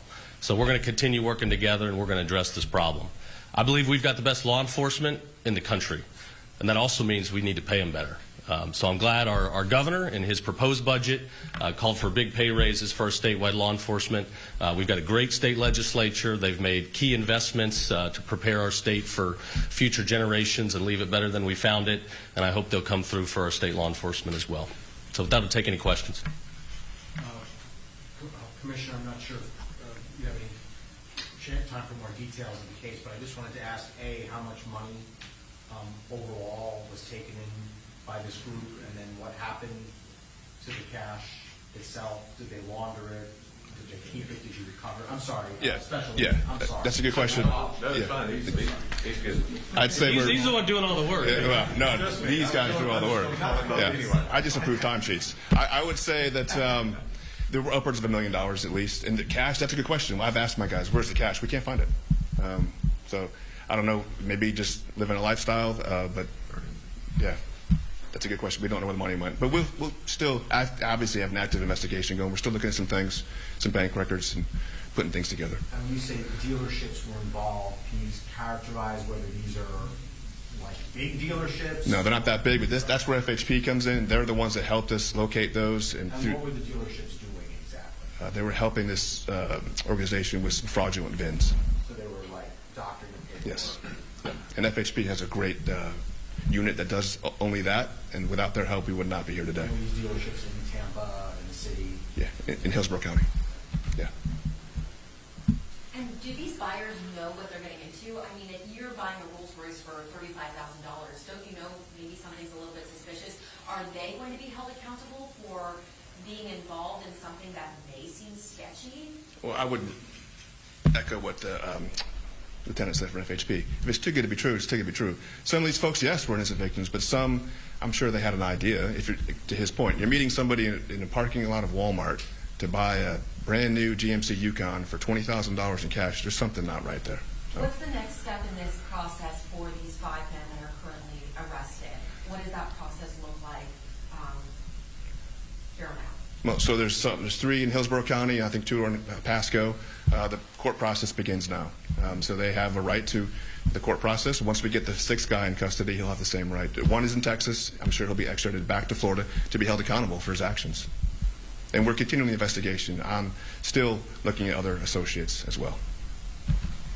Attorney General, I wanted to ask about the citizen aspect of this. You know, that not being a citizen is different than being here illegally. Can you say whether there are people who are actually here without proper documentation, or are they just not citizens of the country? Yeah, an initial review indicates it's probably a case of both with some of these individuals. We defer to Homeland Security and their database as to what the actual documented status is, so I don't want to comment on that prematurely, but it does seem like you've got a case of both. Some of them are undocumented and some of them are citizens, not citizens, but here legally. Correct. Can you say how many of which? All right, so you are listening to that news conference underway over in Tampa, Florida. All of that related to a Florida theft ring. Several arrests have been made, and as you saw, they did show a photo of someone who is still sought in connection with that case. We'll bring you updates as we always do here on Live Now from Fox. The time now 10:15 on the East Coast and 7:15 on the West Coast. My name is Josh Breslow, and I'm here to bring you all of your top stories and live events from across the country and the world.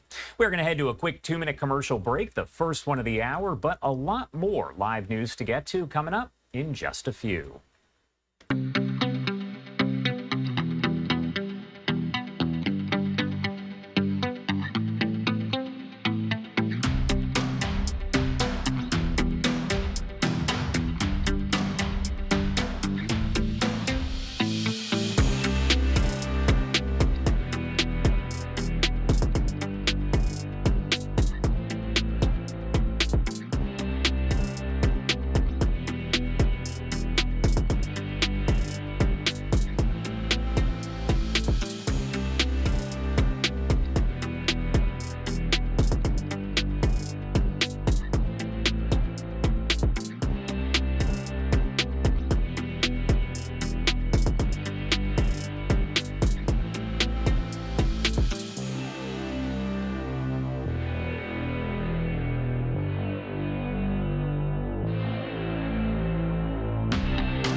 Welcome back here on Live Now from Fox, 1018 on the East Coast and 718 on the West Coast. Do want to get out to another live event that is now underway. A bit earlier on this morning, we heard from a group of House Democrats, and now we are hearing from another group. Do you want to pop up the audio here and listen in? Attacks on women and girls that we've ever seen in Congress. Look how the Republicans are using their majority, continuing their crusade against reproductive freedom, evicting survivors of domestic violence from their homes, cutting food assistance that moms and babies depend on, soaring the cost of groceries and childcare, even defunding maternal mortality research. And I am so grateful to have such hard-fighting, unrelenting women leaders serving alongside me. It has never been so important to have them at the table, and I have been able to witness the faces of power change over the last decade. When I first got to the Hill, there were 63 Democratic women in the House. Today, we are a record-breaking 96. And I am so proud to be joined by the women that helped smash that record. I am excited for you all to get to know them.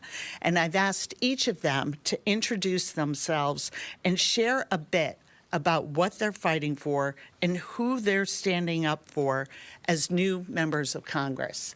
So we will start with Nellie Pooh from New Jersey. Thank you. First of all, sorry. Come right up. Thank you, Whip.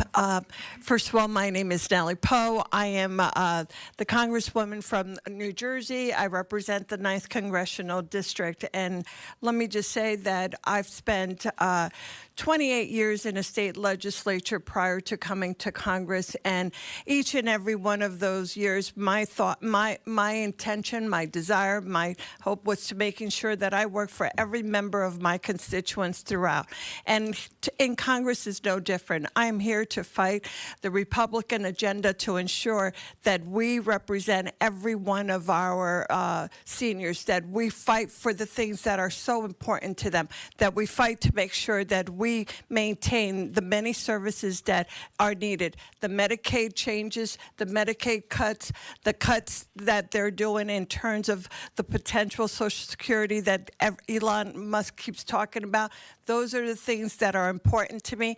I am fighting for every member of my community to making sure that they have livable wages. So that is what I am here to do.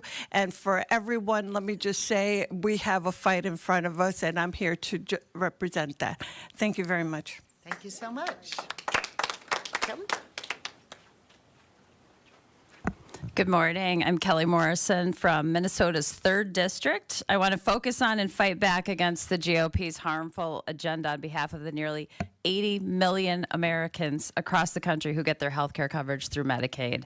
As a doctor who's taken care of patients for more than 20 years, it is absolutely horrifying to see Republicans sell out the health care of millions of children, families, seniors, people with disabilities, all to pay for tax cuts for billionaires. And as the first and only pro-choice OBGYN in Congress, I'm particularly concerned about what this would mean for moms and new babies and our nation's already worsening maternal health crisis. Since Medicaid covers more than 40% of births in our country, it would be devastating. We're doing everything we can to fight this and protect Americans' families' access to the health care they need and deserve. Thank you.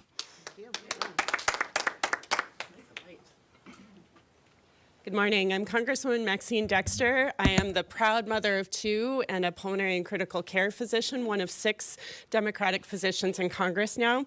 The cruel and corrupt Trump-Musk agenda is what we need to fight. They are stealing from the poor to pay for the rich to get richer. I've taken care of people in my district for almost 20 years, and I'm here now because I need to take care of them here where we can make an impact. They're struggling with housing. They're struggling with addiction. We know that what this agenda is trying to do is take away Medicaid, take away housing, and make it less likely that people can achieve the American dream. This partisan funding bill that we are looking at will take away Medicaid from over 200,000 Oregonians in my district and 64,000 children. Medicaid helps keep my district safe, it keeps my district healthy, and it's critical for our economy. And make no mistake, every cut to Medicaid impacts everyone, even if you've got great insurance. It's going to trickle down across our budget. So we need to fight back, and I'm so privileged to be with these women, and we're going to fight like hell to make sure that Musk and Trump do not win.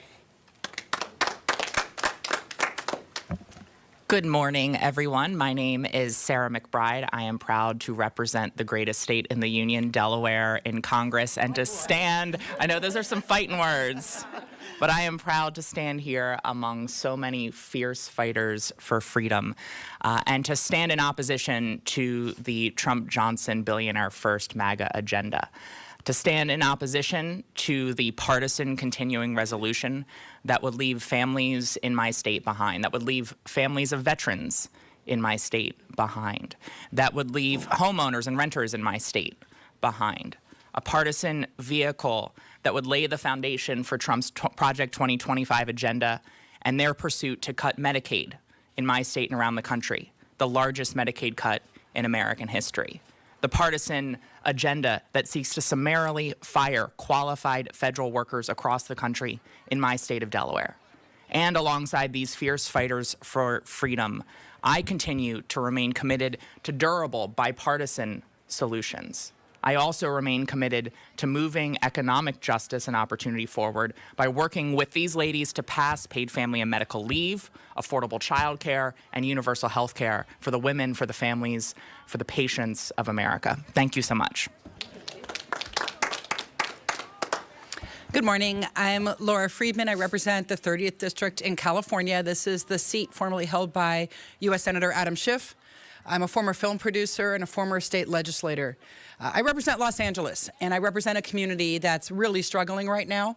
We have a huge housing crisis and homelessness crisis, and the cost of housing continues to escalate.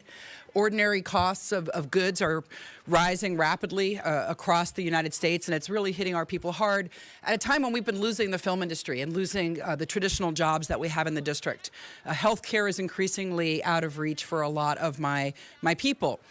And in the face of that, we have the Trump and Republican administration that is threatening to not send FEMA money to fire victims in Los Angeles, that are putting conditions for the first time that are unpalatable to the values of California on just giving ordinary Americans some of their own tax dollars back. We see a CR that takes money away from affordable housing, and certainly away from health care access. So the people in my district are alarmed. And I will tell you, I hear from people every single day who are scared of what this administration's been doing. We have Social Security office in my district that's under threat of closure. And that's where we have hundreds of people lining up every single day to get their benefits. So there's a lot at stake now for my district, and I'm really proud to be able to be here to fight for my constituents. Thank you. Good morning. My name is Sarah Elfrith, and I proudly represent Maryland's 3rd Congressional District. And I'd like to thank Whip Clark for highlighting and amplifying the voices of the women of Congress. Not until I was sworn in did I realize that only 396 women have ever been elected to the U.S. Congress. And so this is such a privilege for all of us. My district, Maryland's 3rd District, is home to 44,000 federal employees, many of whom were summarily fired in the Valentine's Day firings for probationary employees. Many others are waking up every day wondering if they're even going to have a job to return to. And let's make it clear, when we cut the civil service, we are going to be cutting services for Americans, not just in my district, but across this country. And so that is what I'm fighting for every day. I was proud to introduce my first bill, happens to be the first bipartisan response to some of these DOGE cuts. We were able to bring some folks across the aisle to talk about how can we protect our probationary employees and respect their service to America. That's what I'm fighting for every single day, and I'm just so thrilled to be joined and have this partnership of the women behind me. Thank you. Hello, everyone. First of all, thank you so much, Whip Clark, for hosting this. My name is LaMonica MacIver, and I hail all the way from New Jersey's 10th fabulous congressional district. I am standing on the shoulders of Donald Payne Sr. and Donald Payne Jr. In representing the largest city in New Jersey, which is Newark. I'm super excited to be here. I came in on a special election in September as a former educational leader, a former city council president of the state's largest city, and a mom. I came here to fight for the over 750,000 people I represent in the 10th congressional district. Since I've been here, each day there's a new fight for the people I represent, and each day I respond. That is why I'm excited that I've introduced 3 bills so far being here in Congress. One, the ARC Act, SNAP Fairness Act, and latest, the Merit Act, which has over 70 co-sponsors here in Congress to bring back, as Sarah mentioned, those fired federal workers who were fired unfairly. I'm here to fight, and I'm here to fight for what's good for the residents of New Jersey. So thank you so much, Whip Clark, for having me here, and I'm proud to be with these fabulous fighting women here in Congress, the new class. I say I'm 0.5 new, 0.5 old at this point, but super excited to join all of the women in Congress as we fight back, because Trump is no good for us and for our families.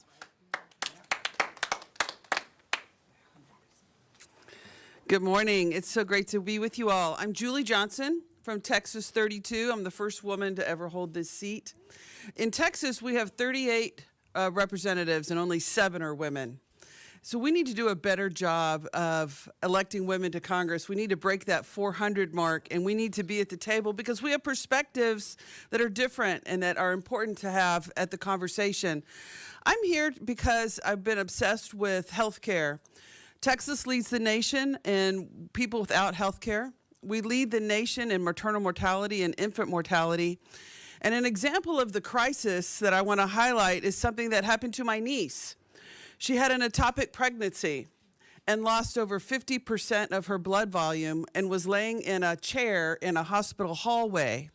My wife is a physician and, of course, ran up there in all of her physician outfit and started raising hell. What's going on here? She's about to die, and y'all are doing nothing. Bailey got the care that she needed because she had a medical professional to intervene. And the hospital staff told her, well, I'm sorry, but we're so busy. This is our 38th pregnancy-related emergency today. And this wasn't even at a big hospital. This is at one of the satellite hospital locations. This wasn't even the main one. And so Texas, women are suffering. You know, the abortion debates that we heard came from Kate Cox, who lives in my district. Women are struggling. We want our health care. We want the rights to control our bodies. And we want our hospitals to be able to treat us.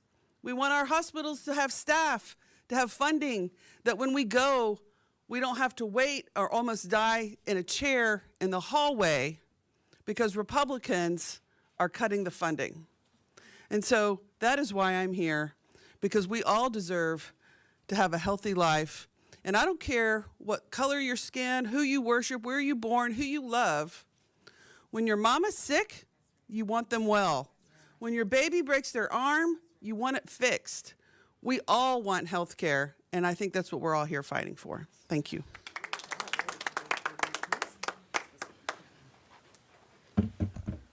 Good morning. I'm Congresswoman Luz Rivas from California's 29th Congressional District. It's in the San Fernando Valley of Los Angeles. And I'm here joining Whip Clark and these fierce freshman women to fight against the Republican agenda to cut health care. Over 52% of my district relies on Medicaid for health care. It's the 9th highest percentage of congressional districts in the nation. So as you can imagine, any cut to Medicaid would be devastating to especially women and children in the district, majority Latina mothers that rely on Medicaid for their health care. And that's why I'm here joining my colleagues to fight against these cuts, because we need this health care. In addition, I have a lot of community health centers in the district, hospitals. So the healthcare workforce in my district would be affected by these cuts. Many people that are U.S. citizens that work in the healthcare industry would lose their jobs. You know, these are well-paying jobs. They can live in my community and work in my community. So that's why I'm here, excited to join these women in the fight. And thank you again for joining us today.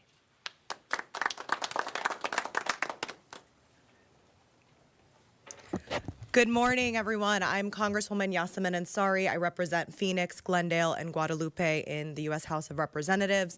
I'm also the proud daughter of 2 immigrants who fled a theocratic regime, and I take that my role as the representative for an extremely diverse district where more than 64 languages are spoken extremely seriously.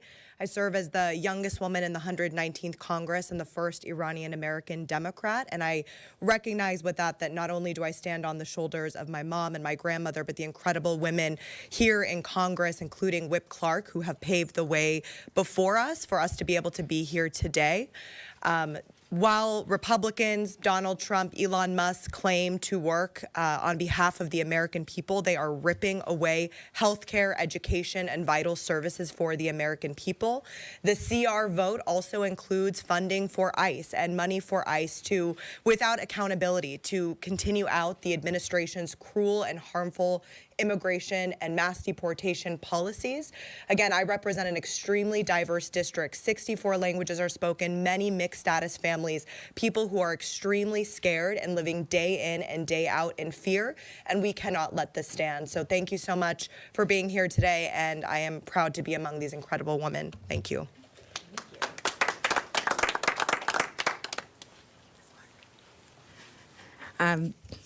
Good afternoon. Good morning. I don't know what it is. We have been up for hours and hours and hours and days and days. First, I want to thank Whip Clark for convening us all today. Whip Clark has been an extraordinary mentor to all of us, opening up her offices to us while we were running, letting us know that we had a place here in the 119th Congress. My name is Latifah Simon. I represent California's 12th Congressional District, and like my colleagues here, we are fighting literally for the soul of America against an administration who would take resources from the widow, from the child who is struggling through cancer, taking resources from the young mother at UC Berkeley who may not have financial aid, who is trying to move through poverty and reach the American dream. We are fighting against an administration that fired 1,000 VA workers on February 14th. There is nothing America first about this administration. The women of the 119th Congress will continuously tell the truth. We have a vision for the future, and it's not putting our people last. I'm so happy to be a part of this class. Thank you all so much.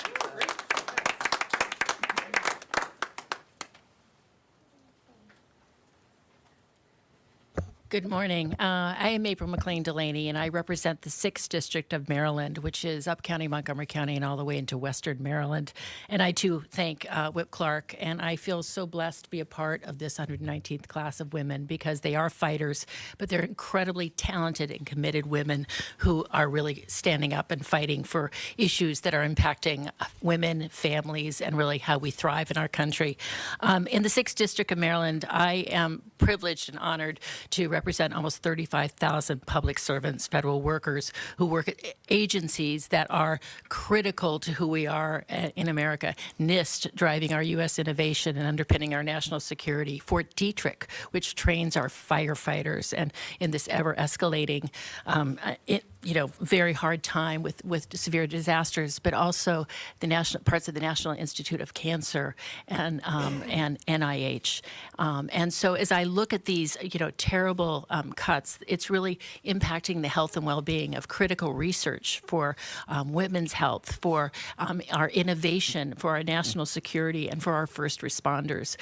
Cuts that are nonsensical and really don't really drive at and undercut the Civil Servants Act. The other part I'm going to say is that I am privileged to serve on the Agricultural Committee. I'm a farmer's daughter, and I'm going to fight for the SNAP benefits. 1 in 6 Americans are hungry in this country, and 1 in 3 children in our Western Maryland schools go hungry. And so with food insecurity, what it is, I was at the Manna Food Pantry yesterday, and with all of these government terminations and with ever escalating need, there is yet less resources and a real impact on our states. So I'm fighting for SNAP benefits, I'm fighting against hunger, and I'm fighting for our civil servants who really are public servants that are safeguarding the health, safety, and well-being of our country. So thank you very much, and I am so happy that we have such an incredible leader in Whip Clark. Thanks. All right, time now 10:38 on the East Coast and 7:38 on the West Coast. We are going to sneak in a quick 2-minute commercial break, but as you can see, a lot going on this Thursday, March 13th. My name is Josh Breslow, and we will be right back.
Welcome back here on Live Now from Fox, and I do want to take you back out to this live image that we do have showing the White House as we remind you that President Trump is meeting today with Republican leaders, several of them, as they discuss the budget and the potential for a partial government shutdown. Now, we know that Senate Democrats have said that they will not approve the budget that was passed through the House, and the deadline of Friday midnight is quickly approaching. If that budget is not approved by Friday at midnight, we will see that partial government shutdown, and now it is looking more and more likely. We'll continue to cover all of that right here on Live Now from Fox as it does happen. In the meantime, we always cover both Republicans and Democrats anytime they hold different events here. So I do actually want to take you out to D.C. as we are hearing from Democrats right now. They are talking about health care. He will not have access to SBA help. Every single policy that the Trump administration is moving through, you think any of those folks have ever had to put groceries back at the grocery store, sit in the Social Security office with tears in their eyes, signing forms so that they can bury their loved ones? The attack on poor people from the middle of our beautiful country to our urban spaces is unprecedented, and it affects the sandwich generation, our babies, our elders, and our future. Because what we're doing now will have generational effects on how we live. We are creating, through these policies, a sicker and a poorer America.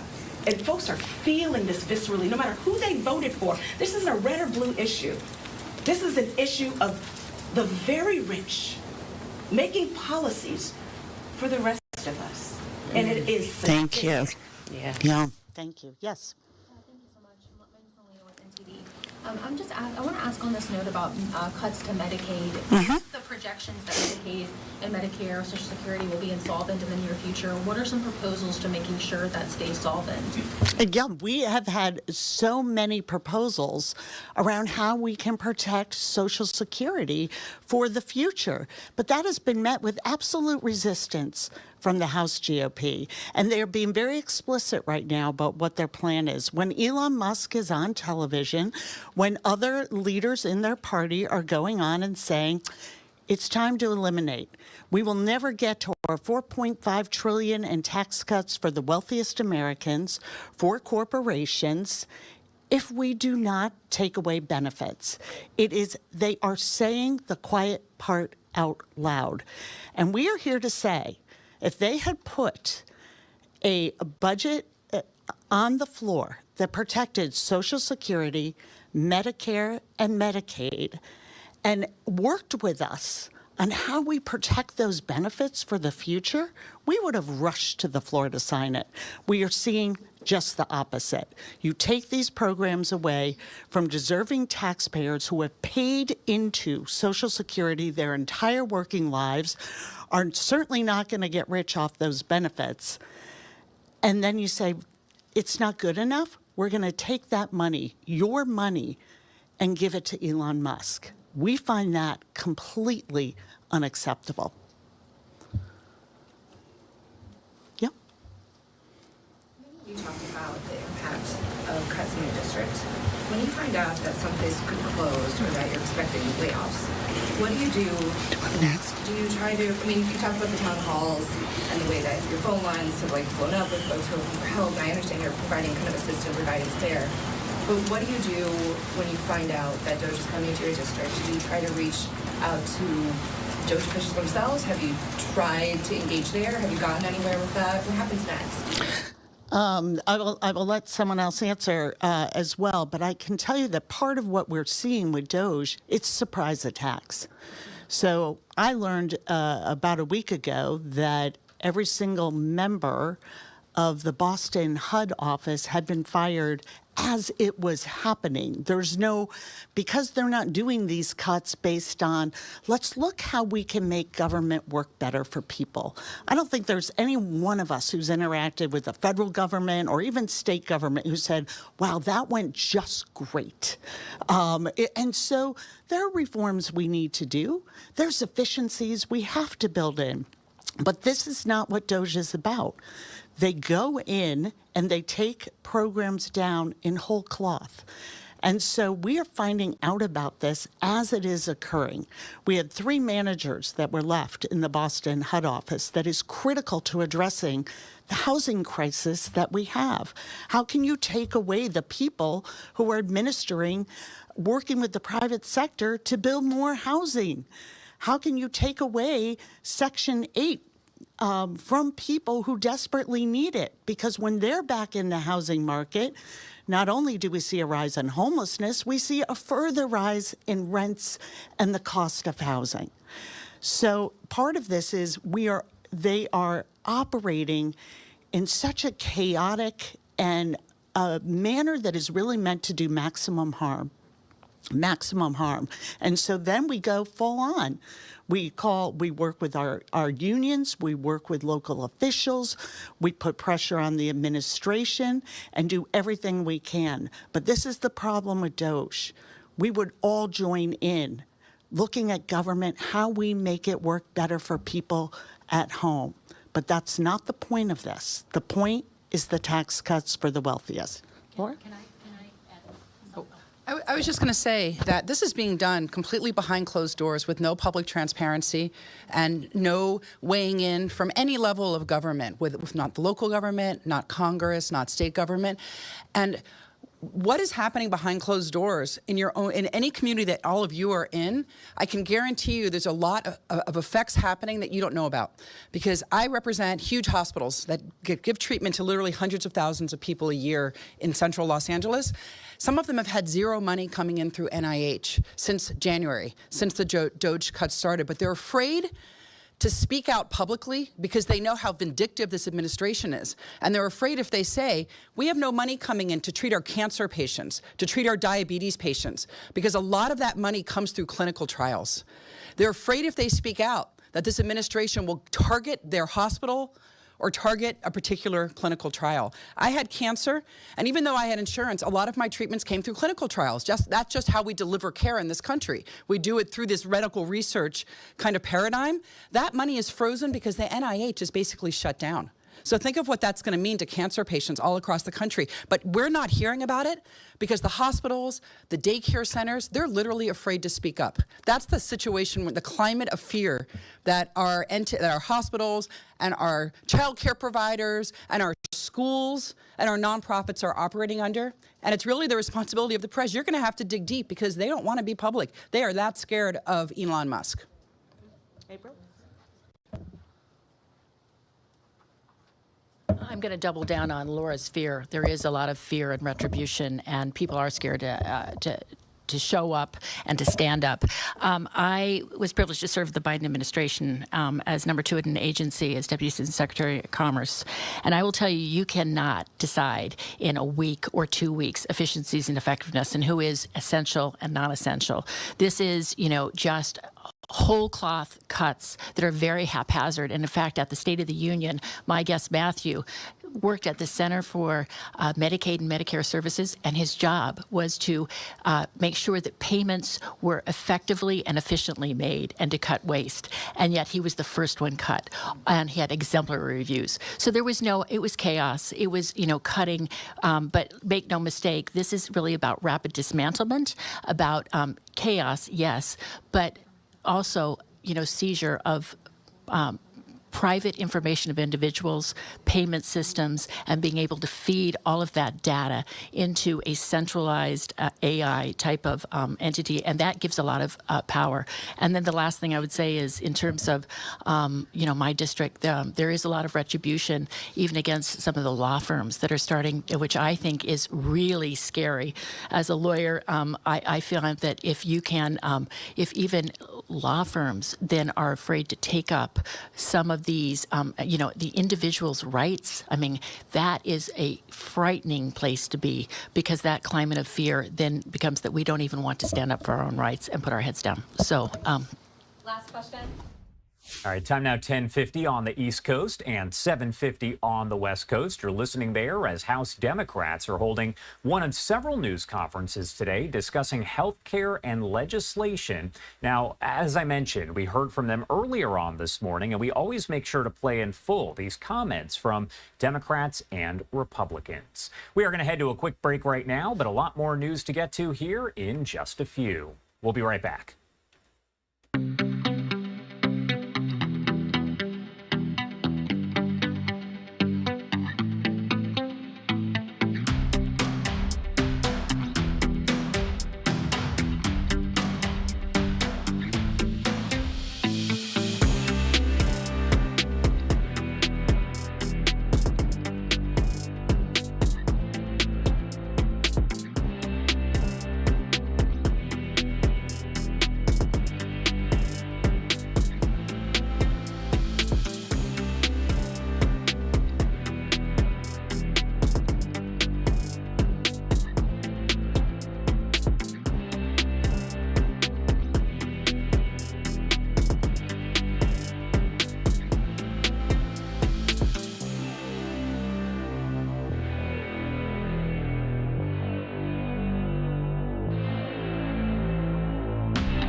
Welcome back here on Live Now from Fox, 10:52 on the East Coast and 7:52 on the West Coast.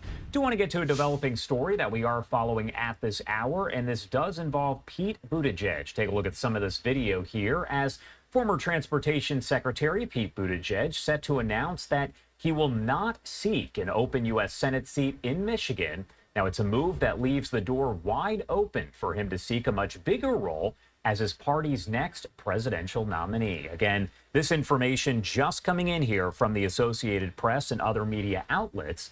Since his role in the Biden administration ended in late January, Buttigieg has spent several months considering his next move, including a serious look at the unexpectedly open U.S. Senate seat in Michigan, where he relocated in recent years. But many prominent allies he consulted believe that he could not realistically pursue the Senate seat as he kept the door open for a 2028 presidential run. Buttigieg expected to announce later today that he will not seek Michigan's U.S. Senate seat, according to a person who is familiar with his plans, requested to remain anonymous to discuss the private conversations. The news first reported by Politico. Now, Buttigieg first ran for president as the little-known mayor of South Bend, Indiana, back in 2020 and outperformed far more experienced Democrats in the Iowa presidential caucuses. He later dropped out of the presidential race and was chosen by President Biden to be his U.S. Transportation Secretary. Widely regarded as one of the party's most effective communicators, Buttigieg does boast a massive social media following, a national donor network, and a Midwestern appeal that resonates both in Fox News Channel interviews, as we've aired here, and more intimate settings. Now living over in Michigan, Buttigieg has been rapidly building connections in his new home state, a key swing state, and a likely host of one of the nation's first presidential primaries. Again, former Transportation Secretary Pete Buttigieg set to announce later today that he will not seek that open U.S. Senate seat in Michigan. If that announcement is televised here, we'll make sure to bring it to you on Live Now from Fox, as we always do. Do want to take you to a live look right now at the stock board, as we've seen a week that's pretty much been in the red a lot. The Dow is down 0.39% right now and 164 points. We'll keep an eye on the boards here and bring those to you throughout the day on Live Now from Fox. Do have to head to our final 2-minute commercial break of the hour at 10:55 on the East Coast and 7:55 on the West Coast. A very busy Thursday does continue right after this.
Welcome back here on Live Now from Fox, 1057 on the East Coast and 757 on the West Coast.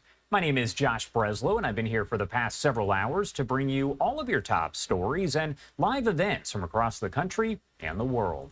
Right now, I do want to head out to the United Nations, as it looks like they are discussing the situation over in Gaza as ceasefire talks do continue between Israel and Hamas.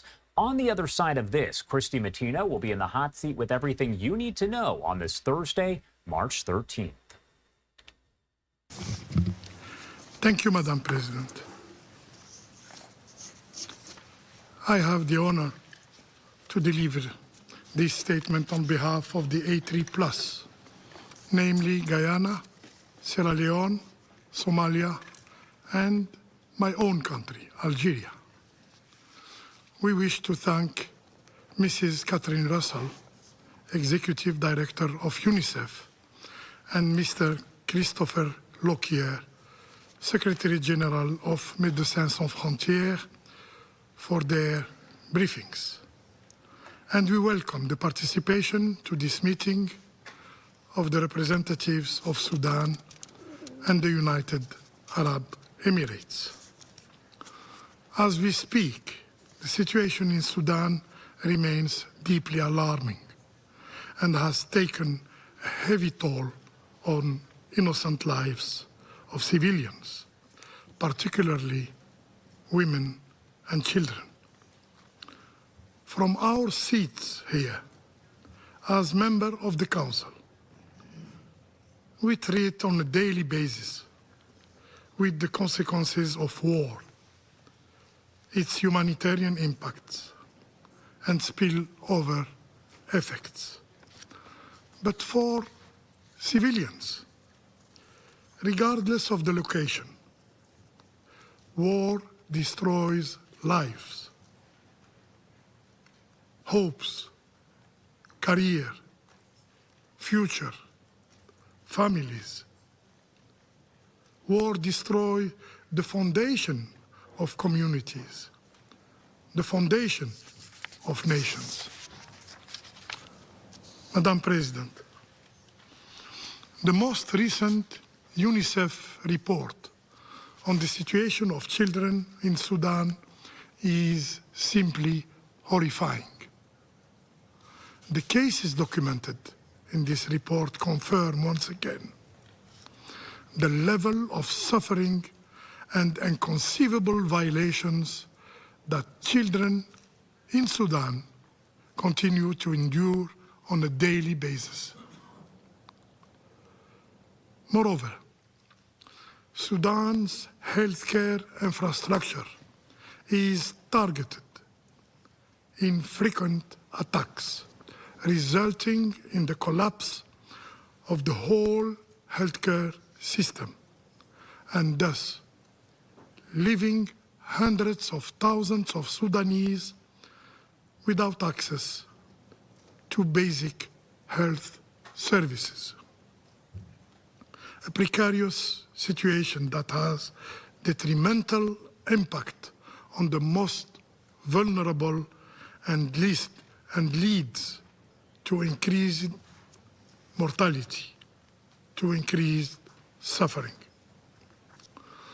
These disturbing developments are taking place under our watch in a country where the largest humanitarian crisis is unfolding globally. Dear colleagues, in light of the current situation, we, the A3+, wish to underline the following points. First, civilians in Sudan must be protected. The plight of women, girls, and children is especially important in the application of protection measures. We condemn all forms of violation being committed against civilians, and we call for the necessary investigations to be conducted to identify the perpetrators of these appalling crimes and bring them to justice.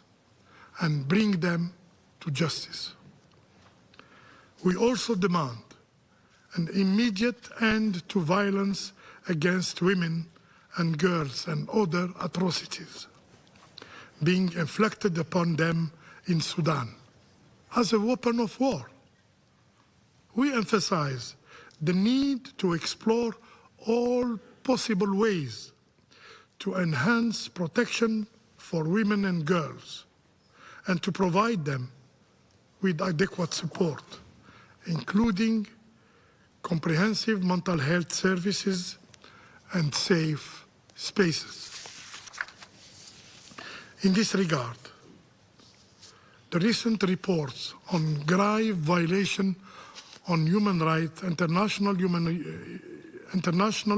humanitarian law committed by the rapid Sudanese forces against women and children, particularly in Darfur, are a source of deep concern, and they require this Council resolve to address them urgently. Yes, this Council resolve. As we engage in the 69th session of the Commission on the Status of Women, Sudanese women must not be forgotten. We applaud their resilience and reiterate our call for their full inclusion in all Sudanese-owned and Sudanese-led political processes.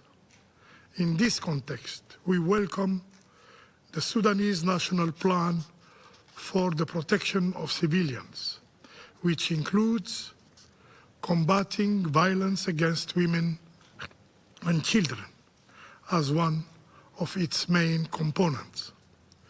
We encourage the prompt implementation of these actions. Madam President, second, attacks against critical civilian infrastructure, in particular hospitals, must cease immediately. Hospitals are the place where soul, bodies are healed, where hope is nourished. They cannot, in any case, be a source of danger or threat and must not be targeted. We call, therefore, on all the parties to respect their obligation and their international law, particularly international humanitarian law, and to honor their commitment made in Jeddah in 2023, in May 2023. Third, the need to scale up humanitarian assistance cannot be overemphasized. Mobilizing the necessary resources to fund the humanitarian needs and response plan is crucial, and we call for a unified approach in this regard. Resources that encompass hygiene kits, psychosocial support for victims of sexual violence, healthcare, and food must flow freely into Sudan. In addition to an already dire situation, we are alarmed to learn of a cholera outbreak in the southern part of Sudan. This was the consequence of important damages to the power plant in the White Nile state, caused by whom? By an RSF attack. It is crucial that the main water station of the region be repaired urgently. Furthermore, the attacks perpetrated against IDPs camps in and around El Fasher, including the Zamzam and Abu Shuk IDP camps, are a further atrocity that must not be ignored. While welcoming the effort deployed by the government of Sudan to facilitate the provision of humanitarian assistance, we call for the sustenance of these measures. We also underline the importance of close coordination between all humanitarian actors and the government of Sudan. As mentioned in our previous joint statement, Madam President, the military solution regrettably seems to be the path chosen by the Sudanese actors. The protection of civilians, particularly women, girls, and children, cannot be realized without laying the foundations of a national, inclusive, meaningful, and Sudanese-owned political process. And we were just listening in there to the United Nations having this discussion on the Gaza war. This is just one of the many live events we have coming in here to Live Now from Fox that we did want to share with you. Thanks so much for joining us. My name is Christy Mattino, and I'll be here for the next 2 hours or so. And as I just said, we do have many live events today. It's been a very busy news day. And so I do want to go away for our first 2-minute break of the hour, because on the other side of that, we do want to take you out to Washington, D.C., where there are a number of nomination hearings happening right now. And this is going to be for Peter Hoekstra for the ambassador to Canada. So we're going to head out to that in just 2 short minutes. Stay with us.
And welcome back to Live Now from Fox. I did want to share this live image with you of the White. Oh, actually, I was going to share a live image with you of the White House, and it just changed out on us. Sometimes that happens here. But really what we're keeping an eye on today is President Trump is soon set to meet with the NATO chief, and that's all set to happen at about 12:20 p.m. Eastern time here. So we are keeping an eye on that within the hour for you. But in the meantime, I did want to head out to another live event also taking place in Washington, D.C. right now as we're listening in to the nomination hearing for Peter Hoekstra for the ambassador to Canada. And as I said before the break here, there's many nomination hearings going on here today. Let's listen into this one for just a bit.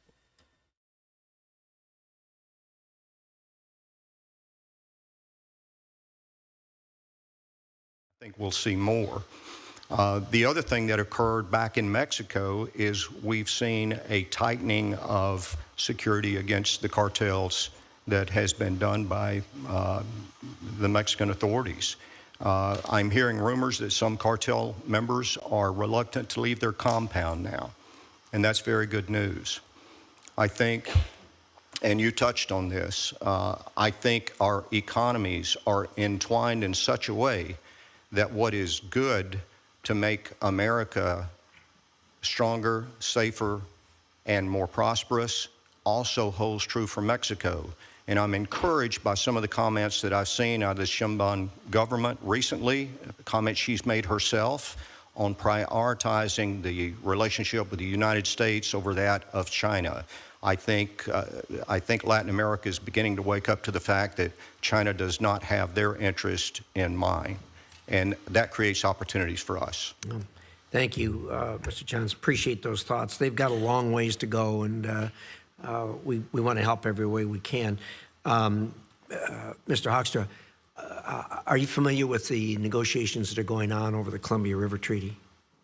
Yes, I am. Okay. Yes, I am. I've been involved in that on a bipartisan basis, and that's an important issue. My time's up, so we'll talk about it either on the second round or we'll talk about it privately, but it's something that we need to get that redone. It's in the process. It's moving along at a snail's pace, but I think we can get there. With that, Senator Shaheen. Thank you, Mr. Chairman. Ambassador, Congressman Hoekstra, the U.S.-Canada bilateral relationship is at a historic low point. Recent polling in Canada showed that 75% of Canadians have an unfavorable opinion of President Trump, and 27% view the U.S. as an enemy. 30%, only 30% still view the U.S. as an ally. I come from a state that borders Canada. I know when you were in Congress, you represented a district that bordered Canada. We have the highest percentage of Canadian Americans of any state in the country. I find it very troubling that we are seeing our national anthem booed at ice hockey games, and that the country where we've got the longest undefended border in the world, where we have had such a positive relationship over the years, is now viewing America in the way they are because of this president's statements. They find it particularly offensive that he's talking about Canada as the 51st state. And I don't blame him, I gotta be honest. So how do you, I appreciated your opening statement and your talking about the importance of Canada to the United States, but how do you see approaching turning around that negative relationship that has developed because of the president's statements, and how do you envision addressing tariff issues? It's a great question. Obviously, I've been spending a lot of time thinking about that myself, pending, the confirmation by the Senate of having to go there and being kind of the tip of the spear on this. I experienced similar things when I went to the Netherlands. There was a lot of hostility or concern about some of the objectives of the first Trump administration, which were really about fairness, getting the Dutch to pay for NATO. All right? working with the Dutch to confront Russia on Nord Stream, the pipeline. The Dutch are great with water. They have money, so they were helping build it and to finance it.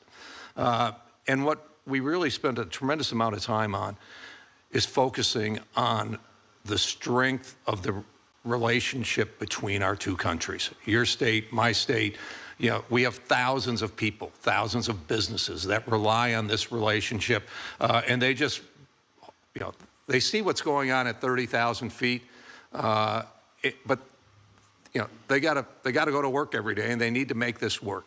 You know, we have cooperated with Canada on so many things. In Michigan, it's the Great Lakes. That's important to us. It's trade. It's business. My experience on the Intel Committee, it is about NATO and those types of things. Canada's part of Five Eyes. So we have a great history of working together, and we know how to make this work. We now have to make and take that and say, we know how to make this work.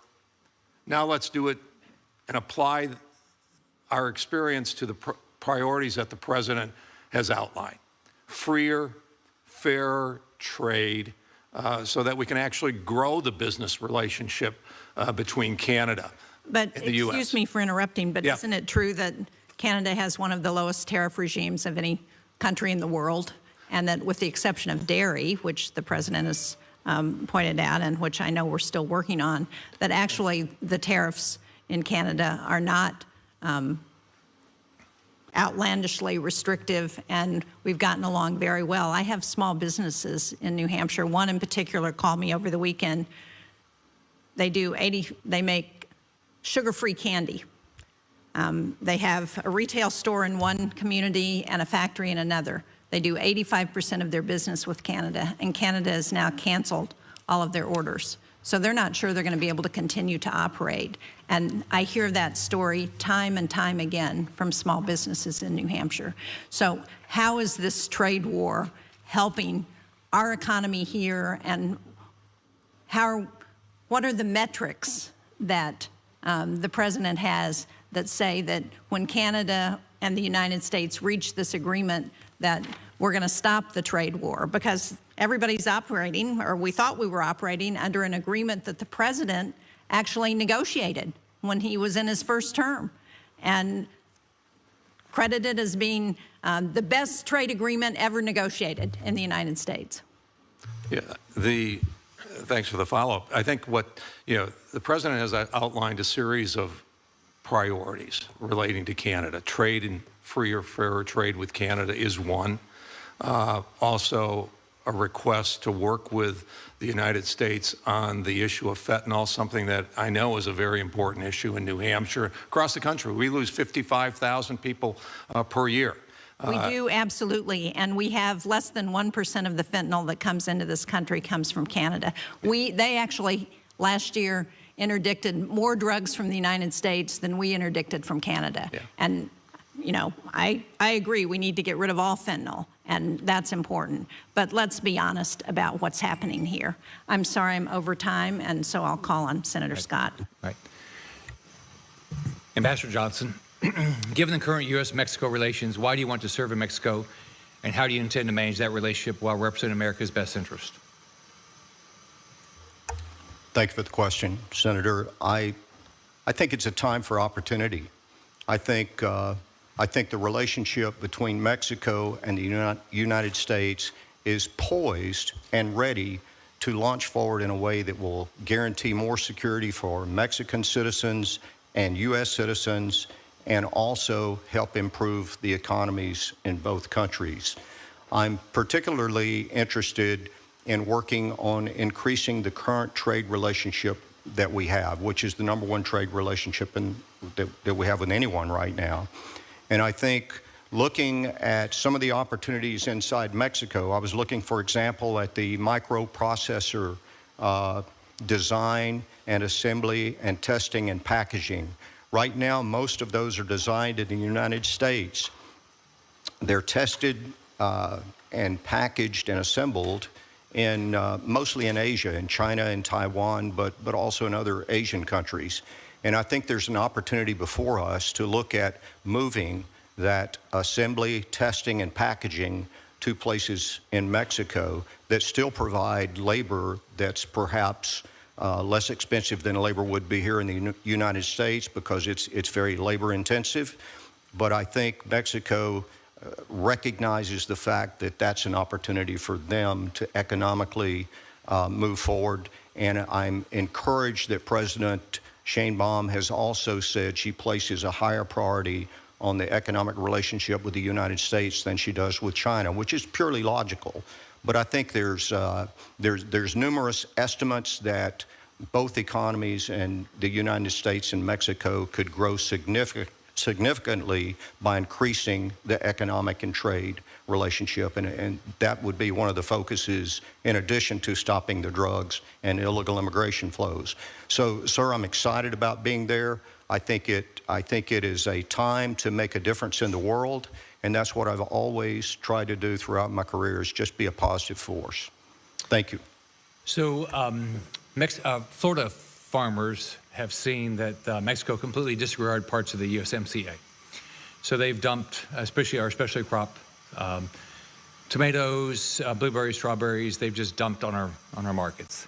So can you speak to how you're going to hold Mexico accountable for complying with all of the USMCA, ensuring the relationship benefits both countries, not just Mexico? Thank you for the follow-up, sir, and I appreciate the time we spent together in your office the other day to discuss that issue. I was not fully aware of the issues that Florida farmers face. I am now. I'm encouraged by the fact that the official review of the USMCA occurs in 26. That said, I expect to be deeply involved from the time I arrive in Mexico in helping to ensure that Mexico understands all of its obligations, not just the obligations on trade, but all the obligations that they've made in various treaties, to include the water treaty with Texas, and obligations they've made to help us secure the border and stop the flow of fentanyl. So I think key to that is establishing a good dialogue and working relationship across the entire Mexican government, and I plan to do that. Ambassador Glass, I think all of us realize the importance of a relationship with Japan. We've got a lot of servicemen and women over there. Can you talk about how you're going to make sure that we continue to have a positive relationship between our servicemen and women and the people of Japan? Thank you for the question, Senator. Without a doubt, I have a little bit of a different situation than the two gentlemen on my sides. The relationship between the United States and Japan is at an apex. It's at an all-time high, and demonstrated on February 7th with the President and the Prime Minister, where discussions went on everything from security to economics. We currently have 60,000 troops that are located, our brave men and women that are located in Japan. We have the most sophisticated weaponry. We have a carrier group. And the cooperation that goes on between the two is at a level that actually it's probably one of the biggest challenges, is to make that level better. We have currently a backlog of over $50 billion of items and materials and planes that are being ordered from Japan, from the United States. We've got to work that backlog through. That is an issue. We're actually working on co-production of some of those items with the Japanese moving forwards. And so it is clearly the highest priority that we have, is to continue the closeness of this relationship from everything from security to economics. Thank you. Recognize Senator Kaine. Thank you, Senator, and thanks to the panel. This is a power-packed panel. So all three of you have been ambassadors, and the three nations you're nominated to serve as ambassadors are three of our top 5 trading partners: Mexico #1, Canada #3, Japan #5. So we don't have a panel like this very often. And so first, congratulations on your nomination to posts as important as this. The nations of Canada, Japan, and Mexico are also partners and friends. Not friends without challenges. You know, a friendship that hadn't been tested by a challenge isn't a friendship. So all of these are relationship with challenges. But this is not a hard call as to whether Canada, Japan, and Mexico are on the friend side of the ledger or the adversary ledger. They're on the friend side of the ledger. And I am a strong believer that we are stronger as a nation when we link arms with friends against adversaries and not get confused about who is a friend and who isn't. And I'm troubled by actions in the first couple months, some of which may be negotiation tactics, but I am troubled by actions in the first couple months that are making some of our friends, including Canada especially, wonder if in fact we recognize the values of friendship that have stretched for centuries. Mr. Johnson, I want to focus my questions on you. I wish I had 20 minutes, I'd get to all of you, but I'm the chairman of the lead Democrat, the ranking member on the Western Hemisphere subcommittee here, and your service in Salvador, your nomination to Mexico is really important. I want to ask a question about rule of law and sort of some tendencies toward authoritarianism in Mexico, but I'll begin with a precursor. You did have a very strong reputation in your service in El Salvador. There were a number of things going well. There were also some things that were causing major concerns. There was an incident when you were ambassador where President Bukele sent troops into the National Assembly to try to strong-arm a vote on something that he thought was important. And my recollection, and I'd be happy to be corrected about this, is that you did not say anything publicly about that clearly sort of authoritarian move. I have been in other nations in the Americas where similar things have happened, and either the ambassador or the charge, in one case it was in Guatemala, spoke up pretty strongly against obvious authoritarian moves. I'm less interested in the Salvador side. I'm really interested in Mexico. A couple of things are happening in Mexico. One involves Senator Hagerty, and I know he might ask you about it. There have been efforts to try to seize American property in Mexico. There's a company, Vulcan, that operates in a number of states that has property in Mexico where the AMLO government was clearly trying to seize it, even using military to do so. And the current Mexican government has been a little bit unclear about the posture they're going to take. Are they going to continue that or not? Similarly, there have been actions in Mexico to reduce the independence of the judiciary, and largely that has been seen as an effort to clip the wings of a judiciary that might stand up against corruption, stand up against, single-party rule, dangerous to the rule of law. Should you be confirmed in Mexico, how do you see the current situation there, and how could you use your service as an ambassador to promote rule of law, to promote protection of property rights, and to put some kind of a check, or at least public warning, against drifts toward authoritarianism? Senator, thank you for the question, and thank you for your continuing interest in Latin America for many decades now, especially Honduras. So thank you very much for that. I'd like to first address what occurred on February the 6th in, I believe it was 2020, in El Salvador, when President Bukele entered the assembly on a Sunday with armed troops. First of all, I am publicly on the record saying that I did not condone what he did. And something that few people know is that I was in contact with him moments before he made the decision, and I was telling him not to go, do not do this. How far in advance of that were you aware that that was his intent? I think hours in advance. I mean, it happened on a weekend. I believe it was on a Sunday, and it was an emergency session of Congress, and some members resented that they were being called in and didn't show up. And there were people on both sides that were demonstrating. It was a peaceful demonstration, a truly peaceful demonstration. And one thing that I've used to highlight the entrance into the assembly, President Bukele has no plainclothes security. That was the only security he has. And one thing that I think emphasizes how peaceful it was is they had to wait 45 minutes to delay entering 45 minutes to wait for the guy with the key to show up to open the door. There had been previous times at the assembly in El Salvador that had not been nearly that peaceful. But we did address it, and I did criticize him publicly for doing that, as well as privately. We had long discussions about it. And we're watching together here. You were just witnessing Senator Tim Kaine as he was questioning Ronald Johnson, who is nominated to be the ambassador to Mexico. And this is a joint hearing with other nominations for ambassadors as well, including Japan and Canada. We're going to go away for another break here on Live Now from Fox. When we come back, we will head back to that. Stay with us.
.30 here on the East Coast, 8:30 on the West Coast. Welcome back to Live Now from Fox. Letting you know we are still keeping an eye here within the hour. President Trump set to meet with NATO Secretary General Mark Rutte at the White House. This comes after President Trump has made it known that he's been critical of NATO members not meeting the 2% GDP military spending benchmark. On our side here, we're waiting to see if this is going to be live that we can bring to you, or if it's going to be taped playback, as it's called, as we get those remarks there. So we are going to monitor this as we do head back to one of the other live events that we have been showing you out of Washington, D.C., the nation's capital, as we're listening in here to a joint nomination hearings for ambassadors. And right now we are listening in here to questioning of Ronald Johnson as he has the nomination for ambassador to Mexico. Foreign terrorist organizations reflects widespread concern and anger in the United States about the cartels and the impact of fentanyl. Would you agree that we should not take any military action against cartels in Mexican territory without the knowledge and consent of the Mexican government? Sir, I think any decision to take action against a cartel inside Mexico, our first desire would be that it be done in partnership with our Mexican partners. That said, I know that President Trump takes very seriously his responsibility to safeguard the lives of U.S. citizens, and should there be a case where the lives of U.S. citizens are at risk, I think all cards are on the table. I cannot respond to what the Commander-in-Chief might decide based on the information he has. I've been a private citizen for the last 4 years, but I think we would prefer to work with our partners in Mexico. Yes. Let me just make an assertion, if I might, Ambassador. You recognize Mexico as our #1 trading partner. You talked about how we could find positive ways to further integrate supply chains, further partner with them. We have big opportunities. We have to balance these two. USMCA, one of the main accomplishments of the first Trump administration, the integration of our economies, Canada, US, Mexico, very positive. But if we were to take action without consultation and without permission, then we are putting at real risk that. And that's been a a give and take that I hope will involve respect for sovereignty. Ambassador Huckster, if I might briefly, my colleague, Senator Kaine, referenced ways in which negotiation tactics have profoundly unsettled our relationship with Canada. Would you agree that Canada is a sovereign state and should not be even jokingly referred to as the 51st state? Thank you. Canada is a sovereign state, yes. How the president and the relationship between the former prime minister in Canada, the characteristics and nature of that relationship, I don't know. Okay. I view as a positive, sir, that we have a new prime minister in Canada. Yes. And a chance for a reset. Given my time, I will simply assert that Mexico, Japan, and Canada are among our most important allies. I'm very encouraged there is a positive start to the U.S.-Japan relationship with the meeting with Prime Minister Ishida.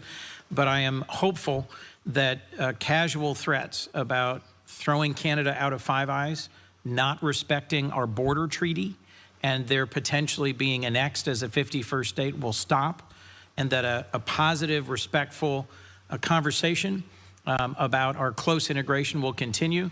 I look forward to working with you on pressing the Canadians to increase their defense investment and pressing the Canadians to meet some of our trading objectives, but also I will continue to press for a reduction in some of the rhetoric that I think has destabilized our relationship. I'll also recognize that the amount of fentanyl coming into the United States from Canada is minuscule relative to the very real challenge at our southern border, and I hope we can find a way to move forward in the U.S.-Canada relationship, the U.S.-Japan relationship, and the U.S.-Mexico relationship with the leadership of all three of you. Thank you. Thank you, Senator Hagerty. Chairman Risch, thank you very much for indulging my complicated schedule today. We have a contentious markup in You're not the banking only and running, one, as you can see. so I appreciate that. And to say this is a wonderful honor for me to get the opportunity to introduce some good friends to this committee. I'm sorry not to be here at the outset to do that, but I'd like to say it was the honor of a lifetime for me to serve as U.S. Ambassador for the greatest nation in the world when I served as U.S. Ambassador to Japan. So I'm speaking from experience as I make some comments. First, I'd like to start with my good friend George Glassmary. It's good to see you here as well. George has all the qualities necessary to excel in a very strategically important post Japan.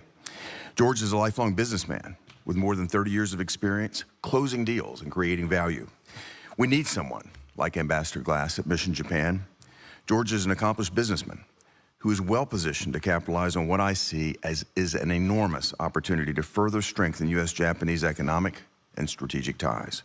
Importantly, George is an experienced diplomat who served as U.S. Ambassador to Portugal during President Trump's first term, earning the State Department's award for exemplary diplomatic service.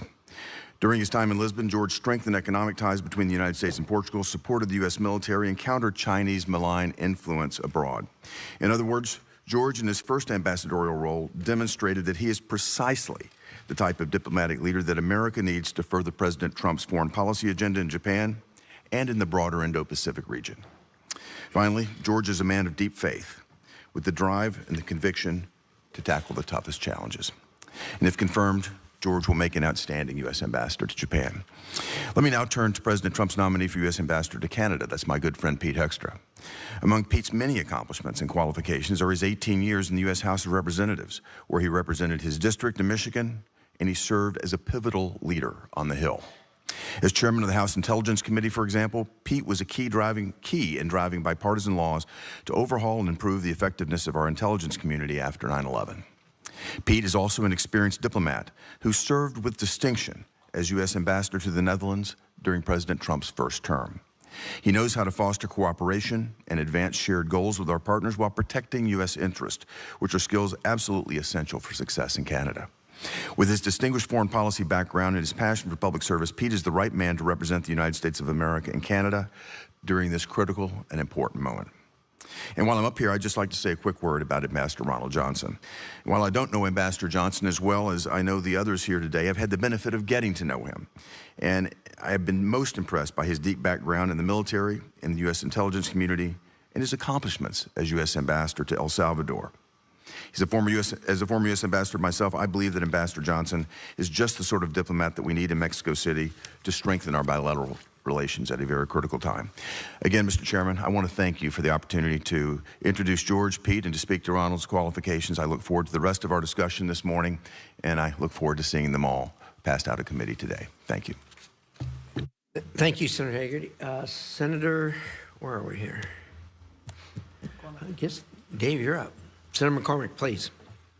Thank you, Mr. Chairman, and thank you to a great panel appearing before us. I want to start with you, Ambassador Johnson. It was great to meet you the other day. We discussed fentanyl overdoses in Pennsylvania and the huge problem it's created. The Mexican government, I think we agree, needs to do more, and I think your experience in the military and intelligence in the region will help a lot. What is your assessment of the new Mexican government and its high-profile raids and security policies directed at the cartels? What do you think these have been effective thus far, and what are you seeing? Thank you, Senator. I'm encouraged by what I'm seeing recently in Mexico. I think there are obviously opportunities to improve, but also President Sheinbaum has not been in office that long. I think there's opportunities for us to work together more closely, and in particular, when it comes to the sharing of intelligence information with JTF Alpha, JTF Bravo, who tracked precursor chemicals and the shipment of drugs to and from Mexico. And I think if we can work to further that relationship and ensure that we are shoulder to shoulder with our partners in Mexico, I think they will rise to the occasion. I've seen more recognition out of them recently than ever, and the realization that the drug problem comes with violence and that the violence in Mexico has been horrible. It led to the death of many politicians. It is truly the definition of terrorism because of the horrific deeds that are conducted against the communities. And I think there's a lot of Mexican people that are not, they're not corrupted by the money. They're coerced by the fear of what will happen to their family if they don't look the other way or provide support in some way to the cartels. So I think there's a great opportunity there to work with them on providing security for those that are doing the right thing. Good, thank you. And a piece of that problem, as we talked about, and a broader problem is China using its mercantilist policies, but also its trade with fentanyl prefactors coming into Mexico, and also circumventing some of our trade agreements by manufacturing in Mexico and exporting into the United States. Would you care to comment on what role you would hope to play in influencing Mexico and its relationship with China? Yes, sir. Thank you for that. I'm also encouraged by what President Sheinbaum has said about prioritizing relationships. I think what I'm seeing in Mexico and even in other locations in Latin America, people are beginning to realize that China does not have their interest in mind in these trade relationships. One thing that I've used effectively, and I think it would also be effective in Mexico, is to look at where China is geographically located and where Latin America is. And there's nothing that they're finding in Latin America that they couldn't find in Asia or even on the African continent. The only reason for being in Latin America is because it's an irritant to the free nations in the Western Hemisphere. Yep. All right, and we are going to continue listening in to this joint hearing as the Senate is looking into ambassador nominations.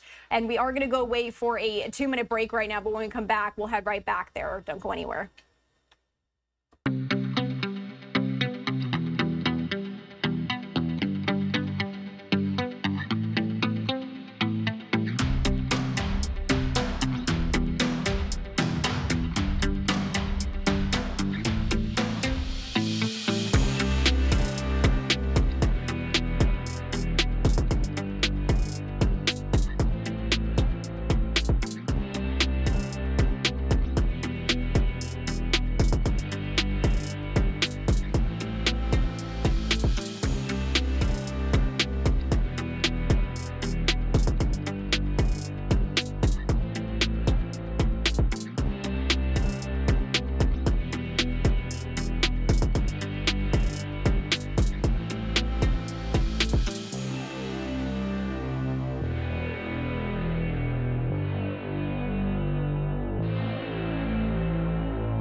And welcome back to Live Now from Fox, taking you right back out to this hearing we've been listening to. It's a joint hearing, rather, for the Senate as they're examining ambassador nominations.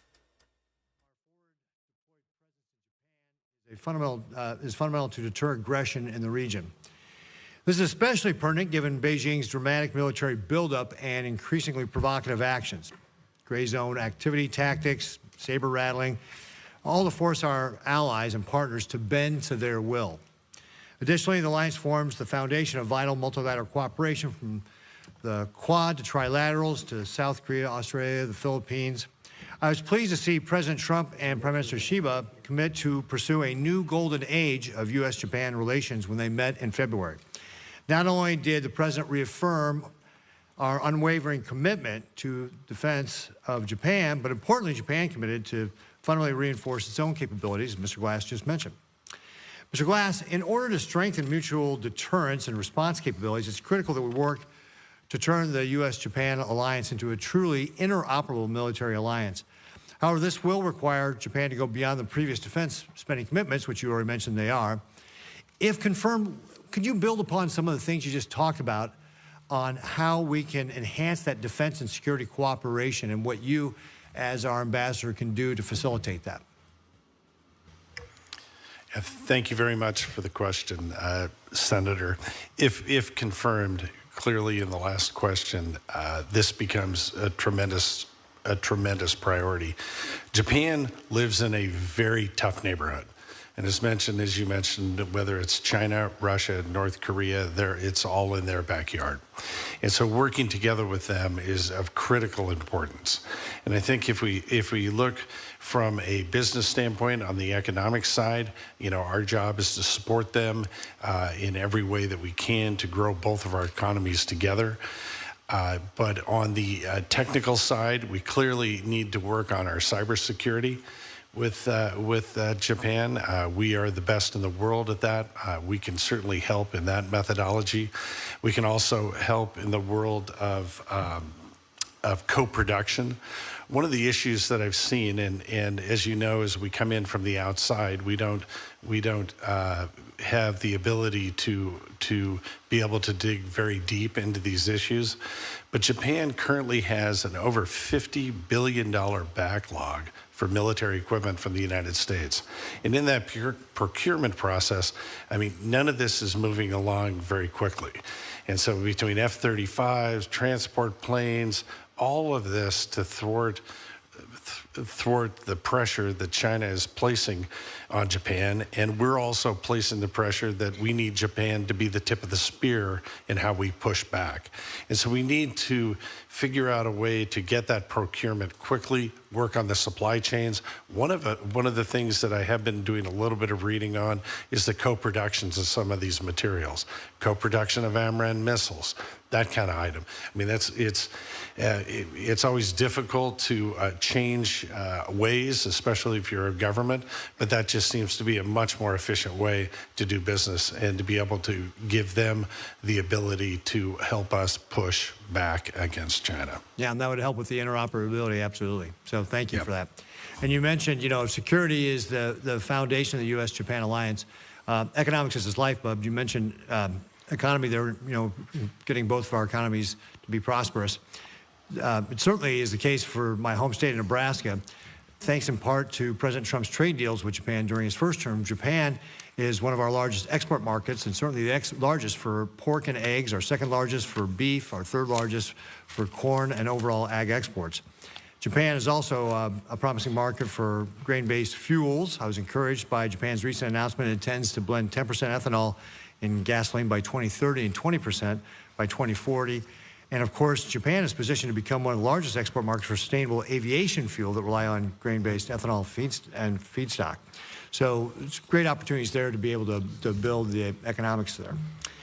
I want to just move on real quickly. I know I'm running out of time here. Ambassador Johnson, if you're confirmed, what actions will you take to strengthen collaboration with Mexico to secure our southern border? And I may have already hit upon this stuff already, but if you could just briefly recap for us, that'd be great. Sir, basically, I think it's to establish a dialogue with them to ensure that they realize that the problem is not just our problem, it's their problem as well.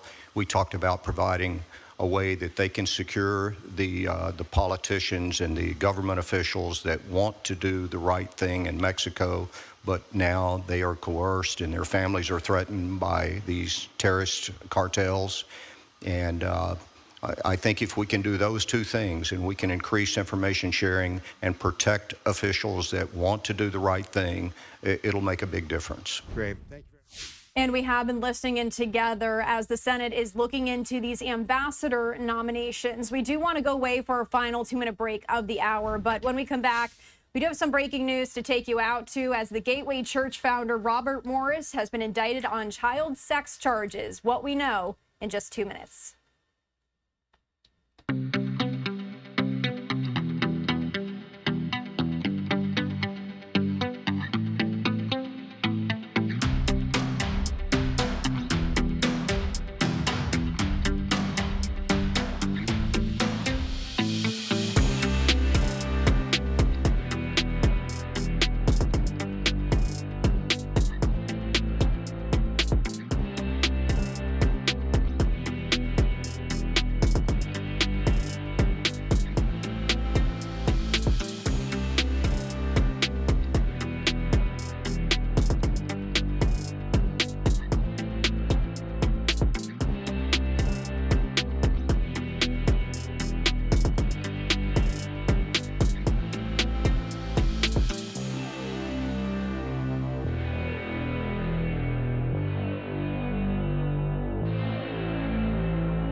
Welcome into Live Now from Fox, as we do have some breaking news to take you out to. Just into our newsroom, Gateway Church founder Robert Morris has been indicted on child sex charges. Again, here's what we know from our Fox 4 team. Robert Morris was indicted yesterday by an Oklahoma federal grand jury on 5 counts of lewd or indecent acts with a child. The indictment says the abuse began around Christmas Day back in 1982. That document says Morris, quote, did intentionally touch or feel with his hand the body or private parts of CC, who was 12 years old at that time. Although court documents do not name the victim, the initials, timeline, and details match the allegations made by Cindy Clemshire. And while we typically don't identify victims of alleged sexual abuse, Clemshire went public with her story last June. She detailed the moments of her childhood in Oklahoma where she says Morris repeatedly molested her. At the time, Morris was a traveling preacher and would stay at Clemshire's home. Aside from 2 alleged crimes in 1982, the indictment outlines similar instances in January of 1983 and 1985. According to court paperwork, it escalated when Morris's victim was 13 or 14, highlighting incidents between January of 1983 and 1985 when he, quote, removed her clothing and rubbed his clothed body against hers while inside a parked car. Clem Shire says Morris's indictment is welcome news. We actually do have a statement from her. It says, quote, after almost 43 years, the law has finally caught up with Robert Morris for the horrific crimes he committed against me as a child. Now it is time for the legal system to hold him accountable. My family and I are deeply grateful to the authorities who have worked tirelessly to make this day possible and remain hopeful that justice will ultimately prevail. A Gateway Church spokesperson said it is grateful that the justice system is, quote, holding abusers accountable. We do also have a statement from the Oklahoma Attorney General saying there can be no tolerance for those who sexually prey on children. This case is all the more despicable because the alleged perpetrator was a pastor who exploited his position. The victim in this case has waited far too many years for justice to be done. Fox 4 reached out to a number registered to Morris, but no one answered or returned that call. Morris resigned from the church back in June when Clem Shire came forward with the claims. She said she brought up her allegations multiple times to the church's Board of Elders. When the claims became public, the Board of Elders said they weren't aware that the young lady in question may have been 12 years old. In November, the church says a number of elders were let go and other staff members who knew about the claims would not be allowed to become elders. Just bringing you this breaking news here on Live Now from Fox. If you are just joining us, Gateway Church founder Robert Morris was indicted yesterday by an Oklahoma federal grand jury on 5 counts of lewd or indecent acts with a child. We do want to head back to another story we have been bringing you here on Live Now from Fox outside of Washington, D.C., as we are listening in here to this joint hearing for nominations for ambassadors. I do want to listen in. Mr. Chairman, do you have any evidence that this individual gave aid and support? Because there's been no evidence provided by the administration. So I do not think we should accuse somebody who opposed the war or opposed circumstances unless you have evidence for that. Appreciate your views. Senator Rosen. Thank you. Thank you, Chair Risch, Ranking Member Shaheen, for holding this hearing today. Thank you to the witnesses for your previous service and again for being here. I want to talk a little bit about counter-narcotics efforts. So, Ambassador Johnson, as you're aware, Mexico is one of the United States' closest partners. We share a 2,000-mile border that contains 47 active land ports of entry. I proudly represent a state with a large Latino population, many with having family ties to Mexico. I've also helped advance legislation to stop the flow of deadly drugs across the southern border by cracking down on transnational criminals, but I know that we cannot combat this crisis alone. We have to work closely with our partners like Mexico to address the flow of illicit drugs coming into our country. So, Mr. Johnson, can you speak to the importance of U.S. support for counter-narcotics programming? And do you think that it is in the United States' best interest to cut funding for programs that combat the flow of illegal drugs in our hemisphere? And how do you think Mexico would react to a decision to cut that funding that helps combat the flow? Thank you for the question, Senator, and thank you for your efforts, which I am sure have saved American lives. It's something that the flow of illegal drugs is something that we can't immediately turn off completely. I think it's a continuing process. It's improvements that have to be made as quickly as we can. We absolutely are more effective if we work with partners, and not just Mexican partners, but partners throughout the region. And that's why I think organizations like JTF Bravo and JTF Alpha play such an important role, because that includes a presence from a lot of the countries in the region, and we can share that information. And I think that's key to continuing to improve at a steady rate. I think Mexico wants to do that. Continuing to improve collaboration, funding, to be sure that we're meeting all the future threats, current and future, be prepared for future threats, you would say. Yes, Senator, I agree, and I know there's a review going on right now of a lot of those programs. There have been waivers granted already, and I am confident that throughout the review process, those programs that have the greatest impact will continue. Thank you. Thank you. I want to move on to you, Ambassador Hoekstra, the Five Eyes Alliance, of which Canada is a member.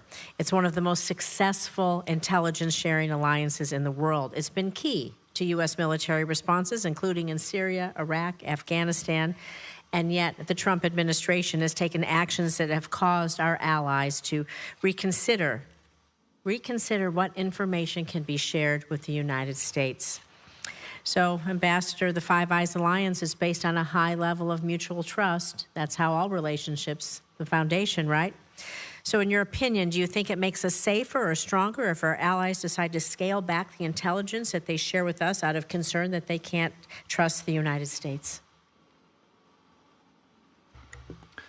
I've spent a lot of time on Five Eyes. I spent a lot of time on intelligence. And it's clear that the cooperation, Five Eyes is unique. It's unique internationally. And each of us brings certain strengths to that relationship. And it is critical that... So are you willing to fight to be sure that it remains resilient and fully operational? Absolutely. You brought up, the continuing threat of transnational organizations, okay? On those kinds of issues, those kinds of threats, we talked earlier with the ranking member about fentanyl. It's not a huge amount that goes across our border from Canada, but we can expect... Tomorrow it could be something else. Tomorrow could be something else. And closer, because I think what we're looking at is these relationships and taking the relationship of Five Eyes and applying it to law enforcement and those types of things, building our relationship will enable us potentially to get a better handle of fentanyl and drugs coming across the border, whether it is from Mexico, whether it's from Canada or somewhere else. So I think we're in agreement that our strength and safety and security around the world is based on levels of trust, our partnership, collaboration, and cooperation with our allies to fight against those who wish to harm us. If confirmed, I will do everything that I can to strengthen that relationship on Five Eyes, law enforcement, cooperation, trade. Those are all opportunities to make to make Canada and America safer, secure, and more prosperous. Closer cooperation. Thank you. Thank you, Mr. Chair. Thank you, Mr. Chairman. Thank all of you for your testimony. Mr. Glass, let me start with you. One of the things the previous administration focused on was trying to strengthen the relationship between South Korea and Japan, two very important partners. Simple question. Do you agree that that was a worthwhile endeavor, and will you work to build on it? Not only worthwhile, but essential. And absolutely, we were talking earlier a little bit about the priorities of the multilateral relationships that Japan has with other countries in the region, and it's critical that we continue to build on that. I think you recognize that when our colleagues from partner countries like Japan and South Korea have come to the United States over the last couple of years, they weigh in on the importance of the U.S. supporting the Ukrainian people in their fight against Putin's aggression, because they recognize that our commitment to Ukraine can have implications for all of them. As many of us say, President Xi keeps one eye on Ukraine while he keeps one eye on Taiwan. Do you agree that if there's a perception among our allies that we're throwing the Ukrainian people under the bus, that damages our relationship with Japan? The Japanese have supported the Ukrainians not only with economic support, material support, and conscious support. But at this point in time, the question that apparently is very simple is very delicate. We have a president that's got both sides of the Ukrainian and Russian conflict sitting at a table across from each other. And at this point in time, I think the delicacy of what he is working as our negotiator in chief is something that I don't want to make any comment that might possibly disrupt that process. My time's limited. I will just say, at the most recent G7 meeting, and as you're well aware, Japan's a part of the G7, right? Correct. At the most recent G7 meeting, our allies all supported continuing to keep the language from previous G7 resolutions, which named Russia and Putin as the aggressor. Did they not? They did. They did. And it was the United States that said we should remove that, wasn't it? It was. Yeah. In my view, that sends a terrible signal, not just to the people of Ukraine, but to people in Japan and South Korea and our partners around the world. And cutting off intelligence, even temporarily, and throttling weapons to Ukraine when you have a massive arsenal on the Russian side, in my view, is so contrary to American national security interests and I hear the same thing from our colleagues in Japan and elsewhere. Mr. Hoekstra, it's good to see you. We chaired the Dutch caucus back in the House. Let me just say, I was at a hearing yesterday in the Banking and Housing Committee where the testimony from the economist there, who, by the way, was invited by our Republican colleagues, was unambiguous, that when you increase tariffs across the board on products from Canada, including Canadian lumber, you will drive up the cost of housing in the United States. And the fact of the matter is the National Association of Home Builders chief economist predicts that it will be as much as $7,500 to $10,000 additional on a home for the average American if the proposed tariffs go through. I mean, you can do some simple math. You don't have to be an economist, neither do I, to recognize that will increase the costs and make homes less affordable in the United States, right? If the tariffs put that in place, yes, it's not brain surgery. Thank you. I appreciate the reality touch, and I also appreciate your response to Ms. Rosen's question, Senator Rosen's question on the Five Eyes. I mean, you have a lot of experience there. You agree that Canada's contribution to the Five Eyes is valuable, right? Canada, we have a great alliance with Canada on national security issues. It would help if Canada met its NATO commitment. You know, they're one of 8 or 9 countries that falls short, significantly short, with no real plan to get there anytime soon. Their statements have said, well, we'll get there 27 I or agree, 32. but within relating to Five Eyes, were they an important partner as part of that? Five Eyes is an important relationship, and all the countries have strengths that they contribute to it. I appreciate that. And Mr. Johnson, finally in closing, Senator Rosen raised the point about the funding for our efforts to interdict narcotics. Are you aware of the fact that one of the programs that was terminated by the Trump administration's freeze was an anti-narcotics program aimed at stopping imported fentanyl? Are you aware of that? Have you seen that reporting? Thank you, Senator. I've been out of the government for a little over 4 years now. I have not seen it. I look forward to seeing it. I am confident that throughout this process that anything that helps stem the flow of fentanyl will survive. And well, I hope you're right about that, because we had a meeting with Pete Morocco, and I did not get any sense of confidence in that. That was my takeaway anyway. Thank you, Mr. Chairman.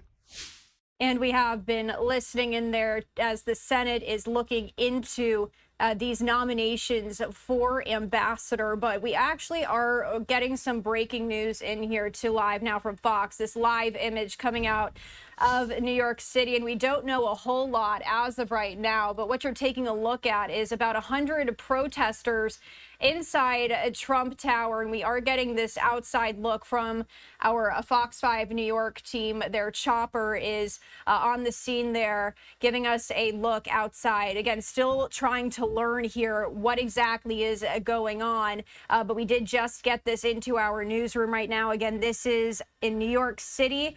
We do see some protesters outside there, as you can see, but we are getting word that there are about 100 protesters inside of Trump Tower as of right now. We are going to go away for a 2-minute break. When we come back, we'll see if we can get any more information on this for you. Stay with us.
Welcome back to Live Now from Fox, as we do have some breaking news to take you out to. I was saying before the break, we are working to get some more details here for you. It does appear we've gotten a little bit more information as I give you this live look out of New York City right now at Trump Tower, as 100 protesters are inside Trump Tower right now, and we also can see them outside as well. This is courtesy of our Fox 5 New York team, their chopper view right there. This is all related to a protest for the ICE arrest of Palestinian student leader Mohammed Khalil. Now, if you are unfamiliar with this, Mohammed Khalil will remain detained in Louisiana until at least next week, but he can finally speak to lawyers while they fight the Trump administration's plans to deport the Columbia University graduate student for his role in campus protests against Israel. This was all decided by a judge at a hearing yesterday.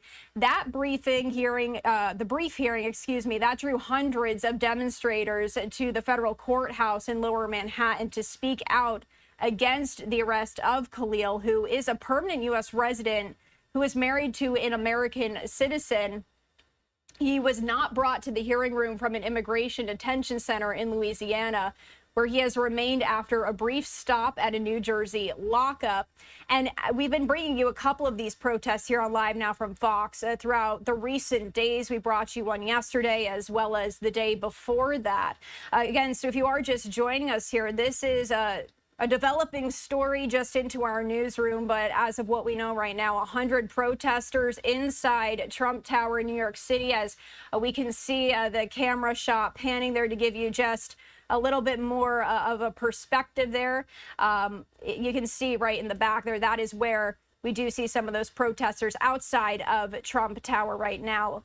Once again, if you are just joining us, this protest all related to the ICE arrest of Palestinian student leader Mohammed Khalil, and we were seeing these protests at Columbia University as well yesterday. So we're going to keep an eye on this developing story for you here on Live Now from Fox. We are waiting to see if our Fox 5 New York team is going to give us any more insight into all of this, but we did want to bring you this live image in from our newsroom here to just show you what we know so far. I am going to pivot to another story, but what we're going to do is we'll leave this up in a box in the bottom right-hand corner of your screen so you can keep an eye on this. And of course, once we do learn any of those additional details, we will bring it to you here on Live Now, as we always do. In the meantime, let's head back to Washington, D.C., as we have been listening in to nomination hearings for ambassadors. Let's turn up the sound and listen in. Relationship as well. Yep, absolutely. Thank you, Mr. Chairman. Thank you, Mr. Chairman. Ambassador Glass, if I might just continue in this general direction, because I didn't get a chance to question you at all in the first round. Thank you for your willingness to continue serving and representing our nation. I think you served well as ambassador to Portugal. My thanks to Mary and the rest of your family for your willingness to step back into the fray. And for sharing with folks that your faith is the underpinning of your public service. I think that's constructive when people do that. I agree with you that the U.S.-Japan relationship at the end of the last administration was in a very strong and good place, and that the progress that was made in pulling together Korea, Japan, and the United States was a significant step forward. I am concerned about the future direction of that trilateral relationship because of unfortunate recent developments in Korea. Just help me understand what you might do as ambassador to help strengthen or sustain that work. Senator Haggerty and I and a bipartisan group went out to both Japan and Korea last August to try and reinforce and give some lift to it. But since then, there's been some dramatic intervening events in both Japan and Korea. Right. Senator, thank you for the question, and thank you for your interest in the region. It's very important. If confirmed, I think we all have to be patient to see what happens with South Korea. That's currently in a effectively a state of turmoil, and we'll have to see what comes out of that. But no doubt, it's a step backwards in trying to build that relationship between not only the bilateral relationship between the Japanese and the Koreans, but with the trilateral that we have working. I think in most of these cases, and what I've seen in that, and once again, coming from the outside, we don't have as much information as maybe we will in a few weeks if confirmed, but by the way I'm looking at it, it seems to be that a lot of the issues that we're discussing are too broad. And I think that we can narrow those down between the three countries, and it would be very helpful. A lot of times when you're that broad, it's difficult to make advancements in what we're looking to do, whether it's on the security side, the economic side. But if we can narrow those down and really get to work and dig in on a very specific number of issues, I think that would be a tremendous help. Two more things, if I might. I recently met with a large group of Japanese CEOs who came to just sort of increase their engagement and visibility. They are very concerned about a potential trade war inspired by tariffs that might be improvidently imposed. I'm not going to ask you to respond to this, but in my previous questioning of Ambassador Hoekstra, sometimes President Trump engages in public bluster about matters that are framed as a negotiating tactic. I think for the Japanese in particular, it's profoundly unsettling for them to not be clear about our relationship, and I tried to provide some reassurance about the deep bipartisan respect for their hosting 60,000 U.S. troops in Japan, as you referenced. The Special Measures Agreement is coming up for renegotiation in 2027. I'm concerned that our president is often someone who likes to drive a hard bargain by framing before negotiating. How will you help the administration appreciate the significant amount of contributions the Japanese have made over decades to basing our troops, to providing us with some significant but unquantifiable benefits from being a trusted and reliable anchor, ally, and partner, both militarily as well as economically in the region? Yeah, but thank you for the question.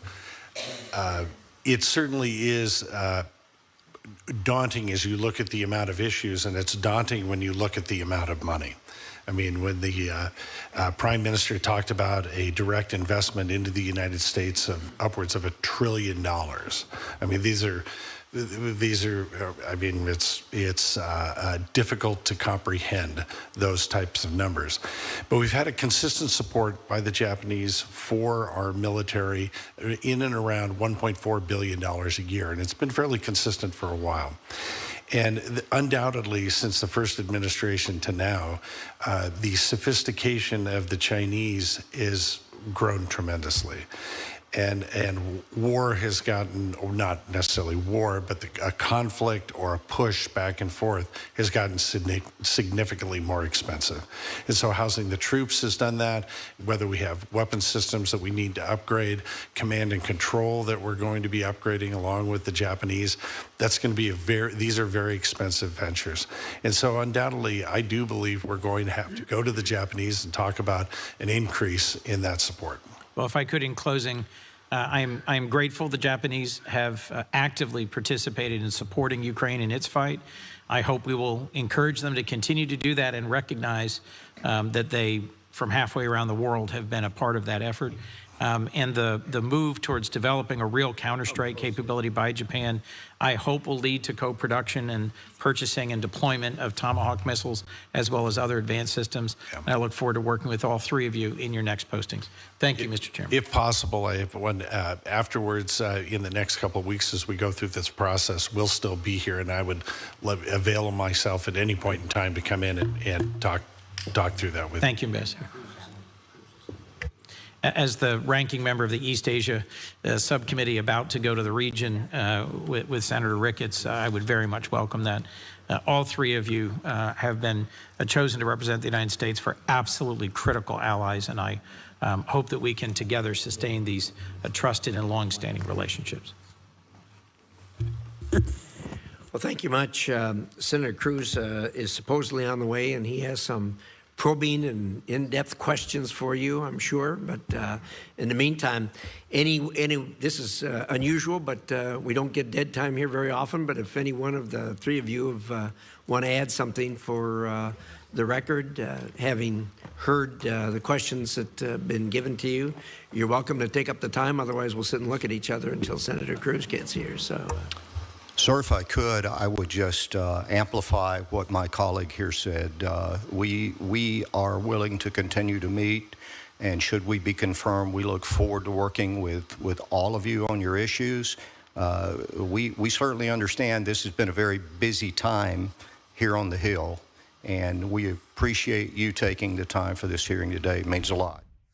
All right, and we are going to go away for another 2-minute break here on Live Now from Fox, because we are getting a lot of different images of the story we've been bringing to you here of a Jewish group now filling Trump Tower's lobby to protest efforts to deport pro-Palestinian Columbia University activists. This is inside of Trump Tower right now. We do know that about 100 people are inside there. We do have our Fox 5 New York news team. They are on the ground right now, as you could just hear that audio turned up there. So we are getting multiple images here. And lastly, I'll leave you with this before the break. This is another view from the chopper, our Fox 5 New York team, as we can see police presence heading into Trump Tower right now. So let's go away for a 2-minute break. And when we come back, we're going to take you back inside, give you all the information you need to know. Stay with us.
Welcome back to Live Now from Fox. As we continue to follow this breaking news, we do know about 100 protesters are inside Trump Tower in Manhattan right now.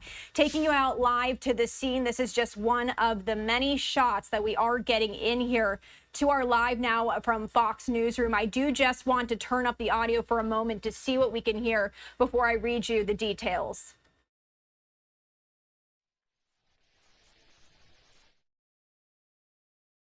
All right, so it does appear that there is no audio on this, but as you can see, there is a police presence inside. And here's what we do know as of right now.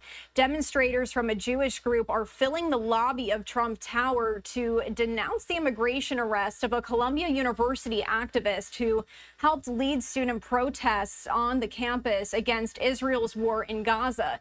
The Jewish Voice for Peace protesters are wearing red shirts, as you can see, and it says, quote, "Jews marches say, "Stop arming Israel." They're also carrying banners reading, "Opposing fascism is a Jewish tradition," and "Fight Nazis, not students."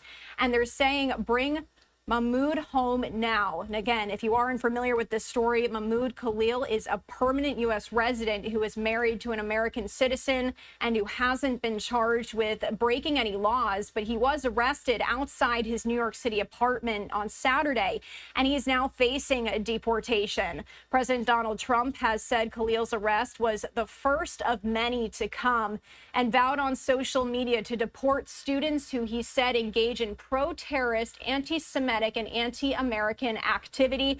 I do want to see if we have any more shots. We do have one outside here as I continue to read to you. You can see protesters are also outside the building. Let's turn up the sound here and listen in really quickly. Why you're here today? I'm here because my grandparents were Holocaust survivors, and growing up I was always told about their experience in the Holocaust and my family that died in the Warsaw Ghetto. And what we're seeing right now in Gaza is a genocide, and I was always taught growing up to fight any genocide wherever it was happening. And what we're seeing is that the Trump regime is continuing the genocide in Gaza and attacking our freedom of speech here in the U.S. And that was just outside of Trump Tower, but I did want to bring you back to this image, as it does look like some people may be getting arrested right now inside of the lobby of Trump Tower. Again, this is all in protest here of the effort to deport a pro-Palestinian Columbia University activist. And we are also getting some social media reaction in from Tom Homan, the border czar. He says, a quote, "Breaking in New York, wish it was good news, but more protesters are out and getting physical while demanding the anti-American Mahmoud Khalil to be released. Now they're trying to take over Trump Tower in New York City. Stay safe, New York." We are going to keep an eye to see if we're getting any more reaction in here on social media. But I did want to take you just back out live right now to this image as I do continue to share with you what we do know. Police are staged inside and outside this Fifth Avenue building. And this was ahead of the protest. So they were staged before all of this did begin. That's according to the Associated Press. Khalil's supporters say his arrest is an attack on free speech and have staged protests elsewhere in the city and around the country. We've been bringing those to you here on Live Now from Fox over the past several days or so, and hundreds demonstrated yesterday outside a Manhattan courthouse during a brief hearing on the case.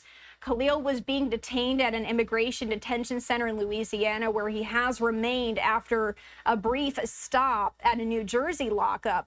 Columbia was a focal point of the pro-Palestinian protest movement that has been sweeping across U.S. college campuses this last year.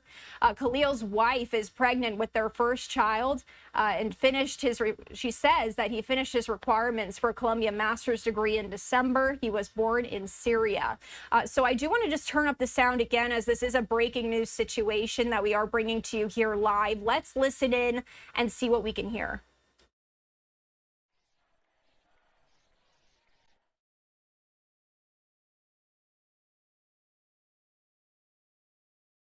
All right, well, we are getting multiple angles here, so I do want to head back to, looks like, an interview with a protester here outside of Trump Tower on the street. Let's listen in. Protester against Israeli action in Palestine. I think you know you've maybe crossed some kind of fundamental value for America. What's your name again? Morgan Spector. How do you spell it? Morgan Spector. I hear you. Hi, could you come on with me? Thank you. What's your name?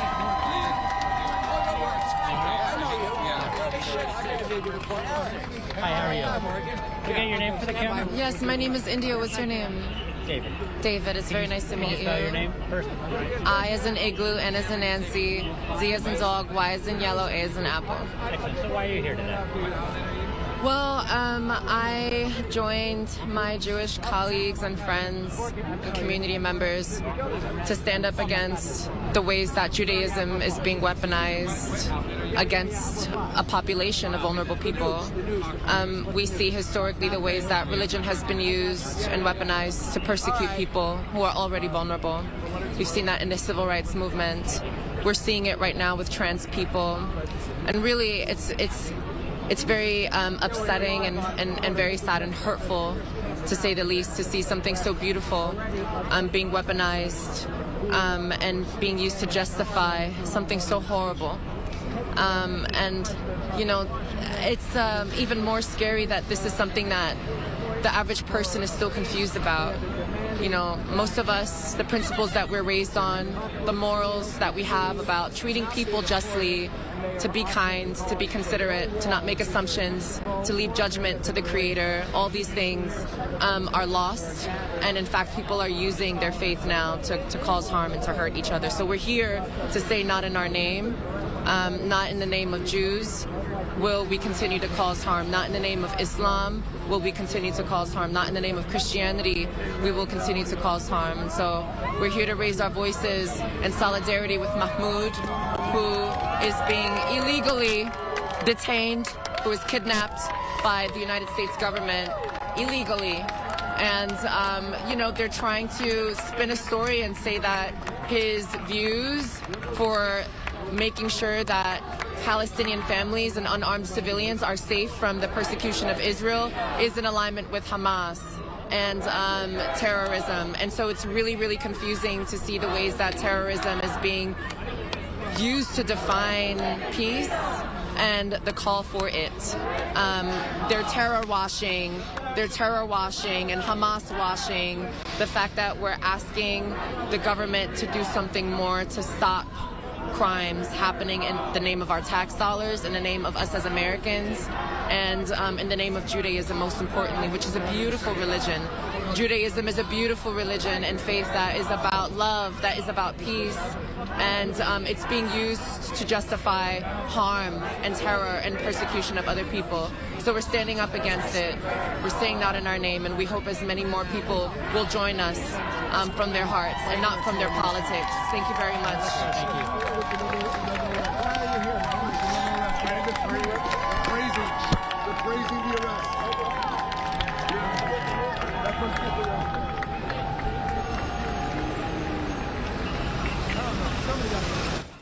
All right, that is our Fox 5 New York team outside of Trump Tower as they are speaking to some of these protesters here. And you can just see the large amount of people outside of Trump Tower. But in the bottom right-hand corner of your screen, we also do have that inside look. And I am going to take you back out to that. If you are just joining us here on Live Now from Fox, we do know that about 100 protesters are inside right now of Trump Tower. A Jewish group is filling the lobby there to protest efforts to deport a pro-Palestinian Colombia activist. If you are just joining us, I do want to read for you these details again, as this is a developing story here. Demonstrators from a Jewish group are now in the lobby of Trump Tower, as you can see there on your screen, to denounce the immigration arrest of a Columbia University activist who helped lead student protests on the Manhattan campus against Israel's war in Gaza. The Jewish Voice for Peace protesters, they are there right now. You can see their shirts that say Jews say stop arming Israel. They're carrying banners saying opposing fascism is a Jewish tradition and fight Nazis, not students. And they're saying bring Mahmoud home now. Mahmoud Khalil is a permanent U.S. resident. He's married to an American citizen and hasn't been charged with breaking any laws, but he was arrested outside his New York City apartment this past weekend. He's now facing deportation. And President Donald Trump has said his arrest was the first of many to come, vowing on social media to deport students who he said engage in pro-terrorist, anti-Semitic, and anti-American activity. And we can see now it does look like some arrests are being made as we are watching this live together. I also do have some live reaction here as we've been searching through social media to get reactions from lawmakers, and we do have one from Representative Marjorie Taylor Greene. She says, quote, protesters have occupied Trump Tower in New York City, chanting "Free Mahmoud, free them all." I know the owner of that building, and he will definitely be pressing charges. So that is something we will have to keep an eye on here on Live Now from Fox as well. We also did share with you from a reaction from Tom Homan, Borders Are, just a short time ago, as well, as I do bring back this live look. And we actually do have another camera outside on the street here just to show you the police presence that is going on right now. This is another live look as this is a developing story, a fluid situation. It looks like some people are being led out of Trump Tower right now as we are watching this together here. What I do want to do is go away for another break here on Live Now from Fox. We do actually have some more breaking news, if you can believe it, to bring you after this break. Stay with us.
Welcome in here to Live Now from Fox. We actually do have some more breaking news to take you out to before we head back to New York City and the protesters inside Trump Tower. This pertains to the Russia-Ukraine war, as Vladimir Putin is now agreeing with a U.S. proposal for a ceasefire in principle. So this is coming in from the Associated Press. I'm going to read it word for word for you. Breaking: Russian President Vladimir Putin said that he agrees in principle with a U.S. proposal for a 30-day ceasefire in Ukraine, but those terms do still need to be worked out. So again, another developing story here that we are just going to bring you the latest details as we are just learning this. He said this in a press conference. So here's that quote from Putin. It says, quote, "So the idea itself is correct and we certainly support it, but there are issues that we need to discuss. And I think that we need to discuss it with our American colleagues and partners." Putin also noted the need to develop a mechanism to control possible breaches of the truce. Another issue, he said, is whether Ukraine could use the 30-day ceasefire to continue mobilization. Here's another quote from him. He says, "We agree with the proposals to halt the fighting, but we proceed from the assumption that the ceasefire should lead to lasting peace and remove the root causes of the crisis." Putin also saying that while it appeared that the U.S. persuaded Ukraine to accept a ceasefire, Ukraine is interested in that because of the battlefield situation, noting that Ukrainian troops that launched an incursion into Russia's region would be fully blocked in the coming days. He said, "In these conditions, I believe it would be good for the Ukrainian side to secure a ceasefire for at least 30 days. If you are just joining us on Live Now from Fox, we are bringing you this breaking news that Russian President Vladimir Putin agreeing in principle with a U.S. proposal for a ceasefire. We do have even more information on this. At this press briefing, Putin thanked U.S. President Donald Trump for, quote, paying so much attention to the settlement in Ukraine. He also thanked the leaders of China, India, Brazil, and South Africa for their, quote, noble mission to end the fighting to casualties. Russia has said it will not accept peacemakers from any NATO members to monitor a prospective truce. This is all a breaking news update here on Live Now from Fox. Keeping you updated on all of this as we do learn more. If you are just joining us, though, bringing you this news that Russian President Vladimir Putin is agreeing in principle with the U.S. proposal for a ceasefire. Well, we do have a lot of other breaking news that is going on right now. Before the break, we were showing you here that in New York City, lots of protesters are currently inside Trump Tower, and we do have multiple angles of that here for you that I am showing you right now. And we've been seeing here as we've been covering this, that we've been seeing people being taken outside of Trump Tower. Some arrests have been made here. We are also looking on the street. We do have our Fox 5 New York team out on the street as well, and I do want to share this look with you. You just heard me mention that arrests have been made here, and you can see those people being walked out of Trump Tower on the street as our Fox 5 New York team has been on the ground since this news broke, maybe just about 20 or 30 minutes or so. This all taking place at Trump Tower inside the lobby, and word is that there's just about 100 people inside the lobby as of right now. Here's what we do know. Demonstrators from a Jewish group are filling this lobby to denounce the immigration arrest of a Columbia University activist. And again, we've been showing you here on Live Now the past several days that there have been many of these protests. We saw one outside of Columbia University just the other day that we brought you here live. So we've been keeping tabs on this. But this situation in particular, this is the Jewish Voice for Peace protesters. As you can see, they're wearing those red shirts, and they have a lot of different messaging on them. Some of them being Jews say stop arming Israel, others saying fight Nazis, not students. And my producer just let me know here that we do have some audio that I do want to find for you, if you just give me 1 second.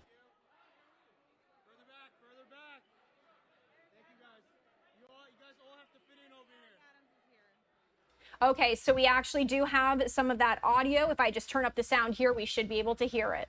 Stay on the